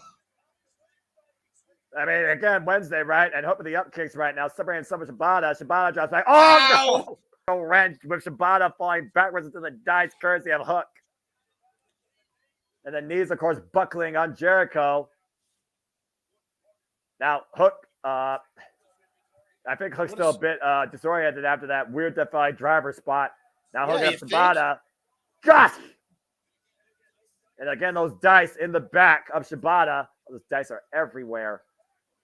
Breaker! Oh, my God. That might be it here, cover at the far leg. 2 count. Jericho might have taken the brunt of that, though, only because there's dice in the ring. Aubrey doesn't need to gamble now. Trying to go for the Judas back. Red drum counter. Yeah, again, trying to keep him towards center, though. Aubrey watching Jericho, seeing if he taps or if he falls. Jericho falls down. Oh, shit! He's got a grapevine here. Is Hook going to win the title back? For the rules. Look at the hand, look at the hand, look at the hand. Oh, no! W. Morrissey! Oh, man, what an elbow drop. Big Bill here. But again, it's for the rules. Anything goes. Raining down shots on Hook. The Redwood saving the learning tree. W. Morrissey, the first and only student underneath Jericho's learning tree. Big Bill just told the crowd to fuck off straight up on the air. I mean, this is a New Yorker. I'm just saying. True that. Running shots to the back of Hook. Oh, no. Big smile on the face. Oh, no. Boy. And they're both on the apron. Oh, no. Whoa, hoist them up. Oh, shit. And Hook find back. James, there's a table looming on the outside. Oh, my God. Oh, dear God. Oh, gosh! Oh, exploded through the table, and I think that piece of metal may have just impaled Big Bill right in the side. And geez, that was super close. W. Morrissey is down and out. Oh, my God. Take a look at this again, to your point. What a suplex off the apron through that table. Shibata now in the ring with Jericho. Jericho going to hook up Shibata. And the walls are applied. In the dice. Shibata. Jericho. And the problem is, where does Shibata go? Because the ring is surrounded by dice, and he's trying to get to the bottom rope. And there's no rope break. Remember, it's FTW. There's no rope break. Oh, that's a fair point. Went the rope through by Shibata. What? Into the figure 4 leg lock. Can he get it? He's got it. Holy shit. Shibata's got locked in, but Hook coming back in. Oh! Red Rum applied. Jericho trapped. This is what happened with Brian Keith for both of them to advance. Oh, wait. Look at that. Who the fuck's that? Hook and Shibata getting brained by a Mr. Assume with a trash can. What the? Oh, no. Wait a damn minute. What the hell? Oh, Senton. Senton? Who is that? That's Brian Keith. That's Brian Keith. Wait. You're right. Holy shit. Bounty Hunter Brian Keith just joined the learning tree. Oh, Hook just teed off with a freaking kendo stick. And Jericho's up. Oh, no. Judas facts. As Jericho drops Hook with Shibata in the cover, in the trash can, the learning tree retains. What the fuck just happened? Wait, that doesn't make any sense, though. I know there's no rules, but the problem is Shibata's shoulder had to have been up in the trash can. You couldn't see it, so how can you tell? Either way, Chris Jericho retains the FTW Championship. Oh, my God. And he's got another student on his learning tree now. Bounty Hunter Brian Keith. Well, either he's joining the learning tree or he just got a lot of problems, and he's got a score to settle with Hook and Shibata for submitting him last night. I mean, on Wednesday. Anything here? Dice hurt. We learned that. Yeah, I guess that lesson is always have a plan B. Always have an ace up your sleeve. Uh-oh. And Hook right now, very angry as Jericho calls for security. Oh dear God. Shit. Oh no. Oh no. No. So Hook is pissed. I repeat, Hook is pissed. Jericho needs to get the hell out of here. They're going to break for it as Hook is in hot pursuit. And took out free security man. As Jericho is still the WWE champion. Well, coming up next as we change gears, Jon Moxley goes one-on-one with Kazuchika Takeshita. IWGP World Heavyweight Championship Eliminator match. Can someone from DDT Pro beat the best holding the IWW Gold? Damn it. There goes my whole idea of a cowboy shit stable. Damn it. No. I mean, I saw the confrontation last night on Collision where Jericho and Brian Keith were face-to-face. And Brian Keith says, I may have lost Wednesday, but I'm not done. I'll be back. Well, I guess he came back tonight with a vengeance. Well, fair enough. Maybe he's not joining the learning tree. Maybe he's just wanting that freaking title. I think Brian Keith just wants to freaking come ahead in AEW, and maybe underneath Jericho's learning tree, he thinks he has a chance. I don't know if it's necessarily with the learning tree. I want him with Hangman Adam Page and freaking other cowboy people and Silas Young. That's what I want. Jeff, you were this close to having the walk-in. I want to him be with Hangman Page. I want Brian Keith to be with Hangman Page. I don't know what to say about what I just watched at the FTW title, but Jericho was saying. So. I got a fever for cowboy shit, and the only cure is more Brian Keith. I need more cowbells. What I need now. First off, don't super chat me to bring Blue Oyster Cult. It's not fucking happening. Secondly, before we get into this match, Jeff, did you learn anything from that? I have learned that dice are a more expensive torture than Legos. Dice cost fucking money, dude. Dice are not cheap. I was just like about for to real. say, if we learn anything today, the dice hurt your ass. Accurate. What did we learn today, boys and girls? We learned that dice hurt your ass. Take care of yourselves and each other. And now you know. Oh my gosh. Protect your Noah. We learned that today. Protect your mentality and protect your ass. Protect your mentality, protect your ass, and protect your dice. And remember, 7 is the number you want to go with the most. No, the answer is always 42. What the fuck is Don Callis wearing on his feet? Moving on. As we Don Callis is a hidden hobbit. He's got sparkly fucking girl slippers on, bro. It's Vegas, baby. All I know is probably Las Vegas is the cheapest place you could get dice because there's more dice in that city than anywhere else in the world. As Jon Moxley, who started Paradigm Shift in 2019, comes in holding the freaking IWGP World Heavyweight Champion. The Death Rider has arrived once again in All Elite Wrestling. Oh my gosh, is he banded up? What happened? Well, last night on Collision, Don Callis wore John Moxley to false security, saying that you and I are a lot alike. It was a sneak attack though by Konosuke Takeshita that assaulted John Moxley with a steel chair, including trapping his steel chair, his left arm in a steel chair and stomping on it. Again, John Callis. Again, how tough is a one-armed man in a battle when his name's John Moxley? Answer: Ultimate. And you don't need to be on the learning tree to know that when you figure about this. One-armed bandit, Vegas, slot machine. all the Vegas references. I'm somehow a metaphoric and I didn't know it as I'm play-by-play. Anyway, John Moxley, of course, won the IWGP World Heavyweight Championship against Tetsuya Naito at Windy City Riots. Essentially defended it against his student, Shota Umino, at Resurgence. Konosuke Takeshita, though, has made it known he wants a chance at the gold, and he'll get the opportunity to beat John Moxley tonight in this eliminator match.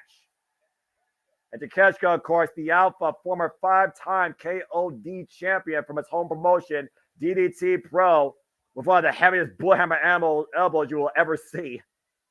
A guy that beat Kenny Omega all on his own, while Don Callis said he helped John Moxley beat Kenny Omega. In a way, though, he's right, James. When you figure out what happened at Winter is Coming versus what happened last year at AEW All Out. That paradigm shift of the business that John Moxley created here at the MGM Grand in 2019, planting Kenny Omega off the stage, a stack of poker chips with DDT, and then throwing him off for the very stage itself. Former 3-time AEW World Champion. Oh, boy. Yeah, man, that looks like a man who's having a lot of fun, Konosuke Takeshita. Hey, yeah, he's really focused.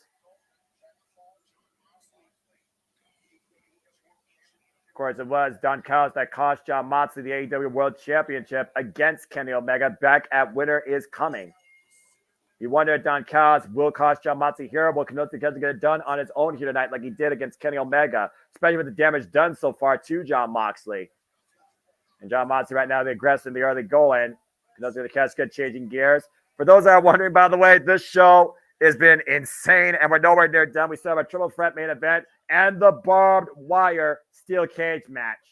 And chops. And again, oh boy, working that arm. And again, the damage done to the left shoulder. Hyperextend the arm over it. Again, that was literally just 24 hours ago in that building that Konosuke Takeshita assaulted John Moxley. Ugh. And think about the stomp to the freaking arm in the chair. How bad does that damage your arm? If that hasn't been done to John Moxley since Minoru Suzuki back in the New Beginning in 2020. Now Konosuke Takeshita, a man famous for his DDT Pro run, is going right after the IWGP World Champion here in AEW. And let's think about this, James. It's not the first time Konosuke Takeshita has picks up speed, goes off the roll, 0 to 100, and flies through with the clothesline. Jesus, man. This is not the first time we've seen Konosuke Takeshita go one-on-one with John Moxley in an eliminator match. Let's not forget, he previously faced John Moxley in an eliminator match for the AEW World Championship and lost. Right now, we only find so far Konosuke and John Moxley in the ring by themselves. You see Konosuke focusing the attack on the arm, though, using the top rope to his advantage. And Don Callis has a style that only Don Callis can approve of. I'm just saying. That's a fair point. Although his style seems to change all throughout the show. First, he likes Will Ospreay winning. Then he doesn't like Will Ospreay winning the way he doesn't. And then he calls Orange Cassidy an icon. And then he wears weird women's slipper shoes and diamonds all over him. And look at Kacheska. Ah, gosh, the fingers. Yeah, separating the digits. And notice how he took off those bandages of those fingers, by the way. Different pace, different type of match right now by Konosuke. I did not expect to see this from Konosuke Takeshita here tonight.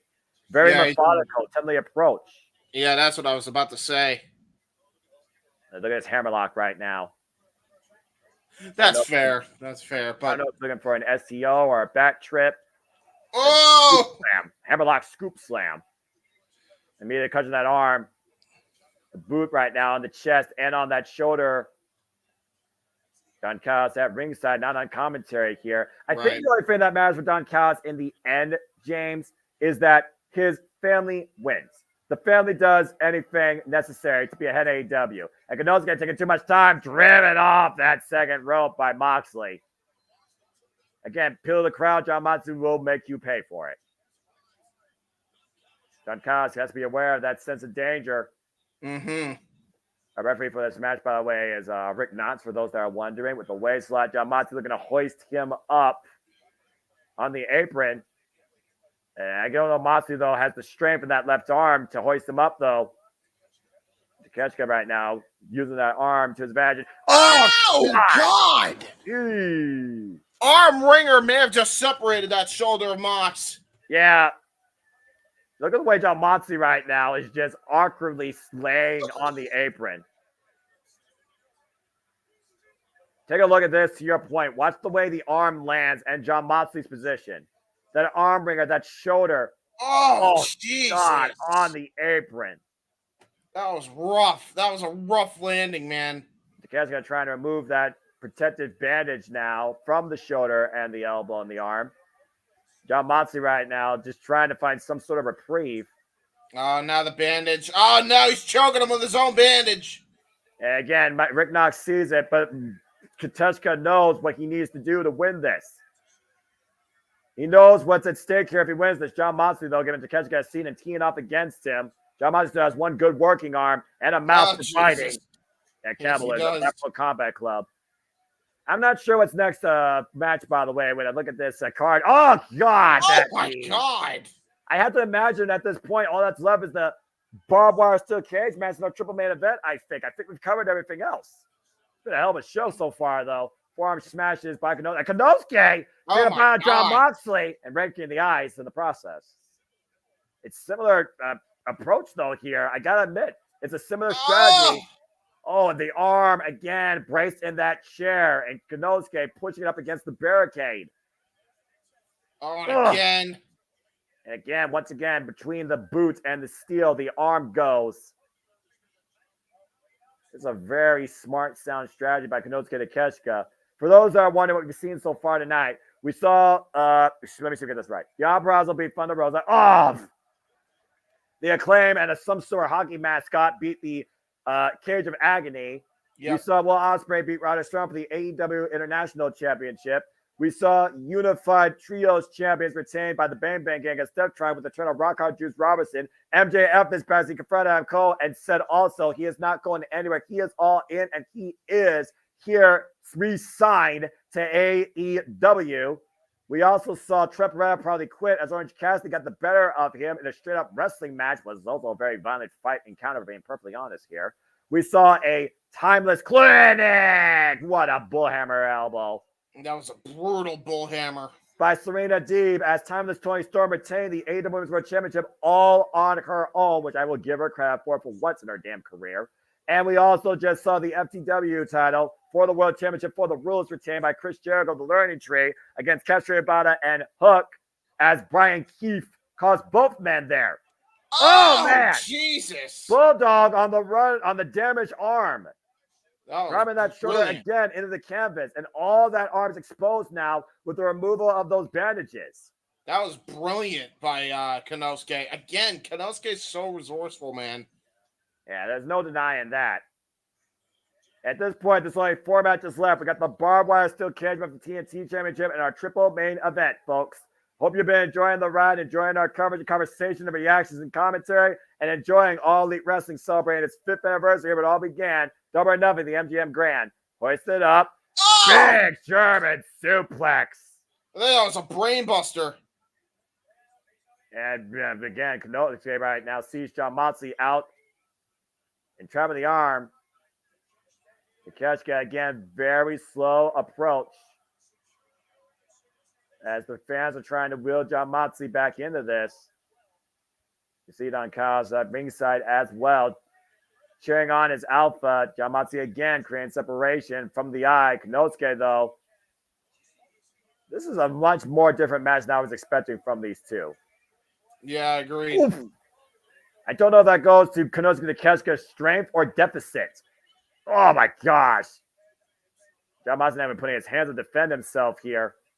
Answering back with the right arm. You got to really grit your teeth here, James. Yeah, you do. Takeshita right now going after the upper and lower body, but John Moxley trying to answer in kind. Kicks to the hamstrings. Big headbutts, though, by the IWGP Heavyweight Champion. One! Runs into a single boot by the Alpha, and Konosuke picking up speed. John Moxley, though, with the sidewide. Ace Crusher! Great Ace Crusher by Moxley. Out of nowhere. And Takeshita right now literally seeing stars as he was driven face first into the mat. First big offensive move of John Moxley's entire match, for being honest here. As he's trying to put pump that shoulder back into place. Yeah, about to say, shades of what Shayna Baszler did. I don't think it did much. And right now, John Moxley trying to hoist Konosuke up again. Attempted pile driver. Konosuke able to fight back, though. And once again, trapping the arm. Sinking down. Fujiwara. And controlling the hand and the arm in the process. Fujiwara armbar applied full on. John Moxley's too stubborn to tap out to this. You know that, James. Yeah, of course. I know this. And Moxley, though, able to catch Takeshita, trying to fight through. And right now transitioning, triangle. Triangle sleeper hold of sorts here. John Moxley keeping his shoulders off the mat, preventing the count. That again, shades of his, going back to the eyes. Waking the eyes is Konosuke. That shades of his mentor, Randy Couture in the UFC. Oh, Lord. Last power bomb! Jesus. Emphatic power bomb, and doesn't roll him through for the cover, but sits back in on the arm. Yeah, going for a disarmer. Once again. Yeah, going for a disarmer this time. And again, bending back on the digits, strip manipulation, shades of Pete Dunne, the bruiserweight. Yeah. And Moxley on the verge of tapping out, trying to turn his body, looking for the ropes, for the rope break, and does so. Yeesh. A very, very methodical approach here by Konosuke Takeshita, who primarily has only been known for his striking capability as a former 5-time KOD champion from DDT. You see Rick Knox checking in on John Moxley. You know he's not going to quit. But again, referee's discretion for the well-being of the athletes might want to take leverage here. And again, Konosuke going right back to the eyes. Yeah, right to the eyes. Right to the jaw. Now, how much pain do you think John Moxley is in right now? And how much you want to bet that he's more used to it? Yeah, that's the scary part. Up and over. It goes and lands face first on the apron. Yeah, he did. And Moxley. No. Going for a broke with that tope suicida. Drives Konosuke into the announce table. But he also drove forward with a bad arm. Yeah, he did. Her body at risk. And again, it doesn't look like Moxley's shoulder's back in place yet. Champion and challenger down on the outside in this eliminator match for the IWGP Heavyweight Championship. For those that don't know what that means, if Konosuke wins, he actually gets to challenge Moxley for the IWGP Heavyweight Championship. John Moxley back up to his feet. And of course, John Moxley already has another challenger waiting for him in New Japan Pro Wrestling at Dominion, Evil of House of Torture. And Moxley literally crawling in with one arm. Literally, John Moxley is a one-armed man in an ass-kicking contest. So I'm bringing himself back inside the ring, though. Again, not on his feet. Konosuke, though, back up to his feet. Dueling chance here for Takeshita and John Moxley. Takeshita knows he's in the driver's seat here. Uh-oh. Oh, Lord. What? God! Great King Kong lariat by Moxley. Yes, with his good arm. Just wiped out Konosuke Takeshita with that. Lariato. And John Moxley is still very much in this thing. Moxley, double underhook, might be looking for the paradigm shift. Death Rider, counter by Konosuke. Hook him up. Uh-oh. Takeshita changing gears here. Blast Moxley. A nice transitioning wheelbarrow suplex. Wheelbarrow suplex out of that stuffed pile driver. Almost a Storm Zero of sorts. And looking for that knockout knee stretcher by the Death Rider. Death Rider by Moxley. Paradigm shift, the sudden impact DDT, but again, John Moxley wincing in pain on that shoulder. Yeah, clutching that shoulder. Unable to capitalize here. Watch this, James. He blocks the knee strike and a bam! Implant DDT, but look at the way that shoulder hits. Oof. Champion lying in wait, but boy, is he paying for it here. Moxley is seriously hurt. You see him right now grabbing that left arm towards the inside of his body. And now headbutts. Hammering down right now, both men with headbutts here. I don't think neither man is nowhere done with each other yet. Don Callis, of course, at ringside as each man teeing off here. We got a firefight here in Vegas. Yeah, we do. Strong style, man. Demonstration of fighting spirits unleashed here. I don't know, John Moxley. New Japan. I don't know John Moxley win this striking contest. Oof. Big bullhammer elbow. Takeshita answering in kind, though. That's a shot by John Moxley. Big elbow strike by Konosuke. Kick to the hamstring. Moxley and Takeshita still waging war here in this striking battle. But Konosuke grabbing the left arm. Oh, God! Wow, that was rough. Punch right to that elbow socket. Oh! And just knocked out Moxley. That might have been the first TKO Moxley's had in his entire career. Cover him, Konosuke. Cover him. No, he's not. He's looking for the finishing blow. He's going to look for that running flash knee strike here. Oh, boy. He hits it. It's over. I believe you're right, James. Bang! That's got to be a cover. Lara press. No! Wow, Moxley kicked out. Incredible resilience by the Never Say Die boogeyman of New Japan Pro Wrestling, John Moxley. Boogeyman in New Japan, boogeyman of wrestling, period. Uh-oh, elbow pad coming off, exposed elbow. Yeah, his striking ability is going to be a lot more lethal here in a minute. Bone-on-bone contact. Ooh, man. Konosuke just teeing off against John Moxley here. John Moxley ducking underneath, though. Rear naked choke. Yeah, trying to go for that rear naked choke. Trying to go for a sleeper hold of sorts. Again, keeping him towards center here. Oh, trying to go for bulldog. Bulldog choke. Yeah, big bulldog choke. Again, the knees underneath Takeshita, though. Great leverage.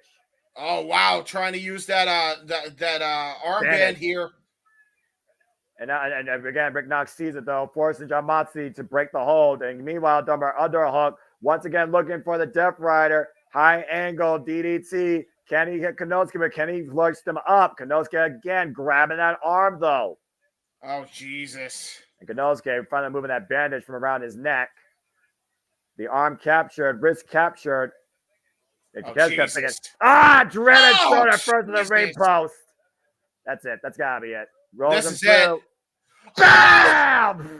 Forearm shiver, and Moxley is out again. TKO, but he's not done yet. Going for the kill. Death Rider! Konosuke! And the cover to the Alpha. Oh, what? Moxley popped his bad shoulder up. I cannot believe John Moxley kicked out of that. What? Again, you talk about the resilience of the Boogeyman Pro Wrestling. You realize why Don Callis apoplectic. Oh, wait a minute. What the hell is Konosuke thinking? He's going to try to go underneath the ring. Why? I don't know. This is not wise strategy, I think. But you know Don Callis has something to do with this. Woo! Oh, he's got a scheme here. Yeah, I don't know what it is. Rick Knox might want to watch out here. We saw what happened last night when Konosuke had a single steel chair. Rick Knox trying to get a chair out of the ring, and John Moxley right now scouting Konosuke. Oh! Stop! Fence to the chair! That backfired! And Moxley right now. Oh, that might be it. Konosuke, Death Rider! That's done. Count to 100. After the stop the cover by Moxley, John Moxley wins! What was the point of making this an eliminator match if he was going to lose? Well, I'll be damned. John Moxley showing incredible resilience, surviving Konosuke's best offense possible as the Alpha comes up short tonight here at Double or Nothing. Don Callis' family with this asset just went bankrupt. What the fuck? That was some bullshit. Yeah, no That's that bullshit. no kidding. Don Callis has to be beside himself at this point. Why you say it like it's a pet? It's a good bullshit. It's a good. No, haven't you seen that video of the kid in the back seat? And he's like, "That's bullshit. That bullshit." That bullshit. Now, poor Konosuke, hell of an effort as John Moxley with one arm, by the way, guys, successfully survives the Alpha. What a match, though. Okay, Tony Khan just needs to get rid of eliminator matches in general. There is no fucking point in an eliminator match. It was a great match if you're never gonna let somebody fucking win it. Yeah, I'm about to say the eliminator circumstance was not needed. It was a great match. We saw a different approach, a different style of Konosuke tonight. He took John Moxley to the limit. But at the end of the day, John Moxley is AEW's boogeyman for a reason. And why are we getting a commercial in the middle of a pay-per-view? Because you gotta get the barbed wire steel cage ready. So No. All right. No. You don't. No, you don't play a commercial like this in the middle of a pay-per-view. You should. I mean, hey, you know what? They do what they do. Gotta pay the sponsor, man. Well, there's no way DraftKings was not having their commercial. That's been the fucking case since AEW's got the deal.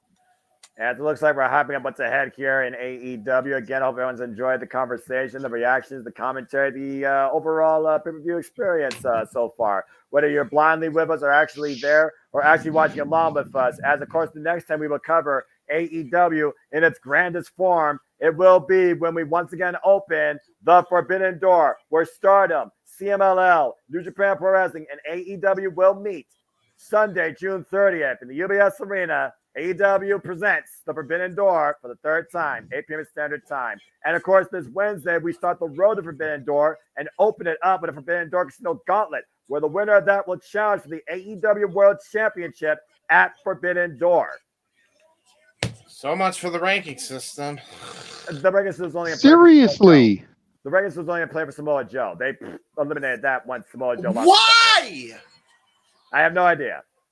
And you see the cage looming above the ring, coming down as we get ready for the barbed wire steel cage match.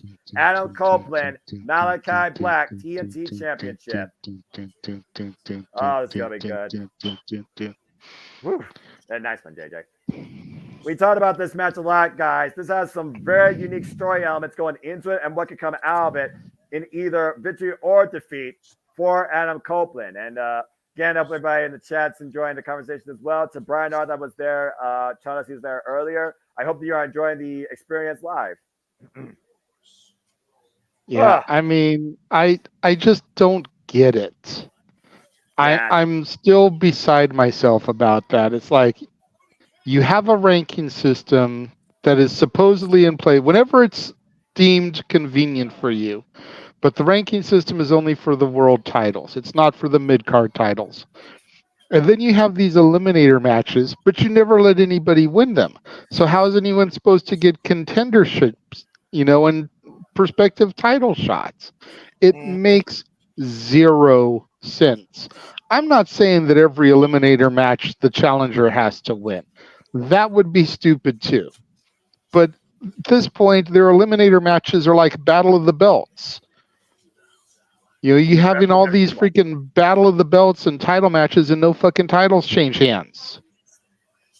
Yeah. You have all these eliminator matches and nobody wins to get a title shot later on. There's no reason Takeshita shouldn't have gotten a shot at the IWGP at Forbidden Door because of a victory over Moxley here tonight. Yep. Well, as we move on from there, get ready for some real carnage. It's time for a barbed wire steel cage match for the TNT Championship. And if Malachi Black wins, Adam Copeland must bend the knee before the house. Oh, boy. I missed this theme. You and me both. As members of the House of Black, please rise.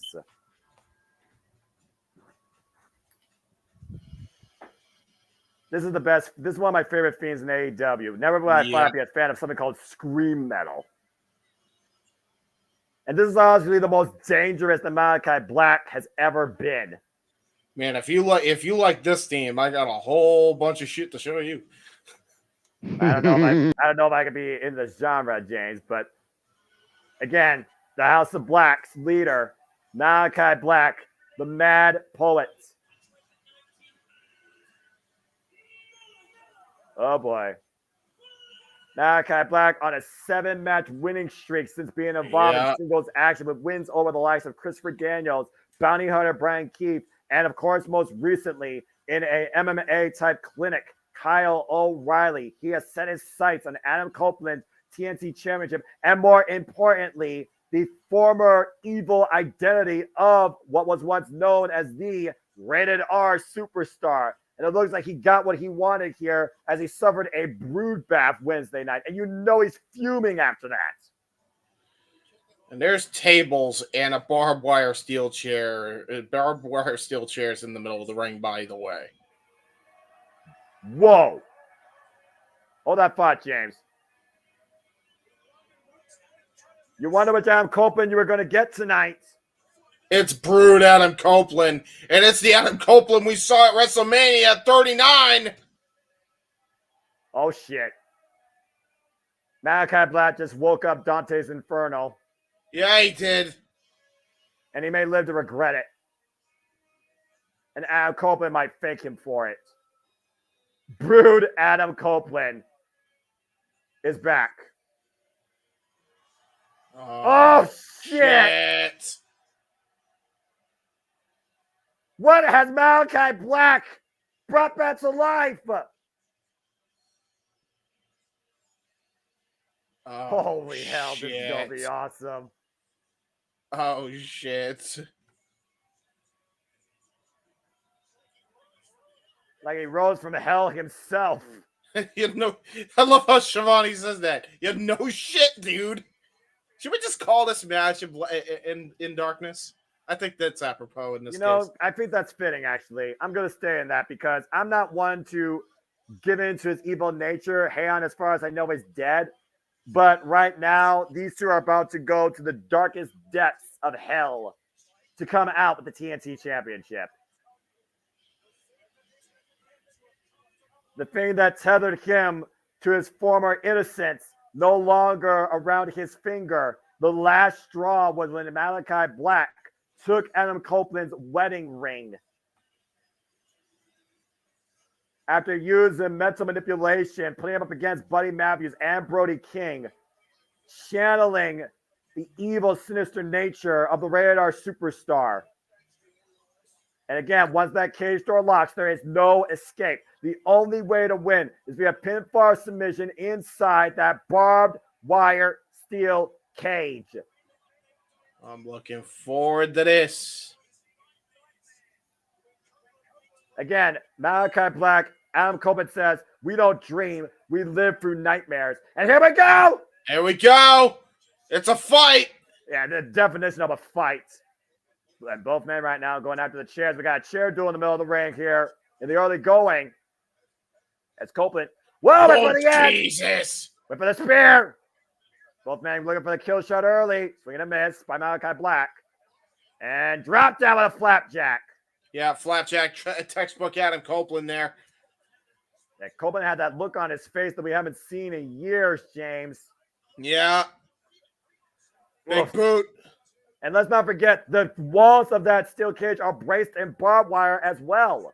Oh, Jesus. We talked about Edge being the ultimate opportunist. This is the same guy that drove Mick Foley through a flaming fucking table with a spear at WrestleMania 22. Yep. And right now, he's literally using his bare hands to take the barbed wire off the steel cage, but Malachi Black meeting him before whatever Adam Copeland could try and do. The barbed wire. Oh no!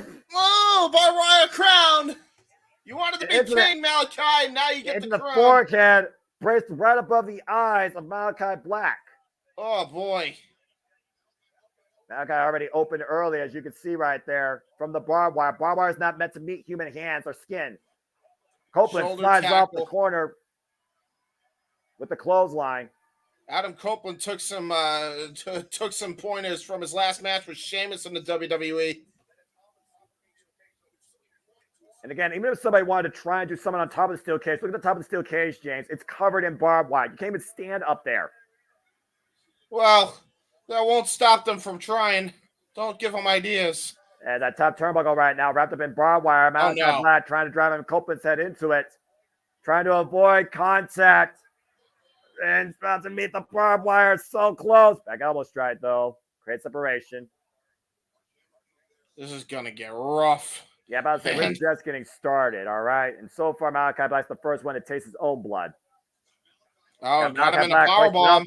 Oh, no. Powerbomb from the steel cage. Oh, my God. And the barbed wire ripped his flesh. Cover 2. No. And again. Oh, my God. Yep. Again, James, like I said, those walls are all braced around barbed wire. I think the back of his head may have just caught off that barbed wire, too, because he is bleeding like a stuffed pig now. And we haven't seen Malachi Black in this type of environment since he's been part of AEW. And again, the House of Black thrives off violence. Malachi Black instigated this, Adam Copeland instigated this match. Yeah, he did. Lost the boot. And again, conspirators by their absence, no House of Black, no Brody King, no Buddy Matthews. Went for the end again, spinning back heel kick. Adam Copeland catching him though. Impaler! Impaler DDT! But I don't think Adam Copeland's done. Yeah, the Edge is about to come home, and it's about to roost. Yeah, about to say, he's in no rush to go for the pin right now. Uh-oh. Oh, shoot.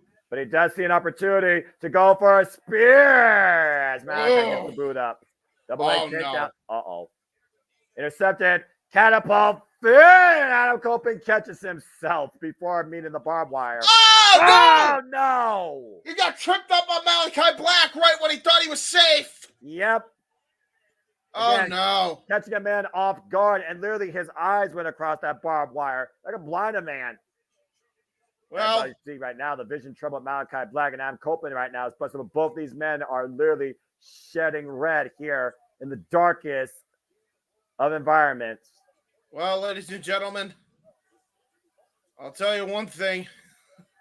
We got the brood bath before, and now we got the bloodbath for real. Yeah, about to say, neither of these men are nowhere near done with each other. You see Malachi Black right now raking across that open wound. Pinpoint elbow strike to the top of the head. Pointing the elbow driven into the head of Adam Copeland. And again, we talked about Malachi Black's a dangerous. Oh, God! Jesus. How dangerous Malachi Black is with his legs with that Dutch Muay Thai background. You know, for Adam Copeland's sake, you better hope that wound cauterizes itself and quick. Uh-oh. That is a barbed wire baseball bat. Oh, boy. I didn't even know that was hooked into the cage. Yeah, barbed wire knows how to camouflage itself amongst steel, James. You should know this by now. Yeah. Especially when the steel looks silver, not red. Oh, boy. Oh, Jesus! And a barbed wire bat braced across the face of Adam Copeland. Oh, God. Sadistic bastard. That war cry of Malachi Black with the shrieking terror of Adam Copeland. Looks like we're going to go from the House of Black to the House of Blood. That smile was sinister on Malachi. And this is where Malachi Black is as most dangerous, as we know. Yeah, it is. And right now, Malachi Black with a chair braced on the head of Adam Copeland. No. Oh, dear God. That's not a concerto, but that's a whole different form of bludgeoning. Oh, no. Copeland laid out across the chair. Oh, Malachi God. Black, sweet a miss. Adam Copeland saw something of that nature coming. Oh! Barbed wire baseball bat into the ribs of Malachi Black by Adam Copeland. That swing was a home run of lethal proportions. Oh, that's a baseball. And right now with the bat again. Oh, across the head of Malachi Black, runs through him. Oh, Jesus. Malachi Black was doing his best to avoid that and was unable to. They're both pissing blood now, by the way. Oh, my God. I would say I'm surprised, but I'm not. Again, considering the nature of the two men in the ring, this is violence. I like violence. This is violence. It's and right very now, Adam violent. Copeland literally breaking the head of Malachi Black, a receipt for earlier. You hear Malachi Black screaming out right now as his skin is literally lacerated across that barbed wire bat. And the blood just spilling. Ladies and gentlemen, here's your CCW matchup of the night. Yeah, all over CCW, PWG, only in AEW, where the men wrestle and bleed. All the blood. All the blood. All the blood. Damn it. Included on the bottom of that table. Copeland right now setting up a table. I hope he does not get ideas to light it on fire. Don't give him ideas. He probably has the lighter fluid and the match. In his boots. You know what? That wouldn't surprise me. Steel chair to the back of Malachi, or actually the shoulder, I think, of Malachi. And to be fair, James, there's still other weapons they haven't used yet. So we're not done by a long shot. And again, you see the blood spilling into the eyes of Malachi Black. That has to sting, impairing his vision as he lays out across the table. And I'm coping with evil intentions here. And you do wonder, though, does he want to repossess his wedding ring after this? Does he want to be consumed by this evil nature once again? As Malachi in a drop zone, Adam Copeland on the top rope, climbing up across the barbed wire steel cage. Oh, no! Oh, God! Hard landing in the uprights for Adam Copeland as his legs get taken up from underneath from Malachi Black. And he got kicked right out from under him, and he landed right on the edges. Really? Again, it's not just barbed wire here, of course. We have literally steel everywhere here these men could use against each other. Oh, Jesus. Adam Copeland driving Malachi Black's face first into the steel cage. To my point, both these men on the top rope, though. Barbed wire looming just above them. Sunstep power bomb from the table! And a cover to no! Dude, he ripped him so hard off that top rope that he ripped the barbed wire while Adam Copeland held on to it. Look at that. Modified sunset flip power bomb, cartwheel variation through the table off the top rope. And he let it full on with that barbed wire, to your point. Lacerating the hands. Again, human hands are not meant to meet barbed wire. Uh-oh. And this is Malachi Black setting up Adam Copeland for the end. Yeah, is it the end for Adam Copeland as we know it? A spear! No! Short-range spear! In the cover, number 10, kick out by Malachi Black. Yeah, he didn't get the running start from it, but that was a desperation spear by Adam. So close, though. The ultimate opportunist capitalizing when it mattered the most, nearly preserving the TNT Championship. And again, James, remember, if he loses, he must bend the knee before the House of Black. Adam Copeland right now just trying to stay on his own 2 feet. Once again, trying to set up another table. Wreckage of both these men here in the Devil's Playground, enhanced with barbed wire. And Malachi Black's literally down and out, bleeding blood. Adam Copeland right now with blood in the eyes, a whole different shade of red he's seeing. As they're locked inside a barbed wire steel cage match, but again, there is no escape. You only win via pinfall or submission. And Malachi Black points up. Pile driver! Golly. Stalling pile driver. I still don't know what Adam Copeland plans to do with that table, though.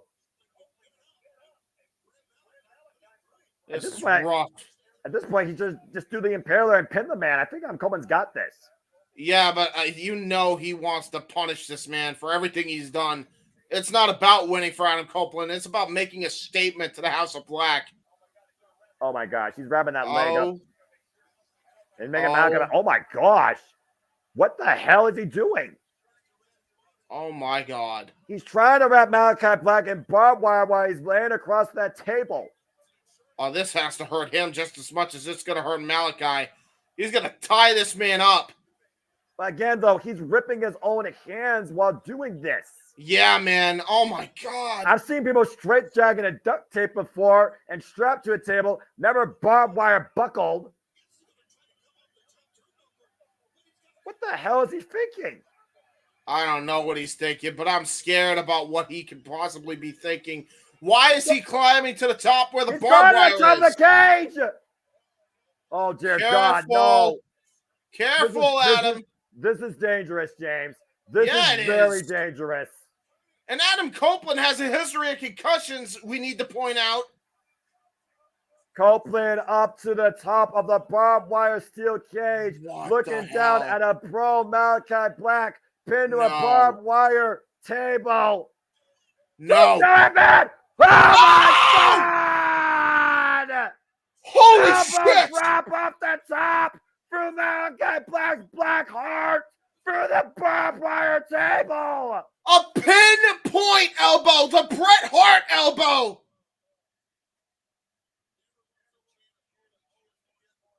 I've never heard holy shit more pure in my life. Talk about an oxymoron. Look at this. Look at it's the freaking Bret Hart elbow strike.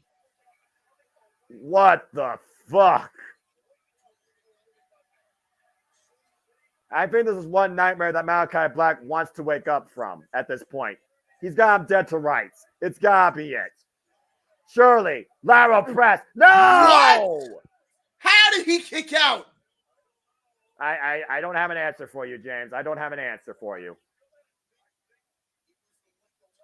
I don't know whether it was the lace of time or a convulsion or just pure wrestler instinct. Right. And by the way, I mean, dude, Adam has a history of leg issues as well. Keep in mind, he actually had to sacrifice the undisputed tag titles back in WWE 2009 with Chris Jericho. So I'm reminded of that as he landed really awkwardly on his leg when he went for that Bret Hart elbow. Again, the only thing that limits you is your evil imagination here inside this barbed wire steel cage match. And you'll notice that Edge is running gingerly on that leg. The end may be here. He kind of running in flush in the cover. Cross into it. Cover. Till it's over. No. Holy shit. Left arm up at the last possible second. That was for Achilles. Oh my God, what the hell? What are you freaking idiot? Unholy afterbirth of Brood Adam Copeland lives to see another moment as TNT champion, surviving the end by Malachi Black. 2 9/10. What the hell? About to say, what have they not used except the flamethrower at this point? Yeah, exactly. Don't give him ideas. A couple of tables destroyed here, and what the hell is... What is he grabbing? What the hell's that? A spool of barbed wire braced around what looks like a stand. What is that? The Copeland right now. Oh my God, he was trying to kill him. What the hell? He was trying to crucify him with what looked like a barbed wire cross almost. Trying to puncture Copeland, but to your point, he's trying to literally spike the man, plant him down 6 feet under. And now the cage being used. This is getting rough, guys. Again, this is Malachi Black we're talking about. You should not expect anything less. Again, teeing off against Adam Copeland, braced across the barbed wire steel cage like a kickboxing bag. Yeah. Adam Copeland, the 23rd TNT champion. Oh, shit.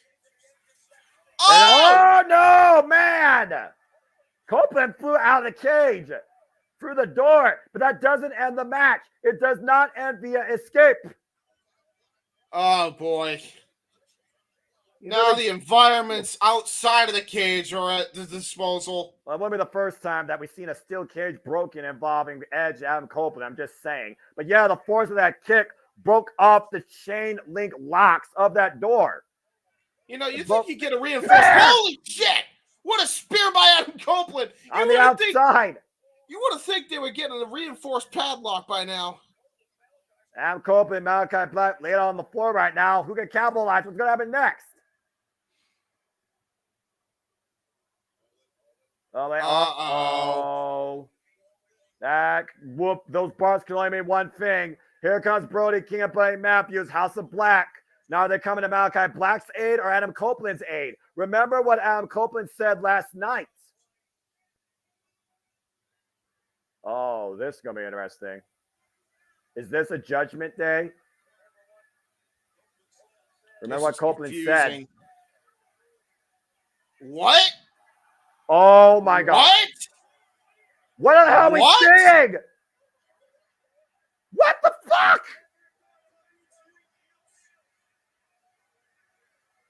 The House of Black. Oh, it was a setup. It was a damn ruse. The House of Black stands true to their leader. And now bring Adam Coleman back inside. Oh, boy. Oh, man. Don't bet against Black, right? This is going to get ugly, man. And Adam Copeland has nobody that can help him. Nope, no Kyle O'Reilly, no Derek Garcia, nobody. It is literally Adam Coleman versus the House of Black now. He's going to be literally initiated to this house through blood and barbed wire. 3-on-1 assault. Barbed wire lacerations in full effect here. Oh, no. He's going to wrap him around with barbed wire, man. And look what's around Malachi Black's neck. The ring, the wedding ring. As Brody King and Buddy Matthews right now literally set up Adam Coleman to be sacrificed. Copeland surrounded in barbed wire, crowned. Oh, dear God. Jesus. No, don't hit him with the end with the barbed wire crown. Adam Copeland is officially sacrificed to the House of Black. What? What's happening? Well, what? Oh, shit! What the fuck? Oh, shit! Wait, what's happening? What's happening? What's going on here? We're surrounded by red lighting. Strobe lights again. Last time this happened, Malachi Black faced a brood bath. What happened to Brody? Oh my shit! God, Gangrel! It's Gangrel! Gangrel rose from the hell! Impaler DDT! From the originator! What the fuck's happening? Oh my God! Impaler to Buddy Matthews! Gangrel literally taking out the House of Black! Holy shit! No! Down goes Gangrel, and I'm coming spear! He's still got the barbed wire crown around his head! Yeah, he's speared with barbed wire wrapped around him. It's around his eyes, around his arm, around his head. Uh-oh. Oh, no. I think Malachi Black's about to get crowned. Yeah, he is. Into the crossface! Crossface with the barbed wire crown! Barbed wire assisted gridlock! Oh, my God. Oh, my God! Barbed wire breaks around the nose, the face, the eyes. Malachi Black can't breathe or see it. He's fading. It's done. Malachi Black has faded to black. That's it. That's it. Holy Adam shit. Copeland retains. Pure carnage. The House of Black busts. Wow. For the first time in a long time, they bust. Wow. Just fucking wow. Look at this carnage, James. 5 bodies laid out in barbed wire tables, steel, and destruction. 2 men bleeding. But Adam Copeland comes back from hell with the return of his wedding ring and assist from Gangrel, still the TNT champion. And still a free man. Oh, he does have the wedding ring. Is it safe to say that Adam Copeland has conquered his demons? I think so. JJ, goddamn. I'm speechless, yo. Like I called Gangrel. I speculated Gangrel, but I still, in my wildest dream, never thought I would see Gangrel. Like, dude, what the all the debuts I was expecting tonight, Gangrel. I know we've seen him already, but like, is this official? I don't know, but Gangrel in 2024 was not on my bingo card. Like, No, not on mine. Not on the slightest. But now, gentlemen, we need our third body to make this trio's warfare really mean something. We need Captain Charisma, Christian Cage. Well, that might be a sign of things to come, but I do know one thing for right now. Adam Copeland is still the TNT champion and has conquered his greatest demon to date in AEW, outlasting the House of Black in a literal house of torture with assistance from returning Gangrel. From hell, Adam Copeland has ascended back to heaven. Congratulations. So I have to ask JJ, after all the shit that we saw, all the returns and debuts, did AEW get you back yet? We still have the main event to go. We still have 2 out of the next 3 matches were going to be the deciding factor. That's fair.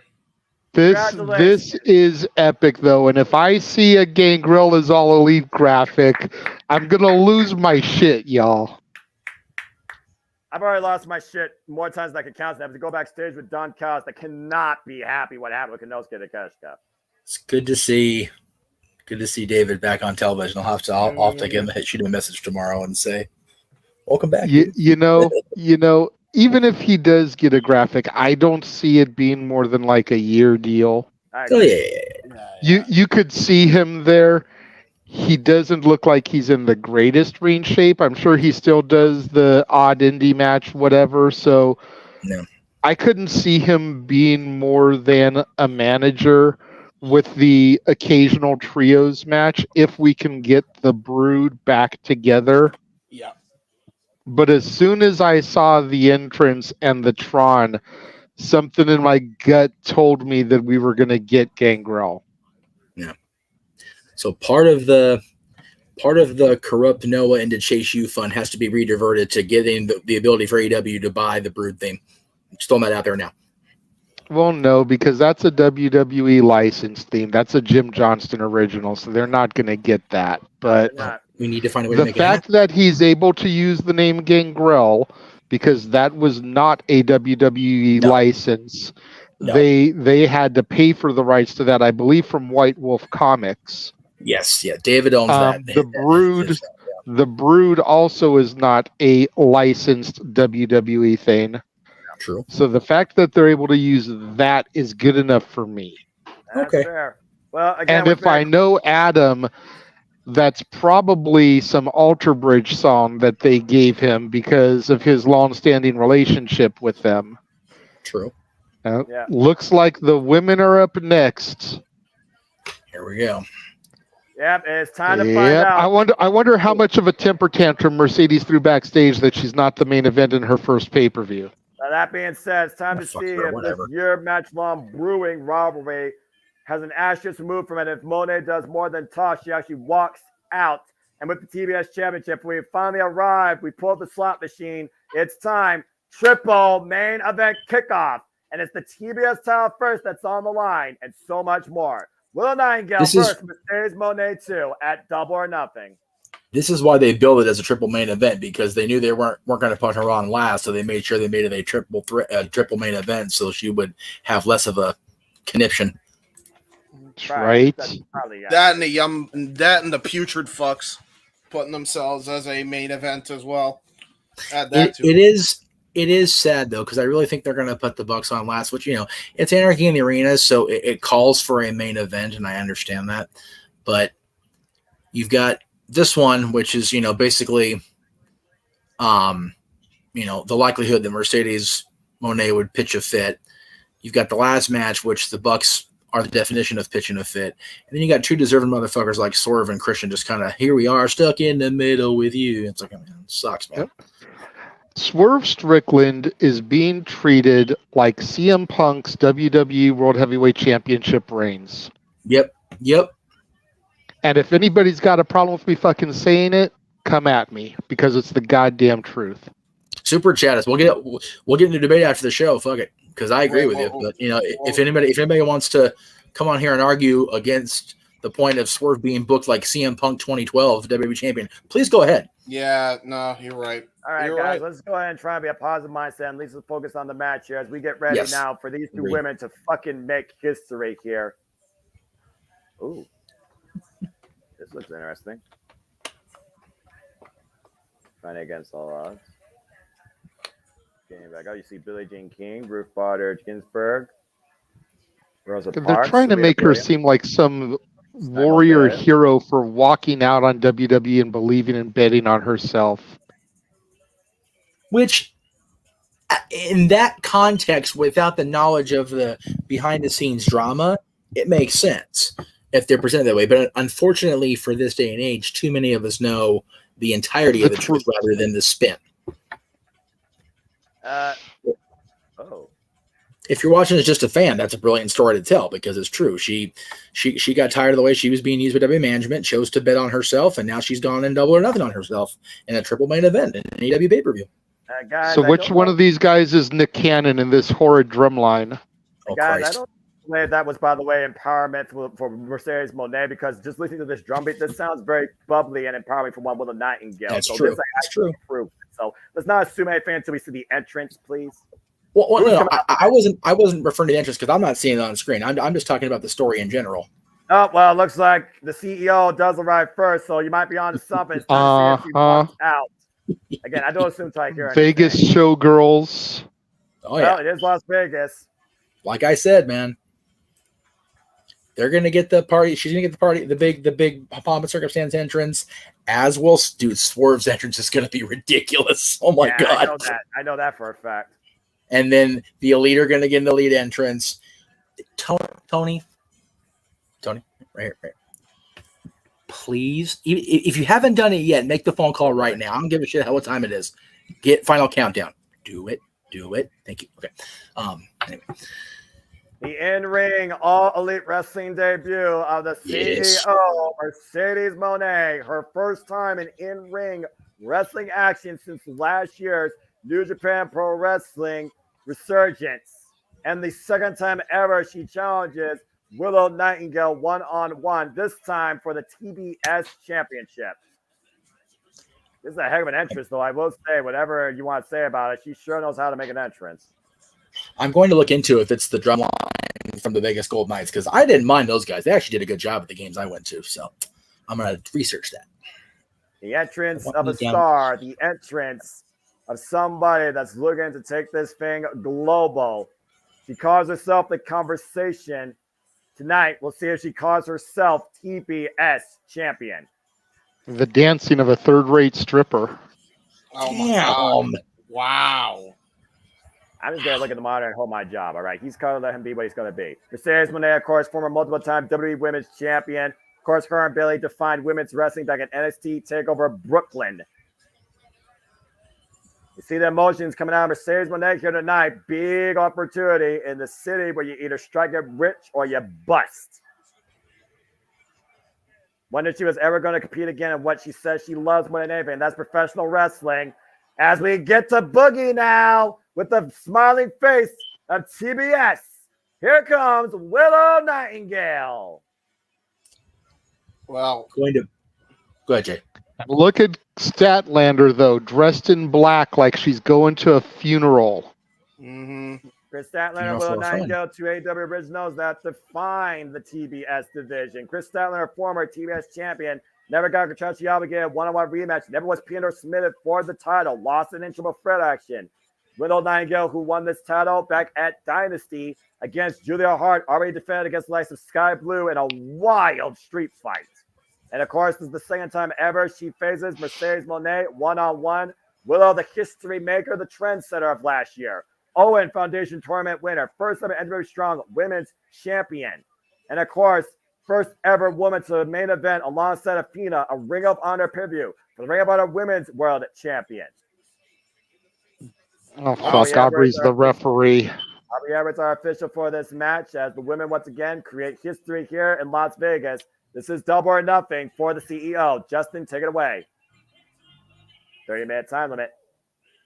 Since we're going to not actually have the ring announcing because we copyright being, want to echo the sentiments on Twitter of Denise Salcedo and give a shout out to the ring crew for double timing and getting cleaned up after that match before this one started. Holy shit, is that crew on point there at the MGM? Good on them, man. They're always at point. Yes, absolutely. The 7-time Women's World Champion, the CEO, Mercedes Moné. That's crazy that she won 7 titles in that, honestly, not even a decade in WWE. Yeah, right. On the main roster. That's crazy. Well, again, sure, her and Charlotte were playing hot potato with Monday Night Raw for 2006. Valid. But even still, when you think about it, it's like, yeah, I guess it was. Yeah. Yeah, you know. How many times did she successfully defend those titles? I mean, I could probably look on that stat later on during this match, but it kind of is irrelevant at this point. Willow Nightingale, of course, our current TBS champion, the 4th champion of the face of the TBS. Aubrey Edwards holding the title. These women have been waiting. Come on, Willow. Oh, boy. This is going to get real hot real quick. I'm going to bring this up really quick before we get too deep. I cite half of the WrestleMania main events in the last 10 years and call bullshit on this comment. Sasha Banks. I can't read the comment, so. It says Moné is winning. No one gets a big entrance to lose. Ask Triple H about that. Ask Randy Orton about that. Ask Bray Wyatt about that. Oh my goodness. Right now, the CEO is avoiding contact with Willow Nightingale, using the radar advantage, and clearly CEO is in Willow's head. But then Willow's head since showing up at Big Business, basically upsetting her. And it looks like Aubrey's in the CEO's pocket, doing everything she can to keep Willow from getting her hands on Mercedes instead of letting them fight. You know as well as I do, Mr. Integrity, when you're in the ropes, you have to force the break. And Willow right now giving chase to Mercedes Moné as Moné tries to lure Willow off security and does so with the stomps. Giving up Willow Nightingale right now. She's teeing up there in the corner. Yeah, this is a different Mercedes Moné than the one who actually went toe-to-toe with Willow Nightingale. Oh! Well, that's because I like to think that Mercedes Moné took Willow lightly. I think everybody took Willow lightly that night. But ever since then, Willow's been proving everybody wrong. Up the rope. Oh, wow. And again, the power of Willow Cazadora. Deep arm drag release, still good counter by the CEO. And the crucifix, the cover, and a 2 count. Notice Stokely Hadley and Chris Statlater are at ringside. Oh, yeah, that's the thing. That Lucha Libre style when it comes to Mercedes Moné is definitely going to be the wild card in this entire matchup. And right now, again, both these women, students of the game, Mercedes Moné disciplined worldwide in this game. Former IWGP Women's World Champion, beat Kairi Sane for that title. Main evented the best gated stardom show in history against Mayu Iwatani over that championship. Big night for Willow Nightingale. Willow Nightingale, of course, first time WWE Strong Women's Champion that lost to Julia last year at Independence Day in Corrigan Hall. And right now, Travis Moné up against the ropes, just up against her. Well, again, all Moné's done is jaw jack. She's insulted Willow, and Willow's had enough of that. And Willow says this title has no asterisks, and she'll be damned if she loses it. Whoa! And the drop down sends Willow to the outside. Crowd divided here. You hear chants of "Let's go Willow," followed by CEO. Hey, listen. Damn it. It's a high-stakes match. Hey, listen. All I'll tell you is, as they're fighting on the outside here and trying to dodge each other's stuff. Oh, nice counter to the kick. Mercedes got a point because Willow's title reigns became over asterisks, each one of them, because of injury. Uh-oh. And now Willow with the gut wrench, the babe with the power. Oh, boy. Oh, Jesus. Just having her way. Oh, dear God. Gut wrench power bomb on the apron. Do it again, Willow. To your point, James, it's not Willow's fault that Mercedes can't execute a move without injuring herself. God damn. As Willow Nightingale right now in full control of the challenger. Take a look at the replay here, guys. Watch this gut wrench powerbomb. There we go. That might have to be my new GIF. Willow Nightingale driving Mercedes Moné back to the ring. You see CEO favoring the small of her back. I do find it interesting how Willow and Chris have not talked about a one-on-one match for the TBS title after Willow beat Chris one-on-one last year at World's End, and they've tied together in both wins and losses against the former TBS champion. Cover by Very Willow. slow count by Aubrey Edwards. I don't know about that. 2 count there by Aubrey Edwards here. Good cover there after the stalling drop suplex. Again, talking about the devotion of both these women to this business. Talking about the passion both exhibit as well. As Willow Nightingale has grown herself into her own here in AEW. Nice transition to the waist slot. There we go. Sherman Folded suplex up right on the Moné, back up of and her head. over.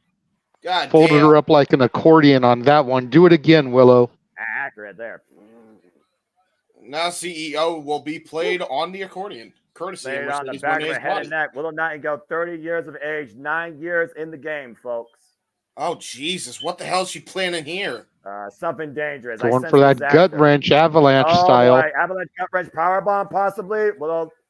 Man, the leg underneath her. And Mercedes right now exploiting Willow Nightingale's legs, trapped across the second rope.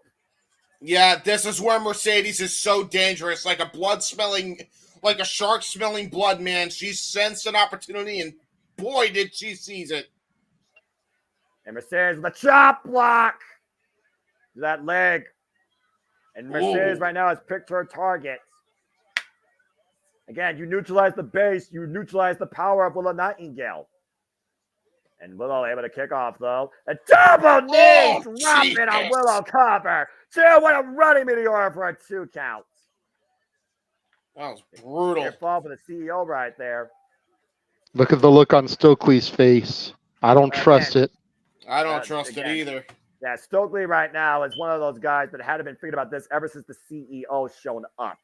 Yep. I'm pretty sure he's the one that brought her in. Yeah, obvious concerns right now, though, on Chris Statlander's face for her best friend. But again, after what Trent did, I do wonder what the future holds for Chris. What does Chris think about what Trent did earlier as well? We're figuring out the history of the best friends here. Willow Nightingale up and around, though. Moné, though. And once again, back to the leg. Whoa, great leg into lock. An ankle. Modified ankle lock almost.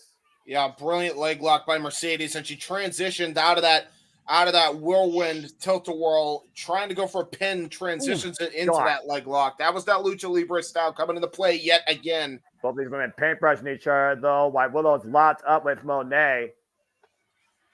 Jeez. Jesus. Oh, boy. This is what happens when you anger a woman. These squats right now as Moné is stomping away with the free leg.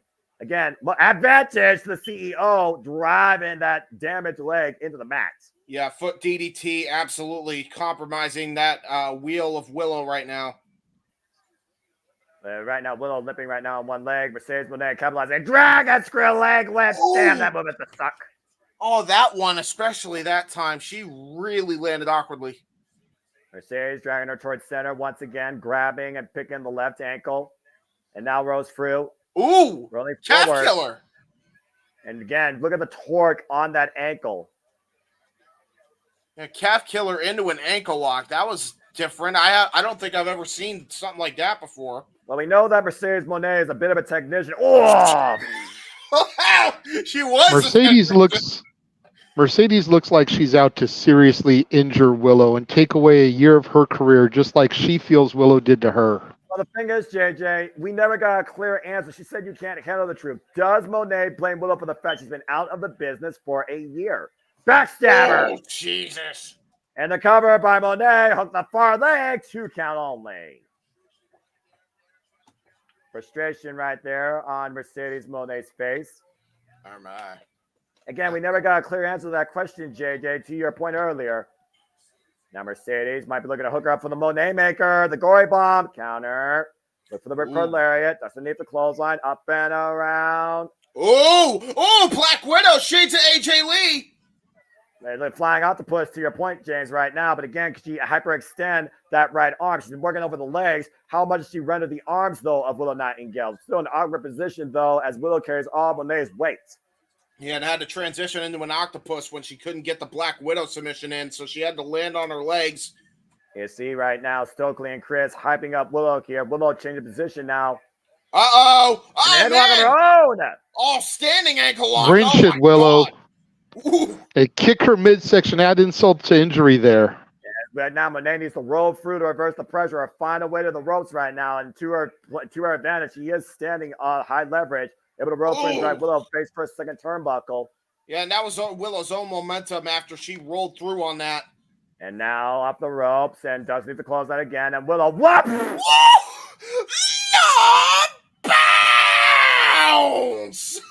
I was gonna do it, but that was a minor pounce. She didn't really get full momentum on that. Look again. Yeah, you're right. No, yeah, you're still, right. Though, that was more pounds to the ounce right there. Turning Willow Nightingale turning Monet inside out, upside down.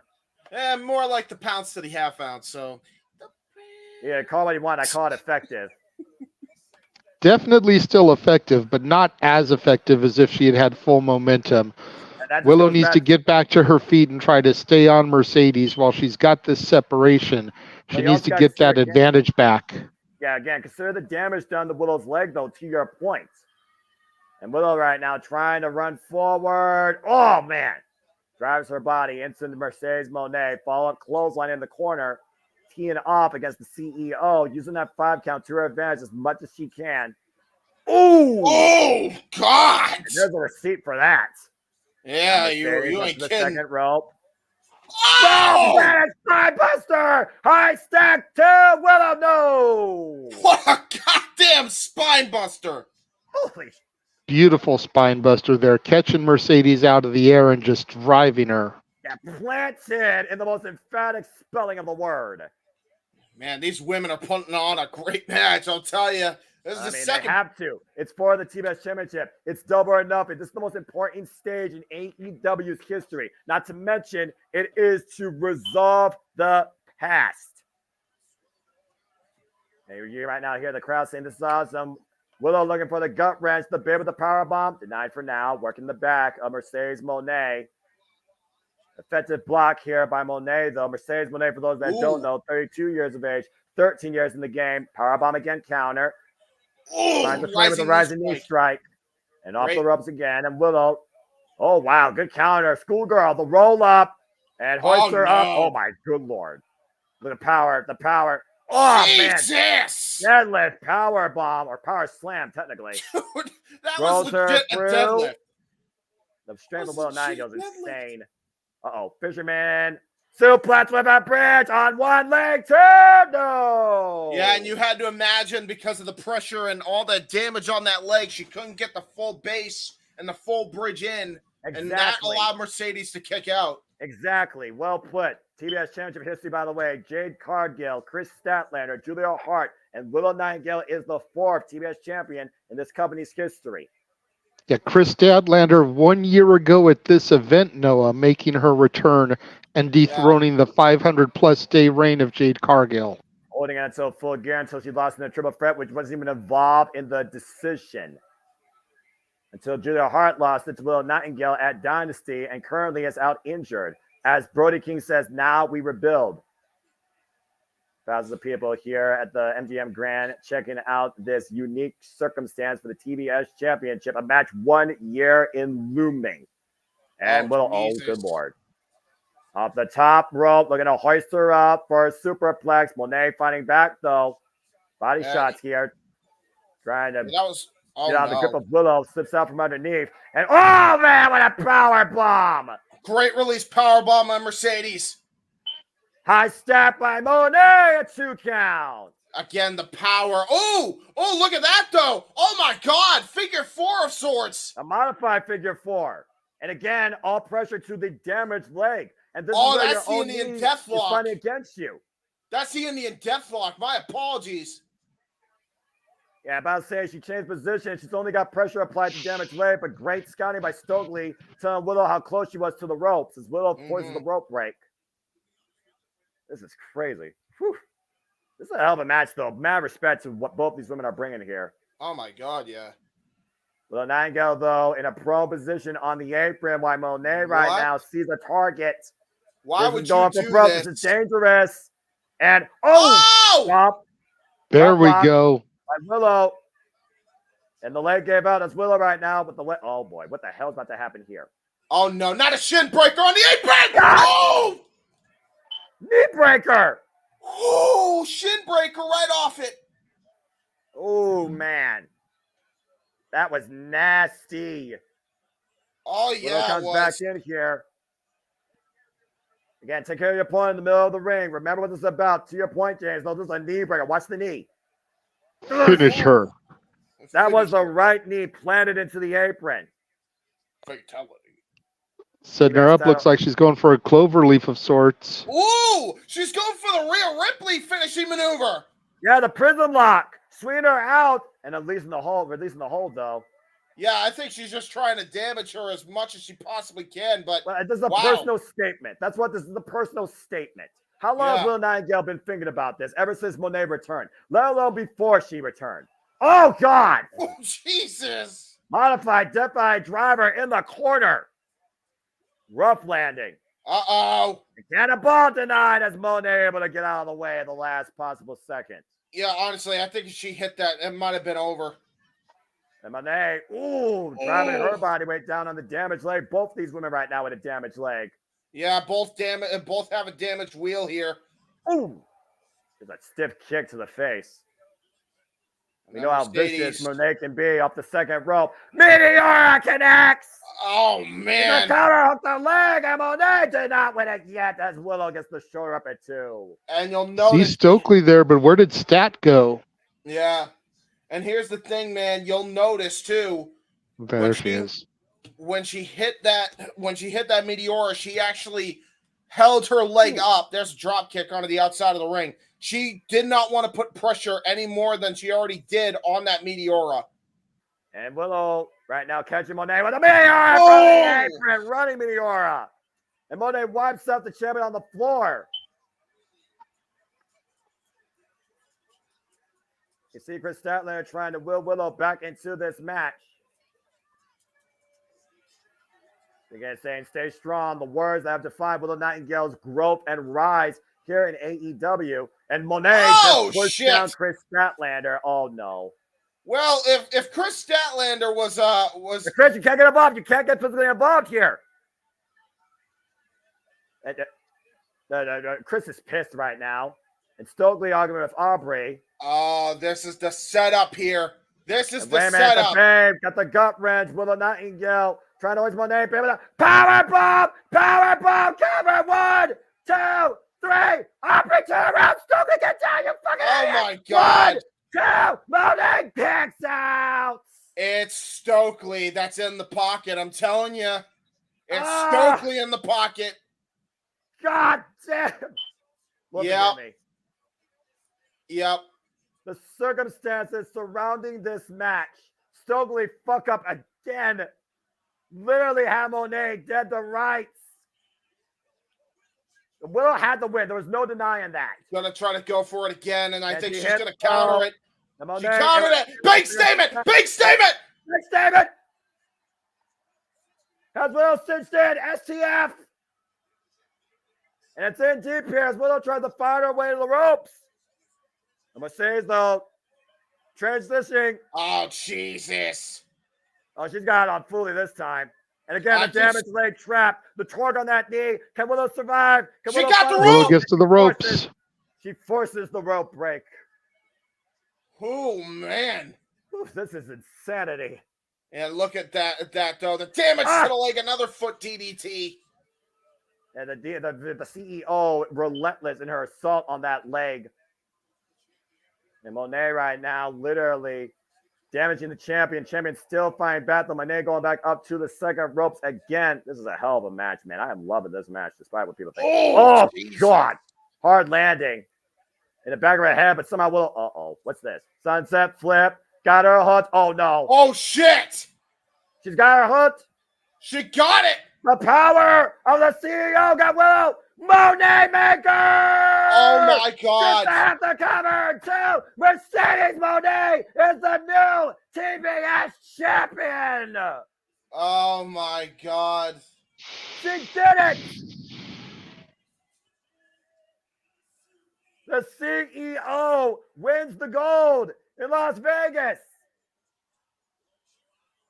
And she earned that one. As much as you hate Stokely Hathaway, you gotta admit she earned that. No, man. I think it's all an act. I'll find out, I'm sure, meant to sooner do rather that. than later. But in the meantime, here's what's official. Mercedes Monet is back in pro wrestling, and Mercedes Monet is now the 5th TBS champion. The CEO has done it. I don't think we're done yet either. And look at that. Almost the entire front row booing the shit out of her. Thumbs down.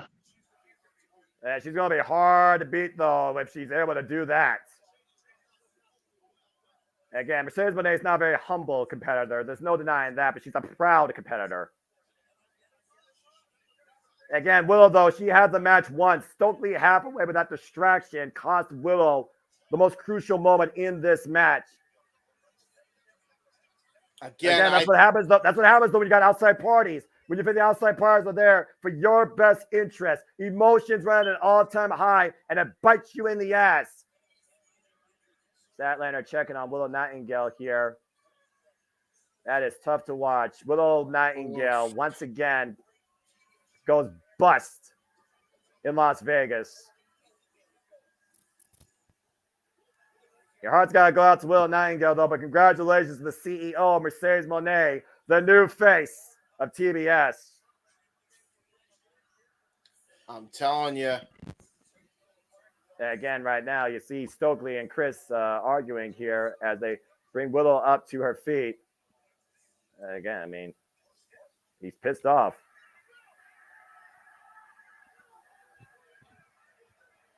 Whoa. Whoa, whoa! Oh, Jesus. Whoa! Yeah, I knew something was gonna go down. Well, at least Willow Nightingale has a best friend. Yeah. Stokely Hathaway, you might have just burned your last bridge and trying to get in favors with Chris Statlander. As Chris Statlander. Oh my God! I called it. Oh shit! Oh, I called it. Statlander just dropped Willow Nightingale. That was the bracelet. Telling you, 1 year ago, she returned from injury, won the TBS title. This year, she's not even in a fucking match. Yeah, heartbreak after heartbreak for Willow Nightingale. Not only does she lose the TBS championship, she just lost her best friend. And JJ, how soon after she got that championship was she just another, oh, that's right, she's still here person in that company? Pretty much. That's what she was before she won the championship. Oh, yeah, she's still under contract. She's just out on injury. The evil influence of Stokely Hathaway has once again corrupted another soul. Chris Statlander, no longer a people's friend or Willow's friend. Willow left with nothing in the end. Whether it was with Statlander or whether it was with Mercedes or maybe with both, I told you it was going to come down to Stokely. I called that shit too. Joey, I'll tell you this. On behalf of the family of the Jeff Mitchell Network, Chuck E. Cheese not being around for a while is okay. Well, and again, what did I also say? The last time Willow and Chris were one-on-one, Willow won. Willow beat Riho. Chris Statlander lost to Riho. Willow won the TBS championship. Willow and Chris never had a one-on-one match. Chris Statlander never got a one-on-one contractually obligated rematch. Sometimes you just have enough of being along for the ride. You want to be the one in the front seat. And I guess now with Stokely Hathaway's aid, Chris believes that she can do that again. Chris Statlander turned on her friend. Willow benefited from a real-life injury to Mercedes a year ago, and that's what shot her championship and her career in AEW in the arm. Yep. Willow was the beneficiary of dumb luck for Chris Statlander's point of view. Well, again, after what we saw, was she right? Yep. It's hard to argue. And again, I said it this weekend. I don't know what match we were talking about, but a heel has to believe they are justified in their actions. Chris Statlander is 100% justified. I know. Yeah. In her mind, she's completely justified. Exactly. Again, she never lost the TBS championship.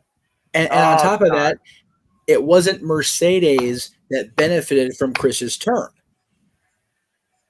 So, well, I'll tell you one person who hopes to benefit from his patriarchy, and that is the patriarch himself, Christian Cage, looking to work everybody and literally take absolutely everything away from Swerve Strickland. Time for our AEW World Championship match, gentlemen. Noah and James, the dads will see you for the apparent main event. Yeah, have your alcohol. I will not be. I will not. Oh, that's true. You won't be here. That's true. Have your alcoholic drinks on back standby. to that shit.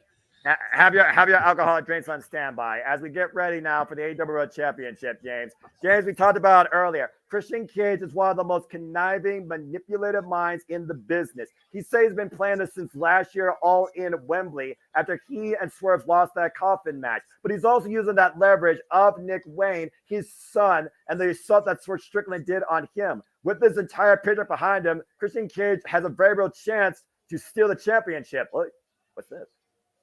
Uh-oh. A little bit of a...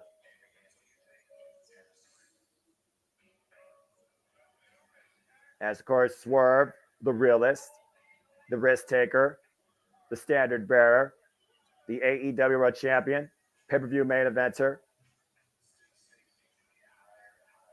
The stakes never get higher unless you're in Las Vegas, putting it all on the line. We've seen how far this man's been willing to go, betting everything on himself. Damn. It's a cool video package, though. I like it. Again, James, whose house? Swerve's house. Damn right. Whoop. Hello. Oh, shit. Oh, shit. Fritz Nana's got beer bottles, brother. Oh, shit. Swerve saying Swerve come out and play. What is going on here?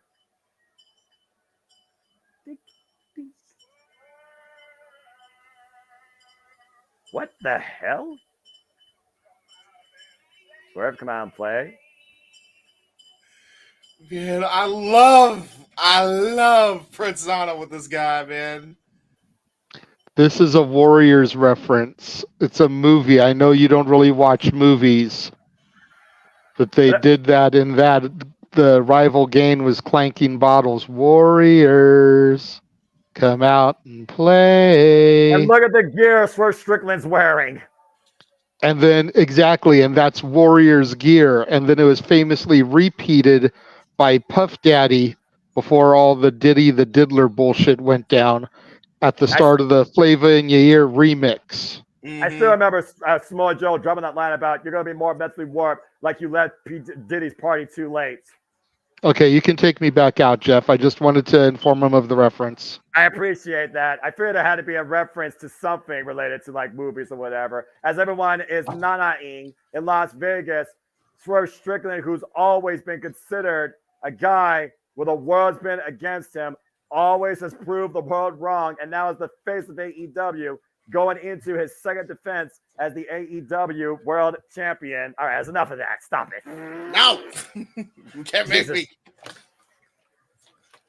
Well, Swerve Strickland, of course, who fought everything possible for 2 years to get to this point.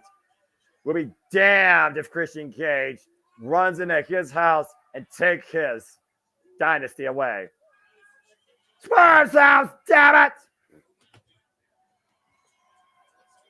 Let's go down the WW Justin Roberts for their inductions.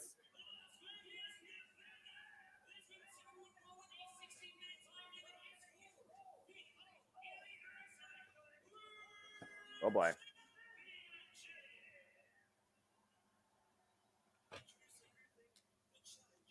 Challenger. Accompanied by the patriarchy. Former TNT champion. Turtleneck wearing Christian Cage, a 7-time world champion. in and out of WWE and TNA. Mm-hmm. Opponent. Coming by Prince Nana. It is good to see Prince Nana back. Former Defy champion. Former NXT North American champion. Mm-hmm. He is the mogul. He is the realist. He is the AEW World Champion. And his name is Swerve Strickland. And believe it or not, I actually do recognize that reference. There you go. Thank you for that, by the way, guys. We've seen Christian Cage trying to take everything possible from Swerve, including Prince Nana. He ripped the hair out of his head. He blasted him with his past, a picture of his daughters. He destroyed his embassy. But Swerve has remained still vigilant in what is his dynasty. James, you know what we're about to do. Mm-hmm. Go for it, bruv. Because it's the only main event I'm calling. It's my main event. The challenger, Christian Cage. The champion, Swerve Strickland. Here we go! But again, you got to consider that patriarchy at ringside. Swerve's going to have his hands full here, although Swerve's been up against the world his entire life. Mm-hmm. I guess it really comes down to, James, who has a more violent, mean streak to them? Who is more evil, cunning, and manipulative to get the win? Is it Swerve Strickland or Christian Cage?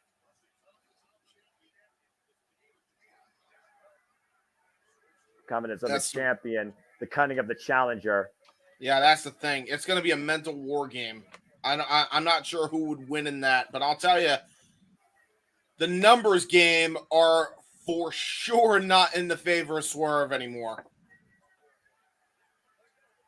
And right now, we'll see who holds the keys to this house momentarily. AEW World Championship on the line.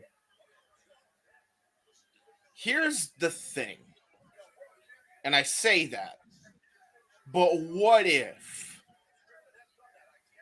Swerve was the one who set up Cage and the Mogul Embassy are still intact and it was all a ruse to begin with, and Swerve took one for the team? That would be absolutely extreme circumstances. Hey, but it would work, because then Christian Cage thinks he's got the advantage, and then all of a sudden he's blindsided. And right now, Christian Cage isolating Swerve Strickland in the corner with the front face lock. Paul Turner trying to get a clean break out of this. We know the title can only get his hands. We have pinfall submission inside the ring.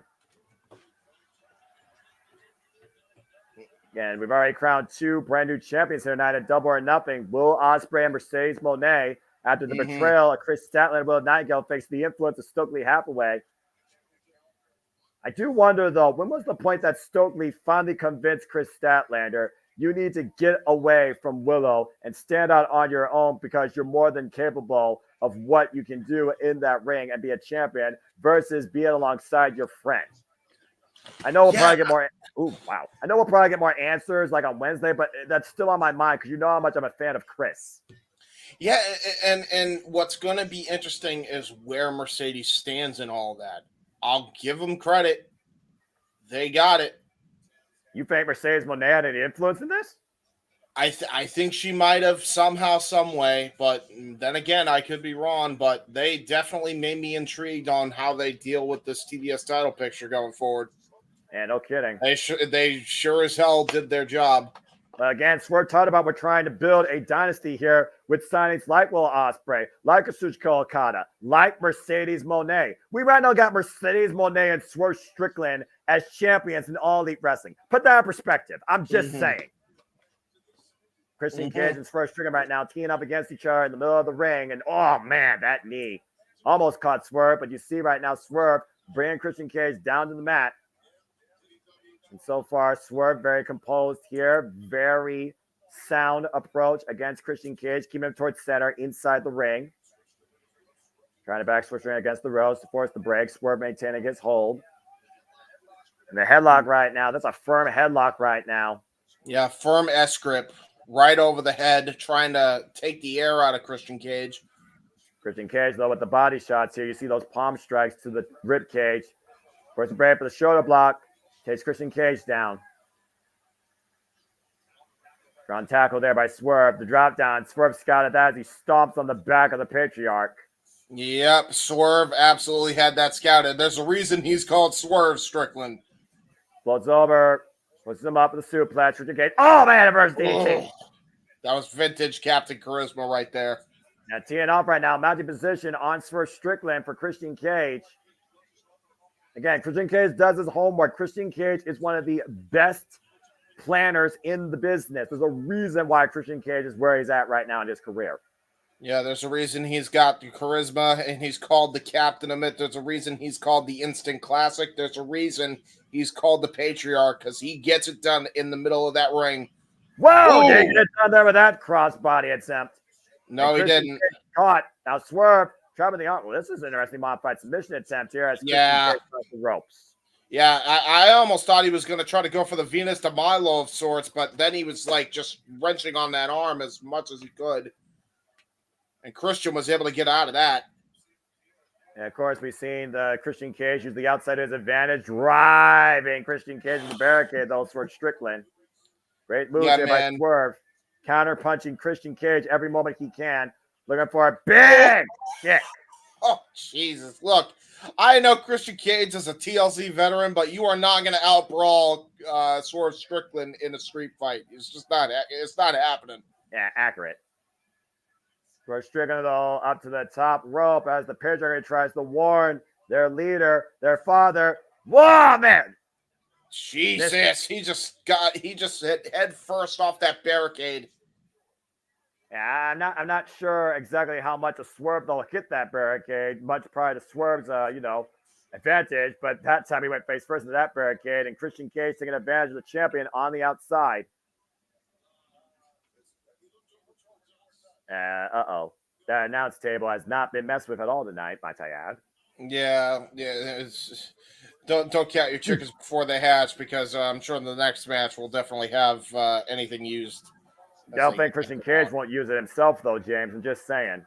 That match stops right now by Christian Cage to Swerve Strickland teeing up on the outside. Of course, you know Towers going to change hands. Be a pinfall submission inside the ring. Swerve running in the ring. Christian Cage, once again, still on the attack.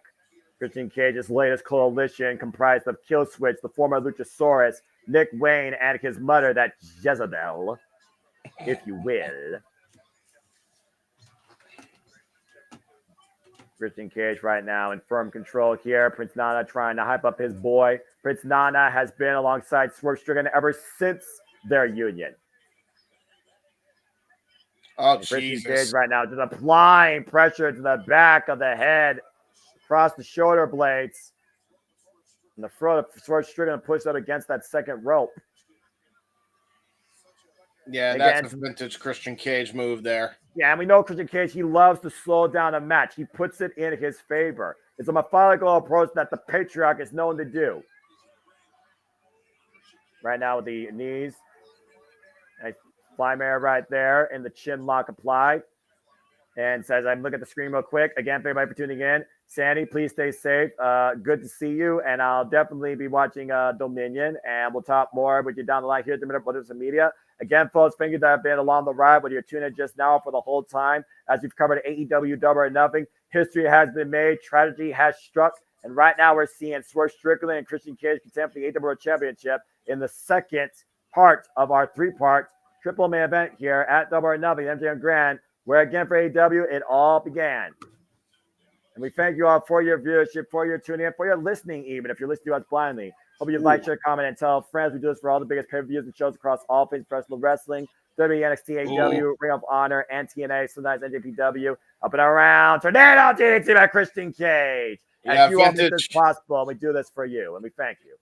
Vintage from Captain Charisma with that Tornado DDT. Going to go to the top rope again. Possibly going for a frog splash attempt. Possibly. Yeah, it worked out last time so well. This time it worked out perfectly. Hook of the far leg. 2 count only. Woof. Christian, though, again, very short fuse, but long-term history in this business. It's one of those things where I do think Christian Cage's composure can more easily be throttled than Swerve Strickland's. And I think that could be Christian Cage's deficit. And here's another thing, too. Keep this in mind. There's a lot of pressure on Captain Charisma. Christian Cage, when he first showed up in AEW, in the first 4 months of his run, he won a world championship and had an opportunity as a result of that to win the AEW world title from Kenny Omega at All Out 2021. But it did not come to pass. It did not happen. You got to imagine the pressure he's feeling tonight, whether he wants to show it or not. Yeah, to your point, second ever chance for the AEW World Championship. Yeah, Irish whip there again. All this cheap tactics on the outside. Hard Irish whip. Torso first by Swerve to Christian Cage. You saw Nick Wayne get a cheap shot in behind Paul Turner's back. And again, Swerve Strickland has to be aware of that outside presence. Yeah. And that's the thing, man. I mean, there's a lot of pressure on Christian Cage, but Christian Cage has been there before. He's a former WWE World Heavyweight Champion, former NWA World Heavyweight Champion, former Impact World Heavyweight Champion. So he knows what it takes to get it done in the middle of that ring. Swerve Strickland, this is his first World Championship. There is so much pressure, and he's got to have butterflies the size of eagles, man. And he's already defended against the likes of Kyle Fletcher and Kyle Castagnoli. So he's willing to take that pressure wherever he can against anybody to define this dynasty, to push forward All Elite Wrestling. Sunset flip powerbomb out of the corner by Christian Cage. Swerve out on his feet. And now it looks like Christian Cage going to go for his old buddy's move, trying to go for the spear. Got caught. Oh, wow. Whoa! Powerbomb into a jackhammer! Cover, I swerve, and a 2 count. Wow. That was a scoop power slam to your points. Yeah, it was a power bomb into a jackhammer. You can call it whatever you want. That's what it was. Yeah, the only difference is he didn't drop Christian Cage on his head. Watch again. Condom Kemper was going for a tiger driver at first. Hoist him up, power bomb position, turn him around. That was a power slam, man. I don't care what you tell me. That was all on the back. Yeah, but I mean, it's very jackhammer-esque, man. Straight jab by Swerve Strickland. And it's funny that he hit the jackhammer on a jackass. Oh, man. Open palm strike. Big right. Clock Christian Cage in the jaw. Yeah. Of course, we've seen Swerve Strickland literally lose blood and teeth in his rise to AEW against his wars with Heyman and Page. Ooh. That elbow strike to the back of the head. And wow, that was a I know what that dance is. It's whatever. I don't understand how this white boy knows black dance crazes, and I'm just gonna leave it at that. Hey, brother. Hey, listen, I know my shit. Well, I mean, hey, you and King once ran a Don DeMarco show, so I guess that tells me that. We still are running a Don DeMarco show. It's just that my uncle's dog takes precedent. That's fair. You know? And Christian Cage right now, his turtleneck coming back to haunt him as Swerve using that to his advantage. And body shots here right now and turn around with the net breaker. Ooh, he's using that turtleneck to his advantage. Yeah, that's what happens to Christian Cage. Where's that? Again, another net breaker turning him around. Might be looking for a trifecta here. Oh, Swerve, no. extremely cunning and smart. And he's all wrapped up. No. Uh-oh. But Swerve's right now thinking about something here. Uh-oh. Oh, no. Oh, and that breaker braced across the second rope. And think about the injuries to his neck as well. Oh, no. I'm pretty sure Swerve Strickland knows all about the injury report of Christian Cage. Christian Cage has gone full turtle. And right now, Swerve looking to him at the top. Jesus. Frosberry flop, and that boot caught Christian Cage flush. And you'll notice, too, that Nick Wayne tried to trip up Swerve Strickland at that moment, but he was a bit off the mark in that one. I think Nick Wayne is intimidated still by Swerve Strickland after what happened with him on Wednesday, lest we forget. He house caught his head almost clean off his shoulders. Yet again. As it wasn't the first time, sure as hell won't be the last. Big crossbody by Swerve, cover, hit the leg, and Cage gets the shoulder up at 2. Dude, he hit that crossbody like with SmackDown versus Raw 2007. And was arguably the peak of video games and wrestling video games, being perfectly honest. That's fair. Yeah, freaking Jezebel there. Mama Wayne alongside her son, Nick Wayne. Went for the house call, but apparently it was not answered. Now the double leg tip up. Trying to turn him over. Possible sharpshooter or cloverleaf. Yeah, sharpshooter, full on sharpshooter. We've seen him actually retain the NWA title with this very move. Yeah, this is a long-term callback. You're talking about long-term history of Christian Cage. Let's not forget his former coalition, where he had the likes of AJ Styles and Tonka in his pocket. You see right now, Swerve, though, trying to keep his body off the mat, trying to reach his way for the ropes. Christian Cage does the position, though, bringing him back towards center. And again, he is flat down right now. Dangerous spot here for the AEW World Champion. And look at Swerve, and though, look able at to turn Nana, around. man. And again, you see that shoulder underneath right now. And Swerve getting the better of Christian Cage. Now roll small package inside cradle cover. Woo! You'll notice too when his meal ticket goes on, when Nana's not even phased. When he was in that sharpshooter for a long period of time, he knew his guy knew how to get out of it. And look at that, to your point, Prince Nana grabbing the title from Mama Wayne. Prince Nana standing on the apron right now. Paul Turner, though, just caught. Oh, wait, no. Oh, no! Oh, no! Prince Nana got caught with a smoking gun in hand. That fucking Jezebel! I swear when I drive. Someone report her to child services. I drive. I swear when I drive. That's bullshit. When I drive. Christian Cage worst father in America. Mama Wayne worst mother in America. I said what I said. Oh, I'm sad now. No more swerving when we drive. This is the worst family in history. And Swerve thrown off to the outside. Paul Turner distracted. Now kill switch engaged. Yeah. Kill switch taking a cheap shot along with Nick Wayne right now as they've isolated the AEW World Champion. Yeah, and Paul he's got nobody, you man. idiot! That kill switch again. Being re-Christian by Christian Cage with the cover. Holding the far leg and kick out by Swerve Strickland, thankfully. Oh, man, this is a uphill battle now. Definition of uphill battle. Now, what the hell is Mama Wayne doing? It's Whispering in her ear. Whispering in her. Once again, distracting Paul Turner and kill switch here coming into play. Oh, no! Nice job, you dinosaur with no brain. The stomp. Slingshot stomp and a big fat punch after the headbutt to the heart of Christian Cage by his kill switch. That misfired. Yeah, it did. Swerve right now sees Christian Cage in the drop zone. You're kidding me. Down at first. Oh, no. First stop. Spear. Oh, God, not like this. The cover down. No. Oh, my God. Whoa. Paul Turner hair away from counting the three, crowning a new AEW World Champion. Jesus. And even Christian's like, what the hell was that? There's definitely going to be some problems here. Yeah, about to say, there's some problems in the Wayne household, clearly. Yep. His father's got to be disappointed what his son's become. And I'm not talking about Christian Cage.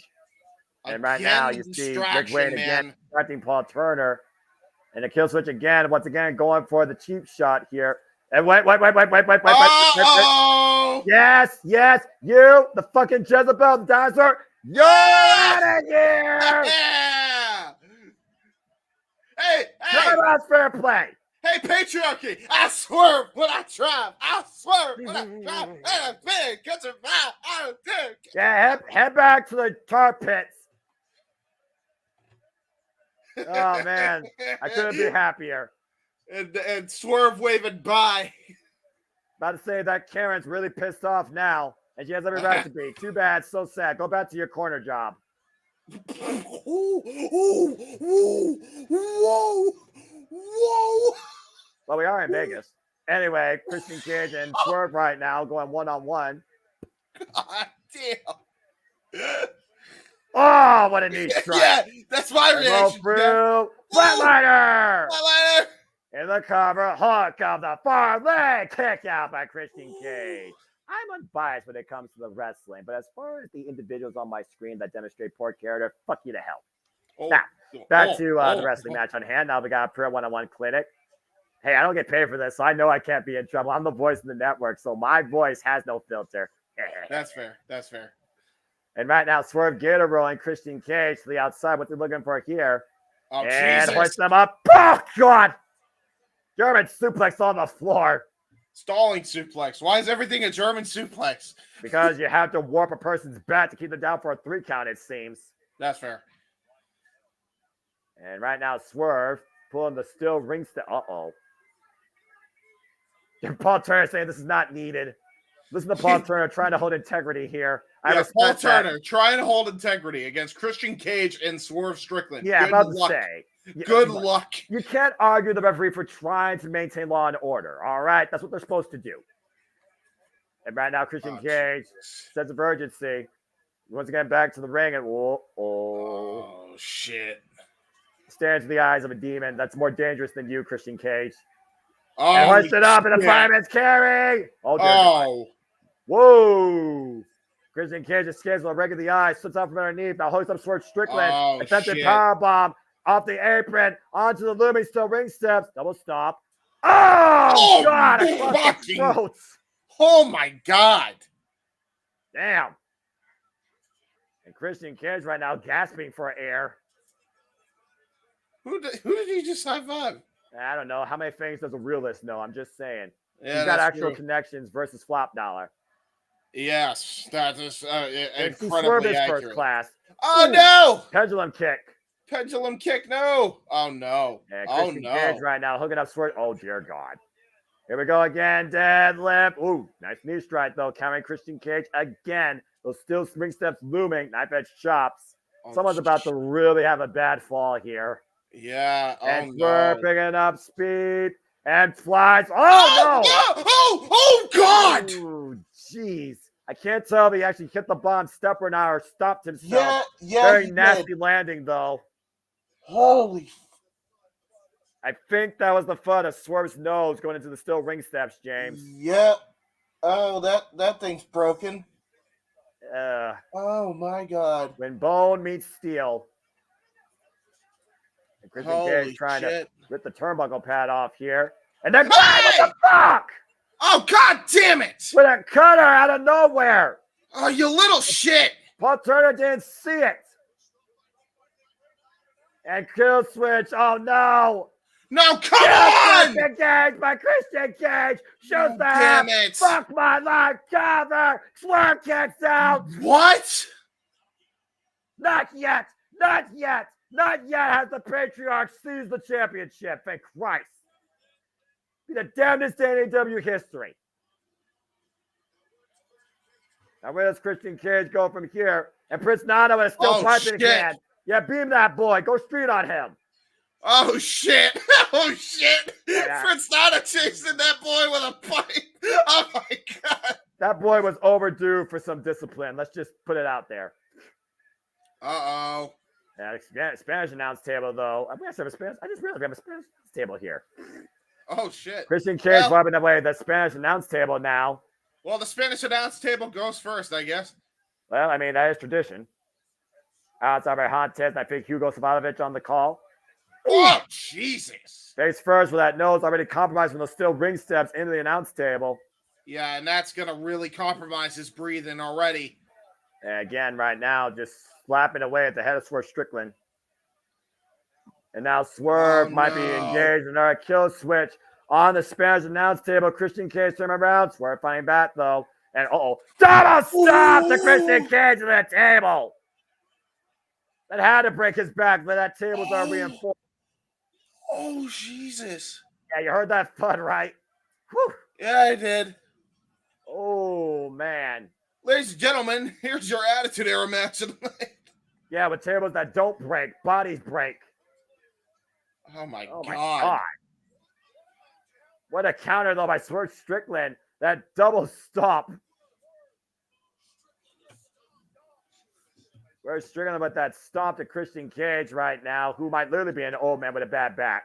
Watch this again. Right on the shoulder blades. Yeah, it's a great World Championship match, though. And Matthew, this is the wrestling. If Logan Paul can die for Cody Rhodes in the announce table, then Swerve can stomp Christian Cage. Tell me what I'm telling lies. Carry spots to find wrestling matches sometimes. Kill switch once again, trying to be engaged by Swerve Strickland. Gonna talk about every company. No company's better than the other. Roll through by Christian Cage. Hook the leg. Whoa. Yeah, to be fair, WWE's had some of those lately too. About to say both companies have, all right? Even TNA has had, except they only have one announce table. Oh, God, man. Jesus. Whiplash back across the top rope. And case of emergency right now. It's Christian Cage sets up Swerve for another spear. And Swerve catches him coming in, though, with the up kick. Now Swerve up the ropes. And Christian Cage starts underneath.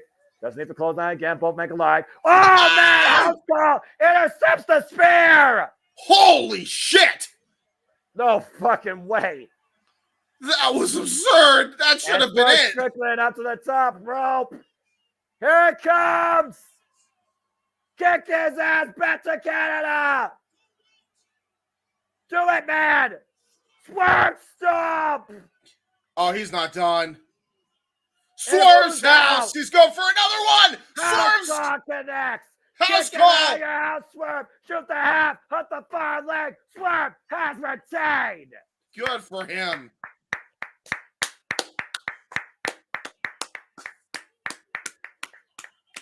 And that's what happens when you come into Swerve's house uninvited. Swerve Strickland is still the AEW World Champion. To hell with the Patriarch. That was great. That was a great counter into the spear. And think about again the personal turmoil that Christian Cage and the Patriarchy have put forth Strickland through over these past few weeks. That's the definition of a receipt. Maybe Christian Cage will learn his lesson and learn to be a better parent. Hey, Q from Impractical Jokers. Oh, yeah, look at that. I recognize that guy. And partnership host True TV. Well, Swerve Strickland is still the AEW World Champion, and we will find out his next challenger this Wednesday on Dynamite in a Forbidden Door Casino Gauntlet match. Swerve Strickland the fries when the pressure's at its all-time high. Congratulations to the realists. Whew. Well, fans, we still have one more match left, so if you're sober, get drunk, because it's time for shit to hit the fan. It is Anarchy in the Arena to close out tonight's event, and it is next. So, Noah, question for you. Oh, sure. What's up? These pay-per-views usually go 3 hours, 59 minutes, and like 30 seconds, right? With the exception of a couple of double or nothings and another paper that I know went beyond. Okay. I was going to say, because we got like 3 minutes and 30 seconds for them to do intros and get a match in. Yeah, that's not going to happen. Which, granted, it could totally be done, but no. Nope. Or Spanish, no. So I will just. We're probably here for at least another good half hour. Y'all buckle in. Get your Jack Daniels ready because you're going to be in for a shit show. Now, while you guys call this match, I am going to do 3 things. 1, go take a piss because I need to piss bad. 2, refill on a drink and get some soda in me because I haven't had soda. I've actually done very good. I've had water all day today except for 1 soda. And number 3, I'm going to turn my back to these putrid fucks. Carry on, gentlemen. All right, James. When you come back, at least have your headset on. That way you can hear us for when you're done. Yeah, he got. Trust me, these headphones are loud. I'm sure he'll have all the roast remarks he wants to say based on what we. I was gonna say, I know he's gonna want to hear me talk shit. So. But I'm just gonna say. Well, that's obvious. I'm gonna say this real quick before I go get my drink and maybe some cake because I'm hungry actually a little bit. JJ, Jeff, you're both sober, right? Yeah, it's a dry house, so I'm screwed. Unfortunately, I had 2 in a row the last 2 nights. I can't go 3 in a row. Then people are going to think I'm a raging alcoholic, and I'm not. Look, my mother, keep me on the screen. I'll be back momentarily. My mother, God bless her, had 2 relapses and recovered and has been sober-free for several years now. So I will not judge you, my friend. That being said, folks, again, Justin Roberts, say the statement real quick. What he said? Welcome to the shit show. Welcome to the shit show. We've got injuries and blood. Well, Sweet that being Jesus. said, before we get into everything, I go get my popping cake. For those that are wondering, thank you again for tuning into our presentation. This is our main event. We have seen Deonna Purrazzo out-wrestle and outsmart Thunder Rosa. We also saw, with the help of a mascot, sorry, Jeff, the Acclaim beat the Cages of Agony. We also saw, of course, Will Ospreay beat Roderick Strong for the AEW International Championship. The Bang Bang Gang still has the AEW Unified Trios Championship and being Death Tribe with the help of the returning Rock Hard Juice Robinson. The Devil has come back home. Maxwell Jacob Freeman has taken out Adam Cole and has officially stated he is not only all in, he is staying in All Elite Wrestling. So buckle up for that ride, folks. Our favorite scumbag is back. We saw a timeless clinic. I will give all the respect in the world for that match, as Toni Storm hung and endured the challenge that was Serena Deeb and found a way to win successfully on her own. The Professor teaching Toni Storm what it means to be champion, and somehow Toni Storm passed in full color. Congratulations to her. As much as I hate sometimes to say it. We also, of course, saw Trent Beretta and Orange Cassidy have what was supposed to be like a pure wrestling match turn into a bit of a violent physical clinic, but it was Orange Cassidy that got the win, and Trent may have actually quit. We saw Kenosi Takeshita took Jon Moxley with one arm to the limit, but Jon Moxley was able to find a way to win and beat the Alpha, which means he will not get the challenge for the IWGP World Heavyweight Championship. We also saw the CEO prove a point and walk the talk and walk out with the championship, as Will Nightingale was left without a title and a best friend. As Chris Stanley has officially turned on her, and Stokely Hathaway's agenda has come to fruition. We also saw, as our triple main event has occurred, that Swerve Strickland was able to retain the AEW World Championship against the Patriarchs, Christian Cage, and the Patriarchy. And we saw Adam Copeland with an assist from Gangrel rise out from hell back to heaven, as he not only reclaimed his wedding ring, but beat the House of Black and retained his TNT Championship, which means now we have officially reached the shit show.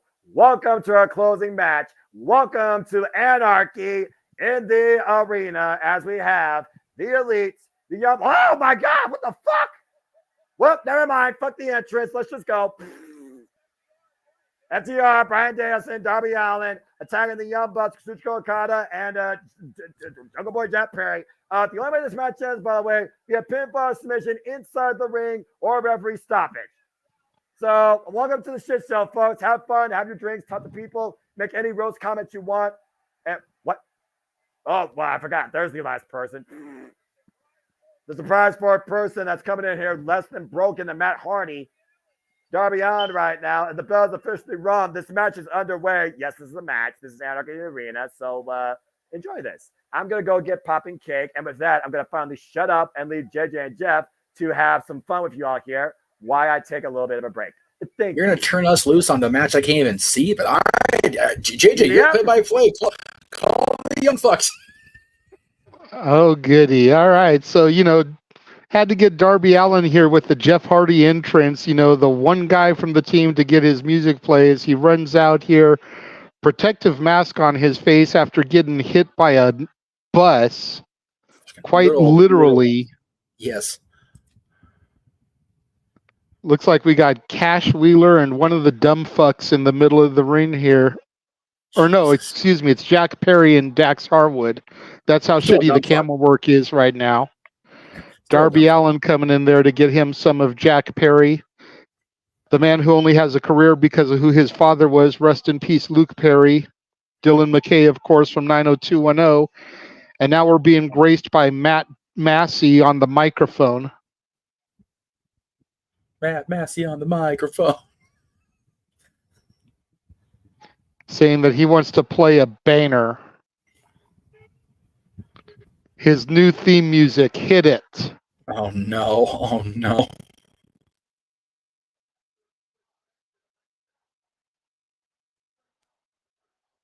I want to know what's happening. Sweet Jesus, are they playing? They're just going to have their music play on loop? You are not New Jack. Oh. Jerome Young is rolling over in his grave at this bullshit. Oh, my Bryan God. Danielson with the mic saying to cut this shit off. Good for Bryan, damn it.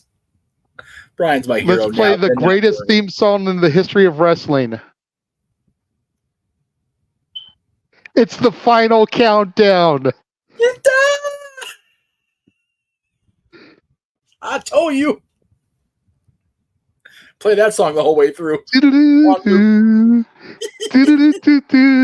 Yeah. Las Vegas is losing their shit. As they should. Damn it. It really is the greatest theme song Hell of all yeah. time. You know what? For half a second there, I thought the Massies were legit going to troll us and start playing Mbop. I would have popped, not going to lie. That song did just celebrate an anniversary this past week, so it would have made sense. It would have made sense. I would have popped just a little bit. But we have Anarchy in the Arena as the final countdown blares over the speakers in the MGM Grand Arena. God damn it. This is tremendous. I love this. And I'm calling this shit solo. Noah's not here. James has his back turned, and you can't see it. That's right. Might as well be John Damn Cena it. for all I can tell. There is literally nobody in the ring right now. It is complete anarchy in the arena, much as the match says, as bodies are brawling everywhere. Danielson's with Okada. Nick is with Dax. Oh my God. Dax just dragging him by his ponytail through the concourse, slamming him into the concession stands. Yes. Jesus. Grabs a couple of alcoholic beverages from the bartender, guzzles them stone cold style, and goes back to beating the hell out of Matt Jackson. You got Cash and Nick inside the arena. Darby is paired off with Jack. Coffin drop off of the top of the stairwell.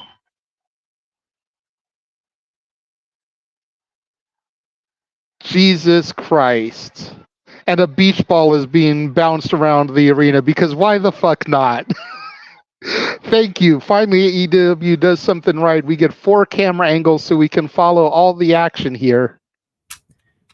James, can you do me a favor and time out for 24 hours the latest commenter on your feed? If you're still sitting there, I can't see if he's there or not.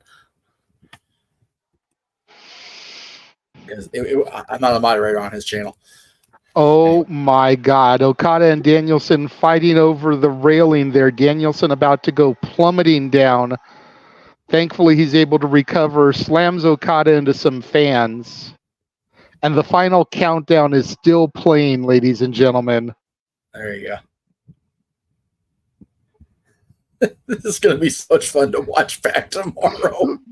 For real, and you're going to have to time it up with my commentary so you can have the shit. Danielson is legit posed on the stairs like this while the crowd does the yes chant behind him. Oh my God, dude. And now Matt Jackson has the microphone again. Oh no. And he's saying to cut the music. Don't cut it. Don't do it.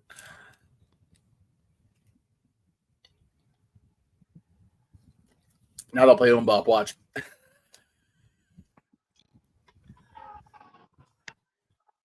If they play Okada with a big boot to Danielson.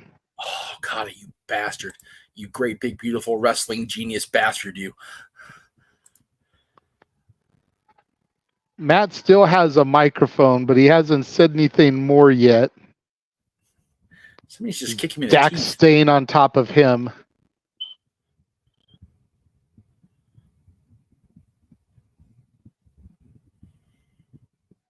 Nick and Cash are down by the announce table area. Referees everywhere. Debris everywhere. There's trash can lids, street signs. Jesus. The crowd chanting, "We want music." They actually wanted to turn up music better. Fucking Las Vegas is the greatest. The music is more over than the fucking dumb fucks are. Seriously. Oh my God.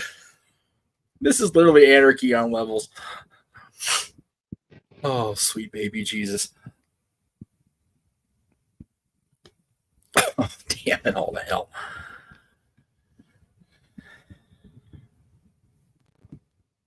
Okada with a European uppercut to Danielson.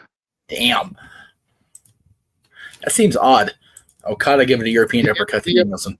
The MGM crowd chanting "Fuck the Young Bucks." Oh, Okada wow. has a street sign that says Rainmaker Drive. Jesus. Huge crossbody to Danielson, leaping over the barricade there, past a guy with a busted open sign. Put some RVD shit out here all of a sudden. What the hell? Got Jack Perry and Darby Allin fighting backstage, heading out to the parking lot where the production trucks are. Oh, no. Oh, yes. Get him fighting in the lobby just because. Just the MGM. dumping Jack Perry into a water trough filled with ice and water bottles. Woo, I tell you, constipation is Dumping a real him like the motherfucker. pig that he is. What was that, Noah? Constipation is a real motherfucker. What I miss? Dude, you've missed a shit ton, okay? The Young Bucks started playing their music on loop. Danielson told them to cut that shit off and play the greatest theme song in wrestling history. Final Countdown started to play on loop for a while. Damn it! It is legit bedlam. You've got Jack Perry and Darby Allin fighting outside. I see that. Where the production trucks and everything are. You've got Nick and Cash. You've got Matt and Dax, and then you've got Brian Okada paired off against each other. Okada used a Rainmaker Drive street sign. It's just been madness, and I've been sitting here trying to do this all myself. Hopefully doing okay as FTR brings the Young Bucks in the hard way, only to get blown back out by the dumb fucks. And meanwhile, Shatter Machine by the Bucks. Oh, and it's on your leg. We got referee the cover. Dax kicks out. I will let you Okay. take back over the play-by-play now and catch a breath. I don't know how you do this, bro. Seriously, catch your breath and catch a drink, Jay. Jesus. Well, first off, JJ, applause, and all that. Also, fuck, I missed Final Countdown. Damn it, I'm gonna regret that. But It's okay, watch you back tomorrow. That's what I'm going to do, brother. Yeah. When Matt called for it to get cut off, the crowd started chanting, "Fuck the Young Bucks." Yeah, double miscommunicated by the Young Bucks clocking Kazuchika Okada as Brian Danielson stands tall right now. Jesus. I love this shit. I don't Somebody, care. if you're in the arena or able to see him, somebody get eyes on Rick Knox and protect that man at all costs right now. He may get hurt. Knox is in the ring. He's the in-ring referee right now because it's the Young Bucks. Oh, hello! okay, Share that's fair. thrown by Matthew Jackson, I believe, into Brian Danielson's face of the attempted Tope Suicida. Kazuchika Okada in extreme environment. My life is Here so comes different. Scapegoat with his own bus, Oh my trying God! to recreate the accident with Darby. Did he connect is the question. Oh my God. What? Jeff Perry's knocked out in the driver's seat. What the hell happened here? Oh, no. Who got to Jack Perry? That's the $1 million question. The face of the Elite are shot. Jack Perry looks like he was caught drunk while driving, incapacitated at the driver's seat. Then again, that sounds normal. We're in Las Vegas. Oh, Punt kick from Nick to Cash. Well, first off, JJ, great job. I assume you want to be play-by-play on this next year. It sounds like, and definitely approve apparently for your work. Oh gosh, so I missed a lot apparently. Yeah. What's sad is they got freaking Darby in a protection face mask. That means if Sting and Darby are like another longtime team, freaking Hogan and Beefcake, then freaking Darby's now Bruce the fuck about Beefcake 1993. And right now we Jesus see Christ. Young Bucks, and meanwhile Dax Harwood's got Spike It's pile not driver on the hardest part of the ring apron. Just Spike pile driver on the apron to your point by FTR, and that was to Nicholas Jackson. Now Matthew Jackson up in the corner with Dax. They might be looking for a little power and glory. First step, of course, is the Superplex and the Followed by the splash. big splash from Cash. He bounced off though. Probably goes the cover hook of the far leg, and Okada saves the Anarchy. For now. God, oh man, I love this shit. Next Harwood right now, drop kick by Jesus Okada. Christ. That's drop kick in the business. Don't at me. Soft big boot there from Okada taking down Cash. Uh oh, going for heavy rain. Ah, God. That's Harwood's neck over the knee of Kazuchika Okada. Danielson is busted open, bleeding. Everyone's going to be bleeding by the end of this, I'm sure. The only one not bleeding is Okada. The day I see Okada, Why must they I make know Brian bleed? Okada transcended. And Okada to the top rope. Elbow drop connects. Shot to the heart, and Okada's to blame. Oh, is Okada going to give it to us this time, though? Last time he took us off. Are we going to get it? Fuck you. Damn it. Okada. Cheeky Okada. I love this man. Cash biting that middle finger, though. Yeah, there you go. Got to give the people what they want. Drip manipulation, though. Drop kick. Another one of those drop kicks, to your point. And again, that drop kick is always an equalizer for the Rainmaker. Now hoisting him up. Tombstone pile driver. Dude. AEW, DON, Final Countdown, and Anarchy in the Arena are all in the top 5 trends on Twitter in the United States right now. You love to see it. Damn it, as they should be. Okada setting Cash up. Oof. Cash elbow his way out of this. Remember, JJ, you could just be color guy now. Wait a minute. Darby Allin, how the hell is this man walking? The walking skeleton, as James would put it. Well, yeah, because he didn't get hit by the bus. Jack Perry got taken out. We don't have that answer yet either.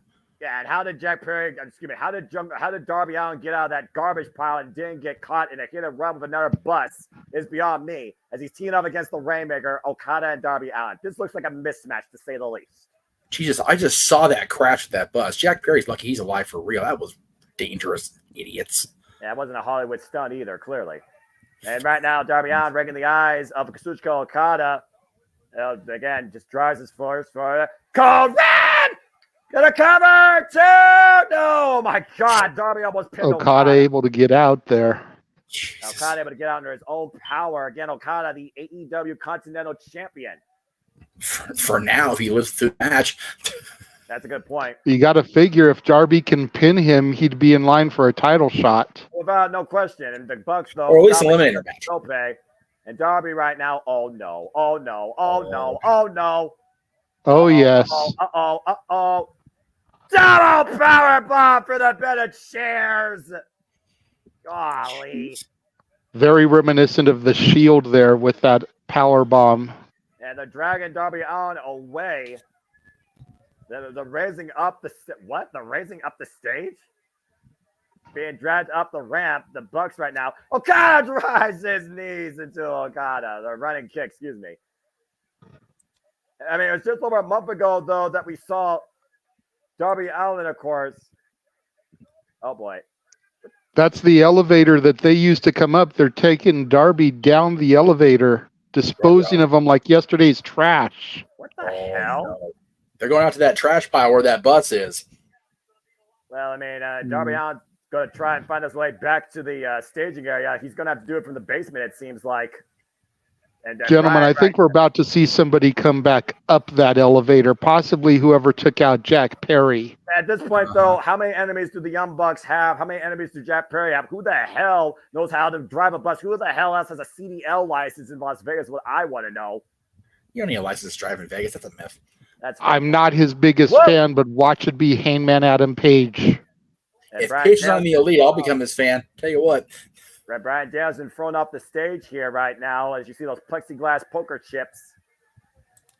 Memorable moments 5 years ago, Kenny Omega was DDT'd on a stack of those by John Moxley, who arrived and started this paradigm shift.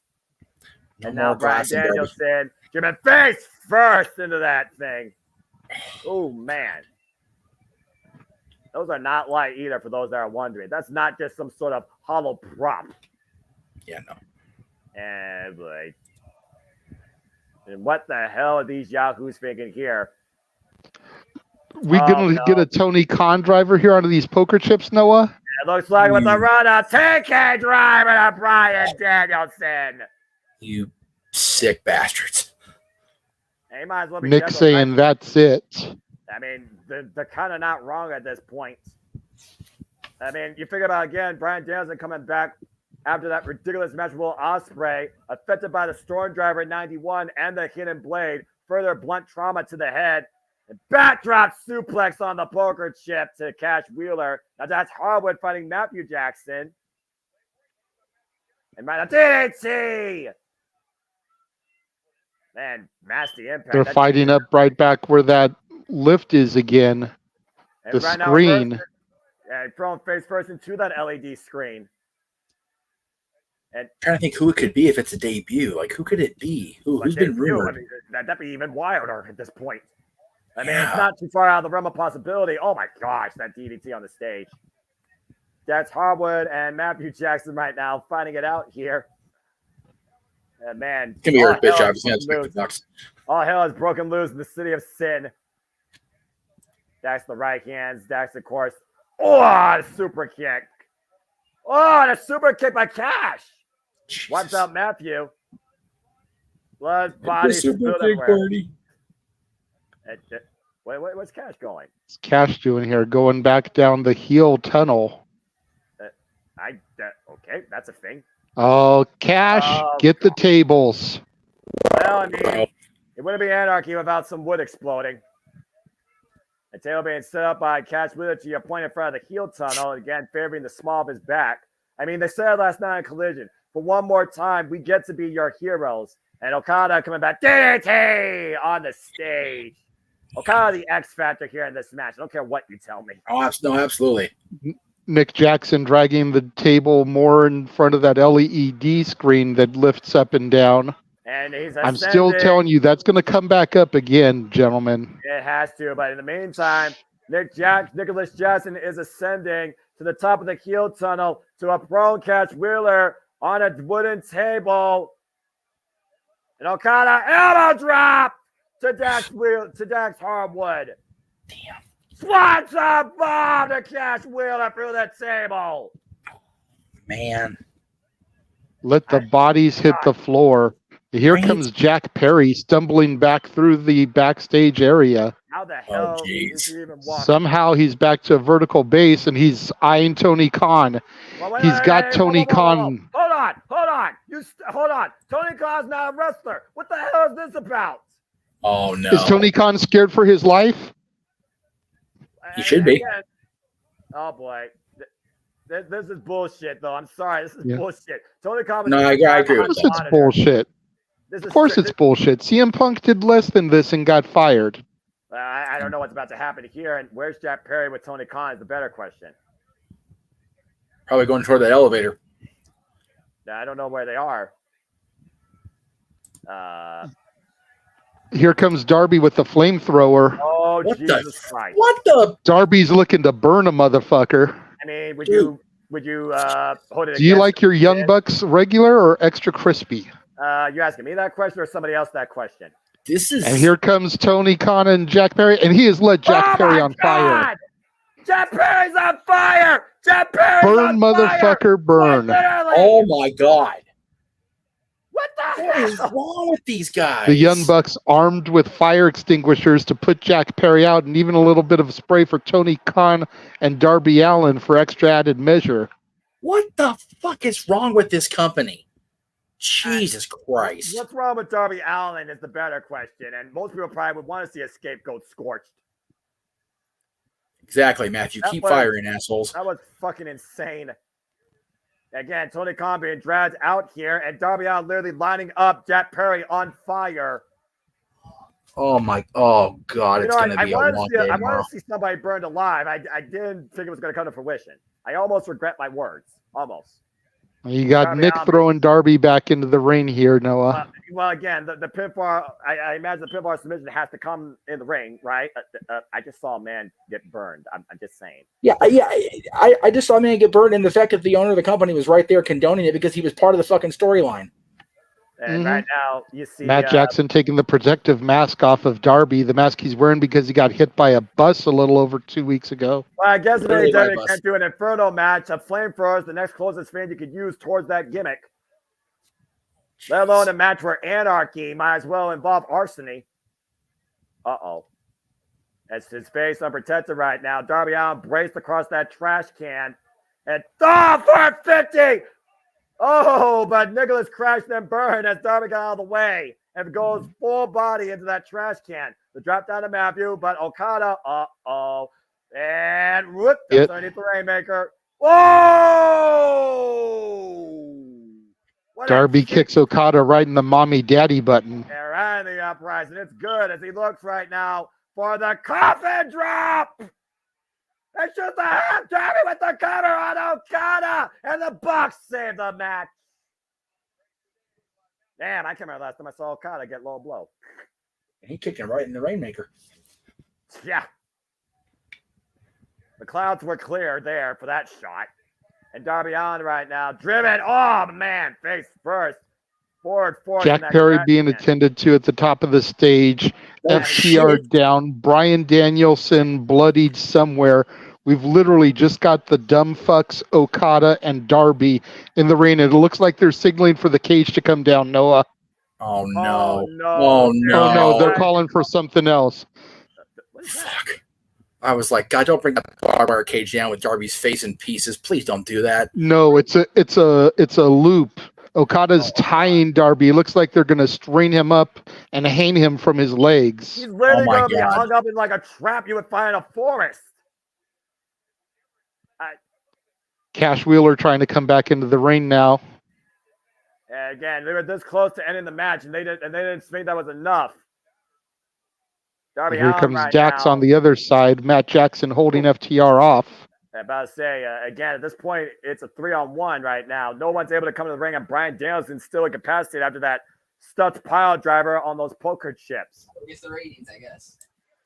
Again, they don't give a damn. No one gives a fuck about their well-being in this match. Clearly, Nobody gives a fuck. Period, and that's why they're doing it, because they're trying to draw attention. Oh my God, this is so fucking stupid. Well, I mean, hey, it's trending, I guess. So I guess that has to count for something if you look at this company. Whatever. That's you a want to good call fucking it. point by Matthew. Just throwing that out there. Martha Hart's backstage. What does it say? I can't see it.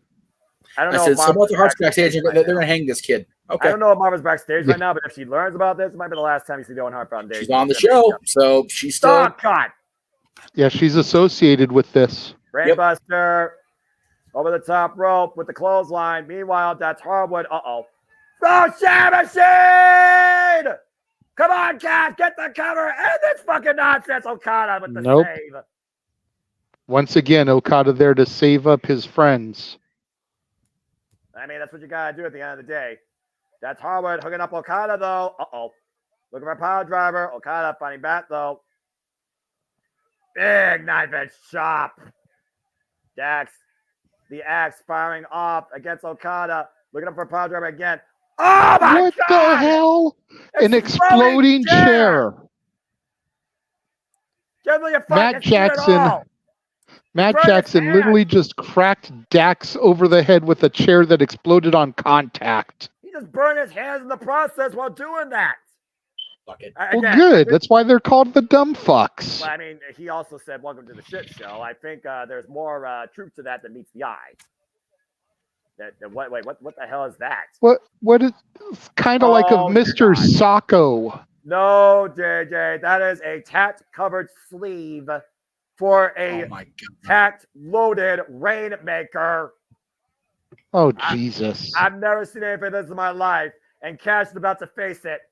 Oh, God, tack-loaded rainmaker! Rick Knox looks like he's about to vomit in the corner there, and this man has refereed guerrilla warfare matches. I don't fucking blame him. This is ridiculous. Yeah, this is a different variation of the definition for shit show, to say the least. And Okada just pulled out a box. Oh my God, it's the Young Bucks Reebok pumps. Yeah, but look what's from on the bottom under of the them. rain Look what's on the bottom of them, JJ. with thumbtacks on the bottom of them. Of course. Well, wouldn't it be a buck-filled match without sneaker tacks? This is embarrassing. This is a promotion. Try these. Try these. Handed each of the Bucks one shoe for a super kick party, I'm sure. And right now they're saying hoist up Darby Allin. They're gonna maim this kid. Being held upside Darby is down. literally being elevated above the rain by his legs. And right now they're spinning him around. This is getting a little bit over the moon. And Darby Allin biting away Nicholas's face. Even upside down. But Okada there to beat Darby on his back. They are literally holding him up by his ankles. Now Matt and Nick pumping their shoes up. Yeah, they're looking to. Oh God! Super kick party with the tack sneakers to Darby's face. The broken nose, might I add, that no longer has a protective face covering. And Bryan Danielson trying to come in, the last man with a pulse in this absolute insanity. Darby has hung upside down with nothing he could do. This is... Oh no! Masako Nino Okada! After the super kick do it again. Do it again, wait a Brian. minute. Brian with the But that's not the story, though. Danielson was able to save, and Matt caught Nick with that boot. Yeah, with the tax, and look what Brian has. Oh, right to the face of Matthew. And the face of Nicholas. Danielson, again, the most lethal weapon without a weapon. And right now, teeing off against both the Bucks here. These round kicks just connecting right now to the torsos of Matthew and Nicholas. Uh-oh. Oh, just took Matthew's head off. And took Nicholas's head off. Again, this is the same guy that chooses to hike 10 miles just to meditate and center himself. Looking to kick a Buck's fucking head in and stomp it away right now on Matthew Jackson. Trying to turn these Bucks into roadkill. Yeah, the most lethal weapon in this match is not a weapon. It is the American Dragon. Again, though, this has just gone all sorts of butt-fucky. And Danielson with a chair in hand, the yes movement, willing is on the ultimate opposition to negative authority. Oh, wow, a psycho knee in the face of the chair. And Brian with the cover. And Okada continues this madness. I don't know how this thing's going to fucking end. I wish it just fucking would already. I feel like a lot of people are going to your Miss Jeff, for reasons. Uh-oh. I know they're getting sick of it. Rainmaker!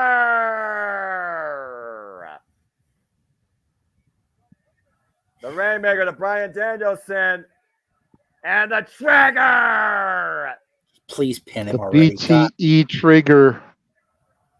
Bryan Danielson down in the middle of the ring. I'll take the L for Danielson. Just get this done. Damn, man. People are saying, please help Darby, and I agree. I mean, Jack Perry back in the ring up to his feet after being set on fire. Oh, for fuck's sake. Psycho knee of his own to Danielson. God, the scapegoat just the side of the head of Brian. The cover to the shit show is over. Jack Perry just won this match for the Elite. Yep. I'm gonna be sick. Well, at least the shit show has finally come to its conclusion. I don't want to see these dumb fuckers on my screen. Go back to this. Breaking news in from Northern California. Dave Meltzer has popped 2 loads and given this match 7.5 stars. I'm just going to continue to look at the monitor and just do my thing as we close this thing out. Well, we witnessed anarchy in the arena once again, and it involved everything from arson to literally bringing a man above the ring for a super kick party suspension. As Team AEW fails to beat the Elite here tonight at Double or Nothing. Your winners, Kazuchika Okada, Matthew Nicholas Jackson, and the scapegoat with torched legs, Jack Perry. I'm not sure exactly what was proven here tonight by these 4 Yahoos, let alone what was literally brought by the other 4 Yahoos. All 8 of these men are fucking insane. But now at this point, you got to wonder if anyone's going to oppose these 4 idiots. For the Ranking Wrestling Jada Wins, for the man's name Marquis, Jeff motherfucking Beecham, for my current analyst, James Hebert. I am the Seminole Foster as we thank you for tuning into our coverage of the 10-match clinic that ended in a shit show. Hopefully, we see brighter things come tomorrow, being Wednesday. See you next time here for AEW. What the fuck just happened? James, you're good. The match is over. We've gone off the air. Nevada Film Office being shown. And that's all, folks. We are black. Simple as that. Oh, it's definitely black. It's a dark. Okay. So, yeah, I don't have to say anything else, right? The fuck are they thinking using a fucking flamethrower? I don't know. You know, fucking idiots. I don't know. I don't know. Okay. As weird as this is going to be to say, and please hear me out here. Go for it, bro. The least of it all was the flamethrower. We have seen flaming tables and people set on fire in matches before. Yeah. What gets to me is that they strung Darby up upside down from a rigging unit that is not that unsimilar from the one that Owen Hart fucking plummeted to his death on while Martha Hart's in the fucking building. Yep. I got nothing to say. All right, so I hope he fucking pulls away from doing the Owen now, by the way, from after that shit. Yeah, I wouldn't blame her one bit. That was a dumb move. That was a dumb move. Even if she's not doing, that was a dumb fucking move. All right. I'm going to say this because my name's up there, whatever. Yeah, go for it. I'm going to give him till Wednesday. All right? I'm going to give him till Wednesday. If they can give me any sort of logical explanation for any of the shit that's happened in this last half hour or however long it was, I may give them another opportunity. Nope. But, and you know what? I can't even they did this to my friends because my friends fucking volunteered to be part of it. Yep. But, yeah, lighting somebody on fire in 2024 is so fucking stupid. Having a death match is fucking stupid. An exploding chair to somebody's face is infinitely fucking stupid. Yeah, yes. that too. Yes. Yeah. Yes. But Continue. doing what they did with Darby, with Martha Hart on this same show, wasn't only stupid, it was outright fucking disrespectful. Yep. Now, there are two sides to that coin, and I'll leave it at this. If they didn't tell her, then Tony really is a disrespectful piece of shit. Yep. On top of everything else we've accused him of in the last year. Right. Which I pray to God that he's not. If she did know about it, then I have lost any sort of feeling sorry, respect for anything for her ever again. Yeah. Because I'll tell you this. If she knew about it, then Owen Hart needs to go in the WWE Hall of Fame next year. Yep. She needs to let it happen. Yeah, because that is straight out fucking hypocrisy. Yep, in the highest form of the word. And that's what I've been thinking since I put my head down. What the fuck are they? What the fuck is AEW thinking? You know, God, I am so angry. I'm trying not to get worked up because I got heart issues. Yeah, no, fucking let it out because they no. fucking earned it. Fuck them. James. Physically, I cannot get worked up like this, or I'm gonna have to have this. That's fair. Exactly. But I'll do it for you. No. Just hang on, because I don't need to get us thrown off YouTube for getting that aggressive. I agree. Yeah, some of us still make money on YouTube, so we have to. But I'm trying very hard to not just. Oh God. This is a whole different form of toxicity. Let me ask you. We don't need to add to it. Let me ask you this, Jeff. Yeah. Because you seem like you're as pissed about all this as I am, as I know James is. Yep. If they do not give you a legitimate reason coming out of this, either Wednesday or even give them to Collision, are you still willing to carry the fucking AEW pay-per-views as watch-along events?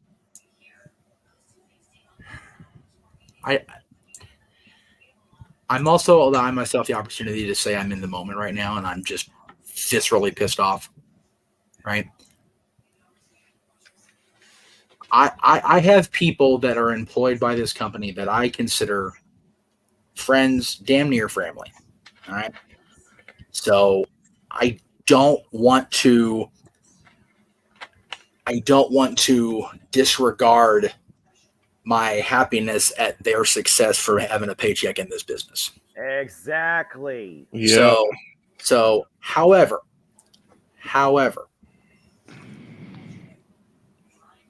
I have been very tolerant as a fan and as a content creator and trying to make myself believe that whatever comes out of all this, that this Tony Khan fandom stuff will eventually give way to logic and reasoning and better product. Tonight completely sent me down the path of nope on that. We had a main event that wasn't for a world championship. Yep. We had a main event that did feature somebody that's been touting herself as the best wrestler on the planet, and she won her fucking match. Let's not gloss over that. Whatever we think of her, she won the goddamn title in her match. We had a main event. On one side, you had 3 people who have no business being in on the business side of the business. You want to wrestle and hook yourself up? Cool, go for it. Get out of the office. And God, I know he's voluntarily part of it. I know he's, but God, are they just ruining Kazuchika Okada? Son of a bitch. Yep. It angers me to know it. And on the other side, I'm going to get really emotional here. You've got Darby Allin, who literally it just infuriates me so much because he's so goddamn talented and he just does not give a fuck about his own welfare. And I don't understand that mindset. I don't either. And honestly, maybe it's because he's not a father. Maybe it's because his prior pre-wrestling life was so fucked up he just does not give a fuck. That makes me sad more than anything else, right? Yep. Got Dax and Cash, who it looks like Cash has been cleared of this whatever was going on charges. Both these guys are fathers. Both these guys love wrestling. And they let themselves be sucked into this vortex of bullshit. And then you've got fucking oh my God. I hope to God that Brian is at this show with Brian Nicole just so I can hug him and go, are you okay? Okay, good. You dumb motherfucker. I am just going to allow myself to take tonight and probably tomorrow because I was advertised to do a show tomorrow because we're going to get super chats for the rest of the week. So I am going to do my show tomorrow. I'm probably not going to talk about this unless y'all super chat me to talk about it, then I will. I really would prefer not to get on a Monday, Memorial Day as it is. Yeah. But I will say this. I have not been this angry over a wrestling promotion, especially with what we just talked about on this channel, in this multiverse. It's been a long time since I've been this worked up. Mm-hmm. And I am grateful to Mikey and whoever's going to be on the Sports Bar Tuesday because I don't have to be on screen. I can just run the buttons. I am grateful to Greg and Maddie and whoever and that's if Greg can get over the fact that first his wife loses her aunt. He lost his uncle this morning. Ooh. So that family's just dealing with their own bullshit and tragedy right now. Yeah. But if Greg is on the air Wednesday, I am grateful to him because he and Maddie can do their show. They don't need me to do a goddamn thing. And I am grateful to this man for allowing me to have a positive output of energy on Friday because we're going to talk about some goddamn good Intercontinental Championship matches on Friday's show. But when we come back around to the weekend, there's no pay-per-view next weekend. There's no watch-along next weekend. Saturday night may be all right for a fight. Yep. And it may be me against the AEW fandom. Because if they can defend this shit, fuck me. Yeah, you lost the plot. Sorry. I agree with Jeff 100% on that point. Like I have zero desire to find a way to spend. I am grateful to you, Noah, for dropping the dimes on this. But if they're going to convince me to drop a single fucking penny for a pay-per-view ever again on my own, it'll have to be a very good reason. And if they want me to cover this nonsense on my network of wrestling channels, then I better get a really good reason. Because as great as everything but the main event was, I can't justify being okay with what just went down. I can't. I can't. Nope. I get it. I mean, there's nothing that anybody will say, and I will very likely feel the same way tomorrow and then through the course of the week. You set a person on fire. You made the imagery that you had a person who just got hit by a bus get hit in the face with a tack-filled super kick. You had somebody get hit in the face with a chair that exploded in their face. Yep. Exploding in faces wasn't okay in 93 when Hogan got jobbed out of the WWF Championship, as great as that was for most of the fandom of wrestling. It's not okay in 2024 either. Okay? No, it's not. It's not. Nothing about the sensationalism of that main event is okay. I'm sorry. It's not. Don't apologize. It's not been okay, right? No. But it's a different era now, so it certainly is not okay. No. Yeah, please, God, don't apologize, because even though we all know, and I mean no disrespect by this, Noah, even though we know Noah is going to remain true to AEW, absolutely, I think deep down he agrees with you about the absurdity of this main event. This was ridiculous. There's no denying that. I told you guys that the reason I watched this company, there's too much good talent to see the growth progression in, to follow, for me to go beyond the limited bullshit that tries to overshadow everything. Justin Roberts said best, it was a shit show. It truly was that. Part of me was glad I wasn't for that. I was stuck in the bathroom dropping what I had earlier today. It's one of those things where I look beyond the bullshit. No, let me finish, please. I look beyond the bullshit in pro wrestling to look at only the good in pro wrestling, because it's the only way I can stay a fan of this business. And everybody in this multiverse applauds you for that every single time. I know, Jay. I saw your hand. I just want to make sure I make my, because I'll forget. I'll fucking forget. And you don't go on the internet and look at the news and all that shit. But I'm just talking. I'm not even reacting to anything that happened prior to the start of that match. I'm talking about what I just heard you guys describe was enough for me to go, I'm done. I'm over it. Yeah, and I don't blame you. Not one bit. I don't blame you, not one bit. Because I always say the same thing at the end of everything. Protect your mentality.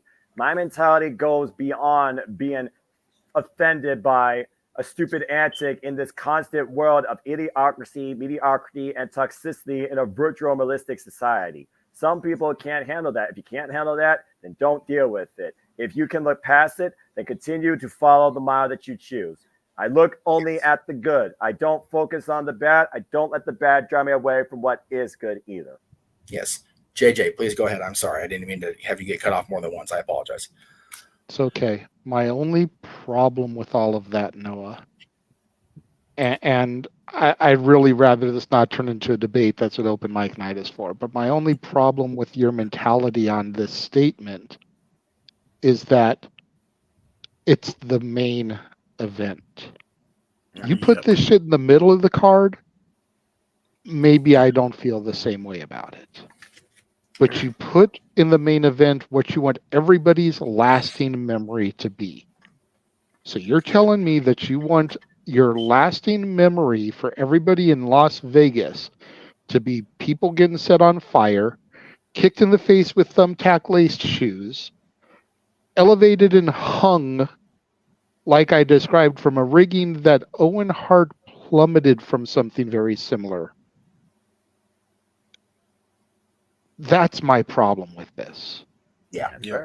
You make this your curtain jerker. You even put this on halfway through the card. Maybe I don't feel as bad. I'm still going to give it shit because it's the dumb fucks and Jack Perry. But maybe I don't feel as passionate about it. This is your lasting memory. Yes. Not your world champion, the first black champion in AEW history that you've hyped up for all these months, successfully defending his title. Not the best women's wrestler in the world today, winning her first championship since she dropped the title to Julia over a person who she was supposed to defeat a year ago for a championship. No. Your lasting memory is this complete and utter bullshit. Hell, Edge versus Malachi could have been the main event, and your lasting memory is the fucking return to Major League Wrestling of Gangrel and the Brood Edge in his AEW debut as Brood Edge. That's where I have a problem with this. That's fair. More than anything. Can you still not see comments yet, JJ? No, I can't. Okay. There was a comment. I'm going to paraphrase it. You pissed away the return of MJF after 6 months. Yep. Yeah. In the middle of the card. No, excuse me. Opening segment. End of opening segment. Yep. Yeah. You have Max come back, make that. I watched that promo. God damn, was he passionate? And he's looking tan as fuck, dude. That boy's looking good. Yep. And this is your enduring memory of this show now. Now, let me leapfrog onto that. Let me latch onto your point. The last memory of the show is definitely this main event. I think where Noah is trying to go, and if I'm wrong, please correct me. Somewhere,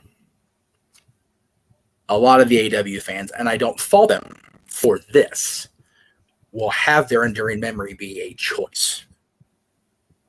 The return of MJF is what I'm going to attempt to remember this, because my buddy came out there, kicked Adam right in the coals, and cut that beautiful promo with passion, with fury, much just like Triple H did when he came back almost 20 years ago or whatever it was.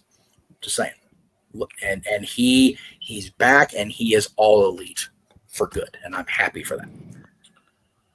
Some will choose to remember, like I said, Mercedes did exactly what she said she was going to do and showed that she's the best women's wrestler because whether match quality or not, a lot of people remember match placement. She was on after the world champion and Serenity. Whether we like that or not, I personally don't. I thought Tony and Serena, from what I was getting described, was a fucking banger. It was a sleeper clinic. Yeah. There you go. I will say, no disrespect to my girl Willow, but Tony and Serena was the better match. It was. Yeah. It really was. I was really surprised. That was tremendous. And I think that was done by design by the girls and whoever produced the match.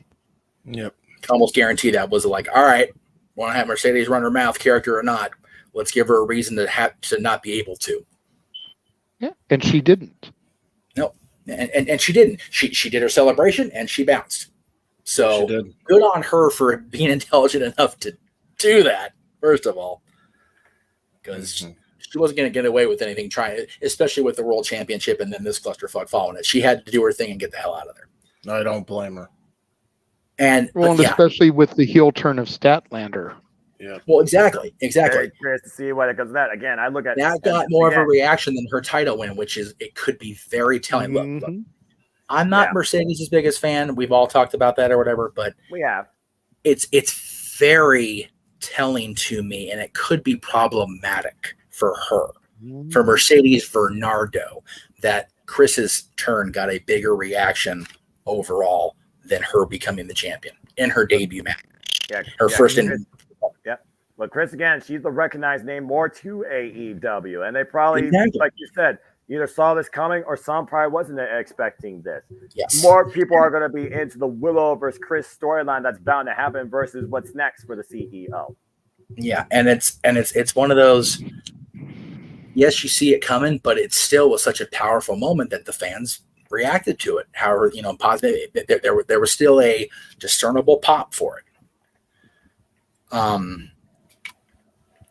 I just, JJ and I have been to some shows that have seen some indie-rific shit. All right, that's a Bischoffism, but I use it because it's so true. Because that entire main event was indie-rific. That would have been like an XPW main event. It would have made much more sense in 2003 for me. It's just like I said on the no DQ predictions. This match right here is why they will never defeat WWE. Yep. Yeah. Number one, it was supposed to be a feud ending match, not a feud starting match. And number two, they're too gorilla mindseted. Yeah. Booking their company. And it doesn't work. Yeah. Dude, I feel queasy after hearing this. I do. I legit feel like I'm going to throw up. Ugh.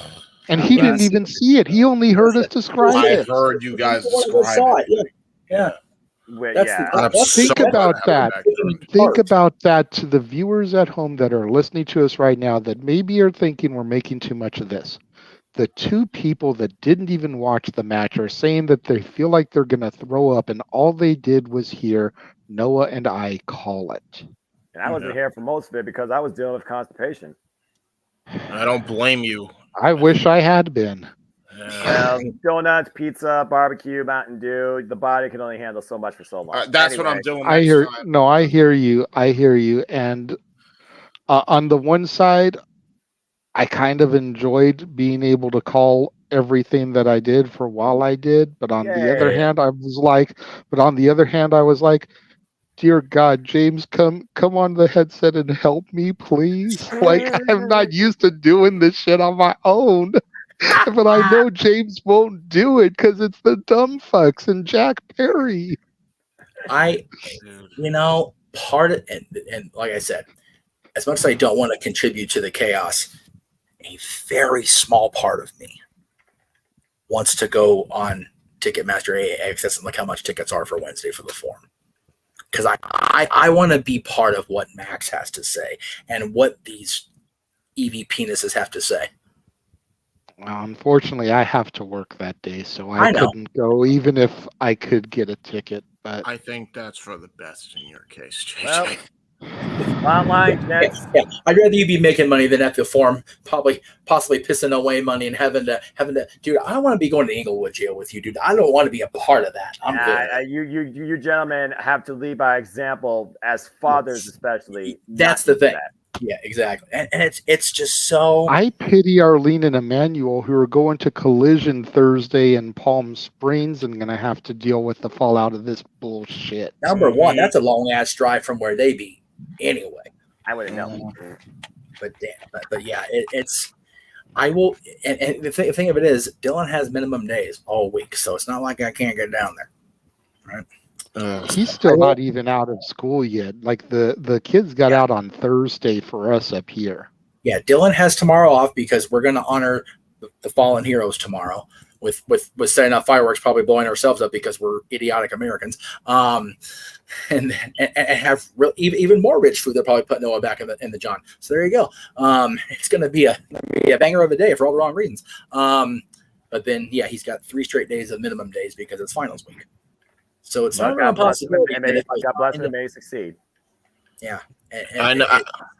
It's not a possibility that because as little as JJ and I paid for our tickets when they were here in January last year, it's not undoable or unthinkable. Because curiosity is just, and of course there are, Matthew. There's going to be.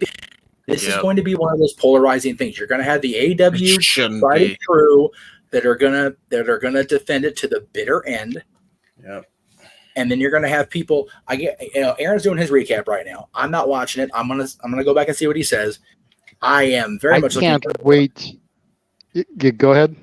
I was going to say I'm looking forward to hearing Aaron has to say. I cannot wait to turn on Eric Bischoff and Conor Brad Thompson after that because Jesus Christ, this is showing you asshole.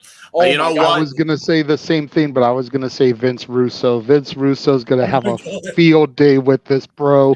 Dude, I think we need to enjoy that. I'm even curious to hear what JD from NY's got to say about this. Yeah, dude. You know what? I almost want to do like a show on Thursday since there's nothing scheduled and just do a reaction watch along to us watching the rest of those guys. Yeah, seriously. Because we're on first. I got more important things to worry about. I got work. I don't blame you. Look, if I may go, because I have so much that I'm feeling with this, man. Like I really do. Okay, I will simply say. I won't get angry, like yelling. Well, I'm not angry. Just not work. Just right angry. Yeah, getting yourself worked up, dude. We're all except for Noah. God bless him for today was an example of why Noah eats better. Because if you don't, he ends up having this in the main event.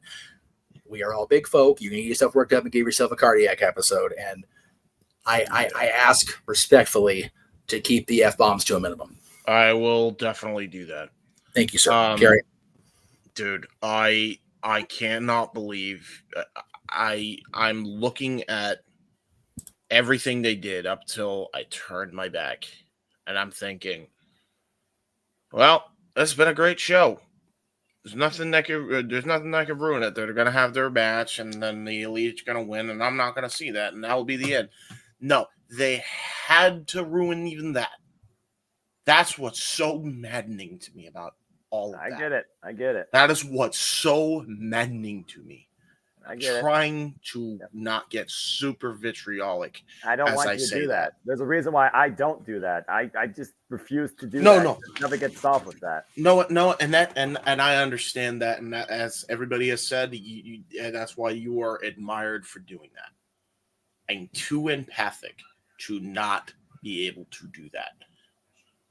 That is my damn crutch that I wish I could just not have. I wish I didn't have it, but I cannot help but have that. You cannot defend in any rhyme or reason. I don't give a damn if it's long-term story, short-term story. And I understand there may be a reason in your mind, Jeff. I can't accept that. There's no rhyme or reason, long-term, short-term, business-wise, trying to get a deal. There's nothing beneficial to doing what they did with this bullshit. Agreed. Nothing.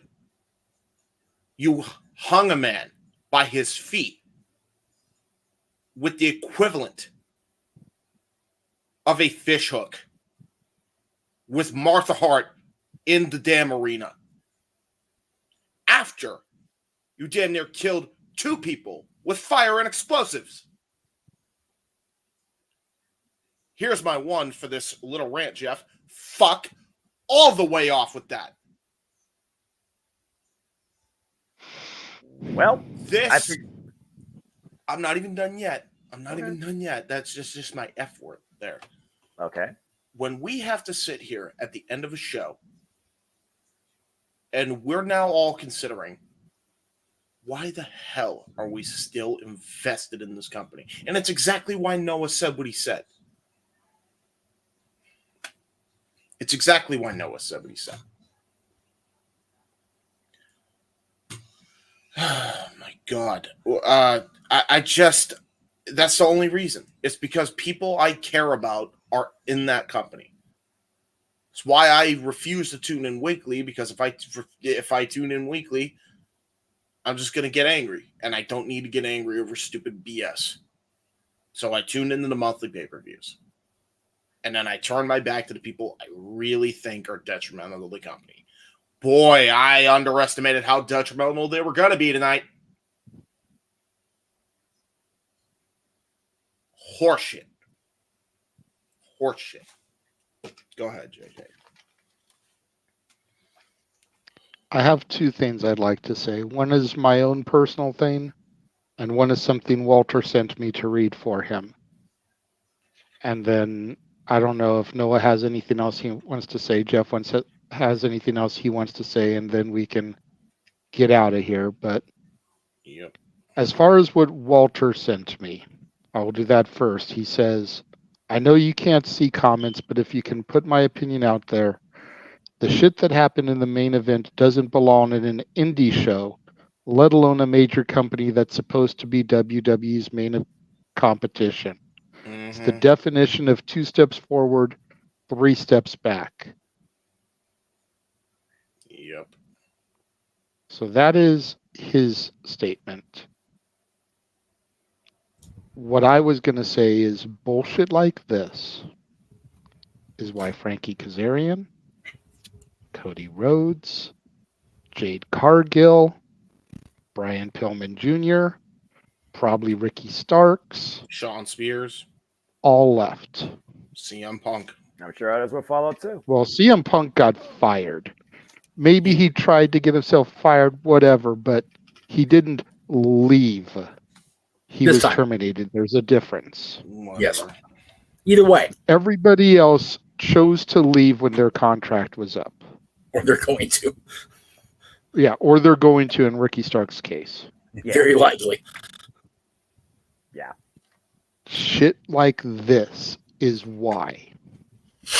And then to Jeff's point earlier, MJF comes back, shows off a tattoo that he got, solidifying the way that he feels about this company. Does he regret that now? Yeah. I would. Without him, I have no idea. Exactly. So there's the things I wanted to say. I know it's your channel. Let's go to Noah first. That way you can wrap it up and we can get out of here. unless you had something you really needed to get piggyback off of. I just wanted to show one more thing before we get Noah's complete reaction. JJ and Noah, if you can slide as far to the right, your right as you can before you go off screen, and James to your left. Mm-hmm. Okay. This was captured by a fan that was off screen. Oh, really? Okay. Oh, I saw that, yeah. Look at this dumb motherfucker. Yep. Christ. Okay. Yep. That also is why they will never be anything more than a distant second. If They're that not happened, even second at this point. if that had happened to McMahon, even, or Hunter, or whoever running the company, they'd have sold that and had themselves carried out. He is a glorified fanboy with a pocket full of money. And it's disgusting. It's fucking disgusting. And I know that's an opinion, and that's fine. I'll label it as an opinion. It is my opinion, and I know opinions are like assholes. Most people have one, and they usually stink. And I'm going to accept the fact that the AEW fans, whether they're my friends or not, are going to have an opinion about my opinion. But I just think that's, on top of all of that, at least have the respect for your people you employ as actual performers and sell. Yep.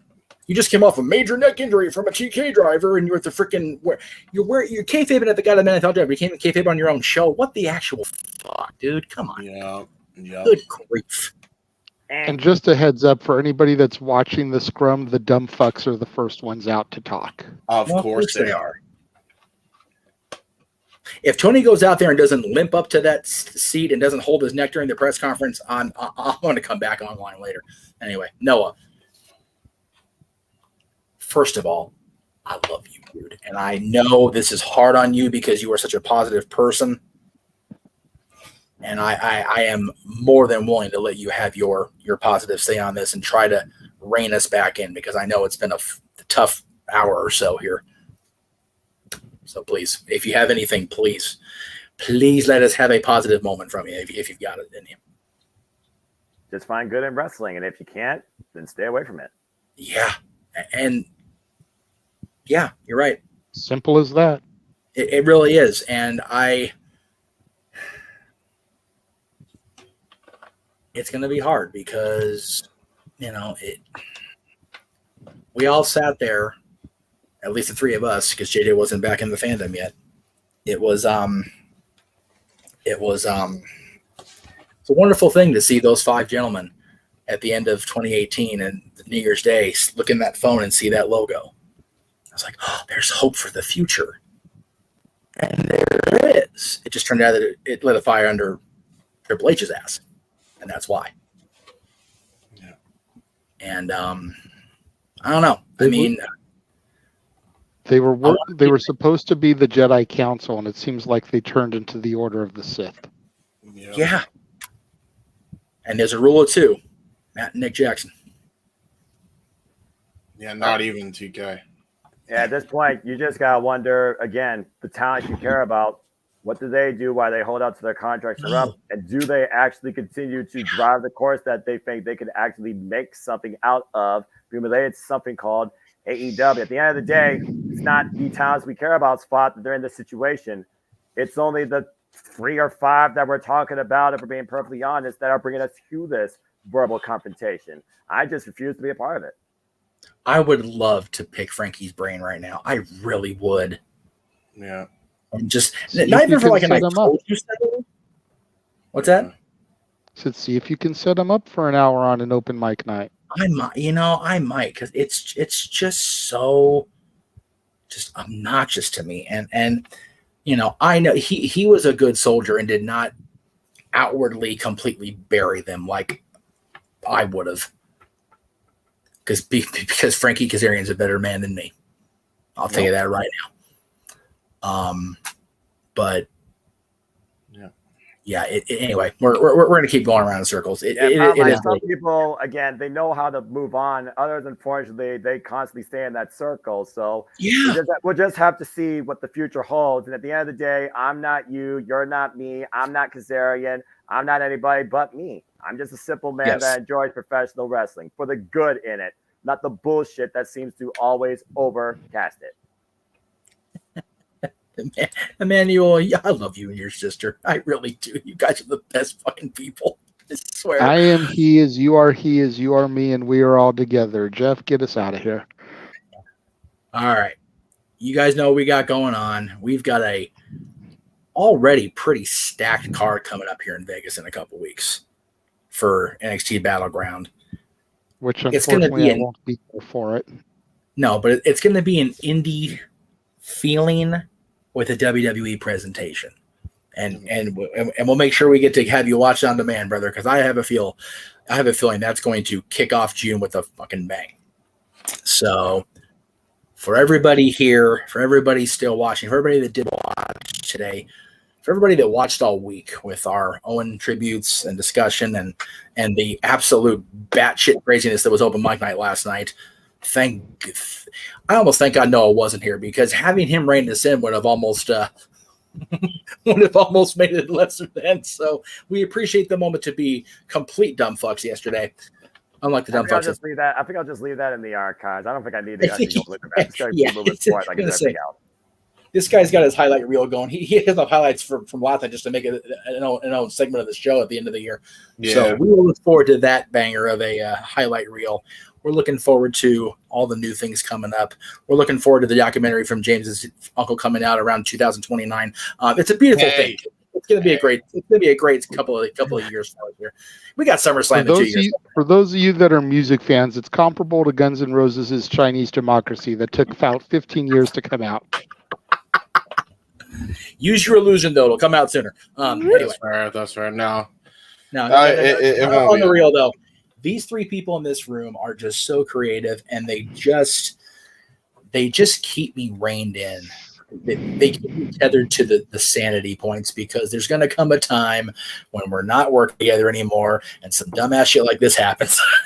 I'm going to go off on somebody, and it is going to be hard to get out on everybody's mind, but we're going to try, because we have a true observance tomorrow of people that actually are heroes and actually made that ultimate sacrifice to give us the freedom to come on here and act like fucking idiots. So for the Renegade, who is as tired as I am, no doubt, based on that, for the Heat Man, for the Simple Man, we will see you guys tomorrow and throughout the rest of the week right here across the Jeff Meacham Network Multiverse of Media. If you liked today's show, we are the Jeff Meacham Network. If you didn't like the show, well, you are not alone. Good night. The Jeff Meacham Network's Multiverse of Media. For over 15 years, the recognized symbol of excellence and the standard bearer in coverage of sports and entertainment.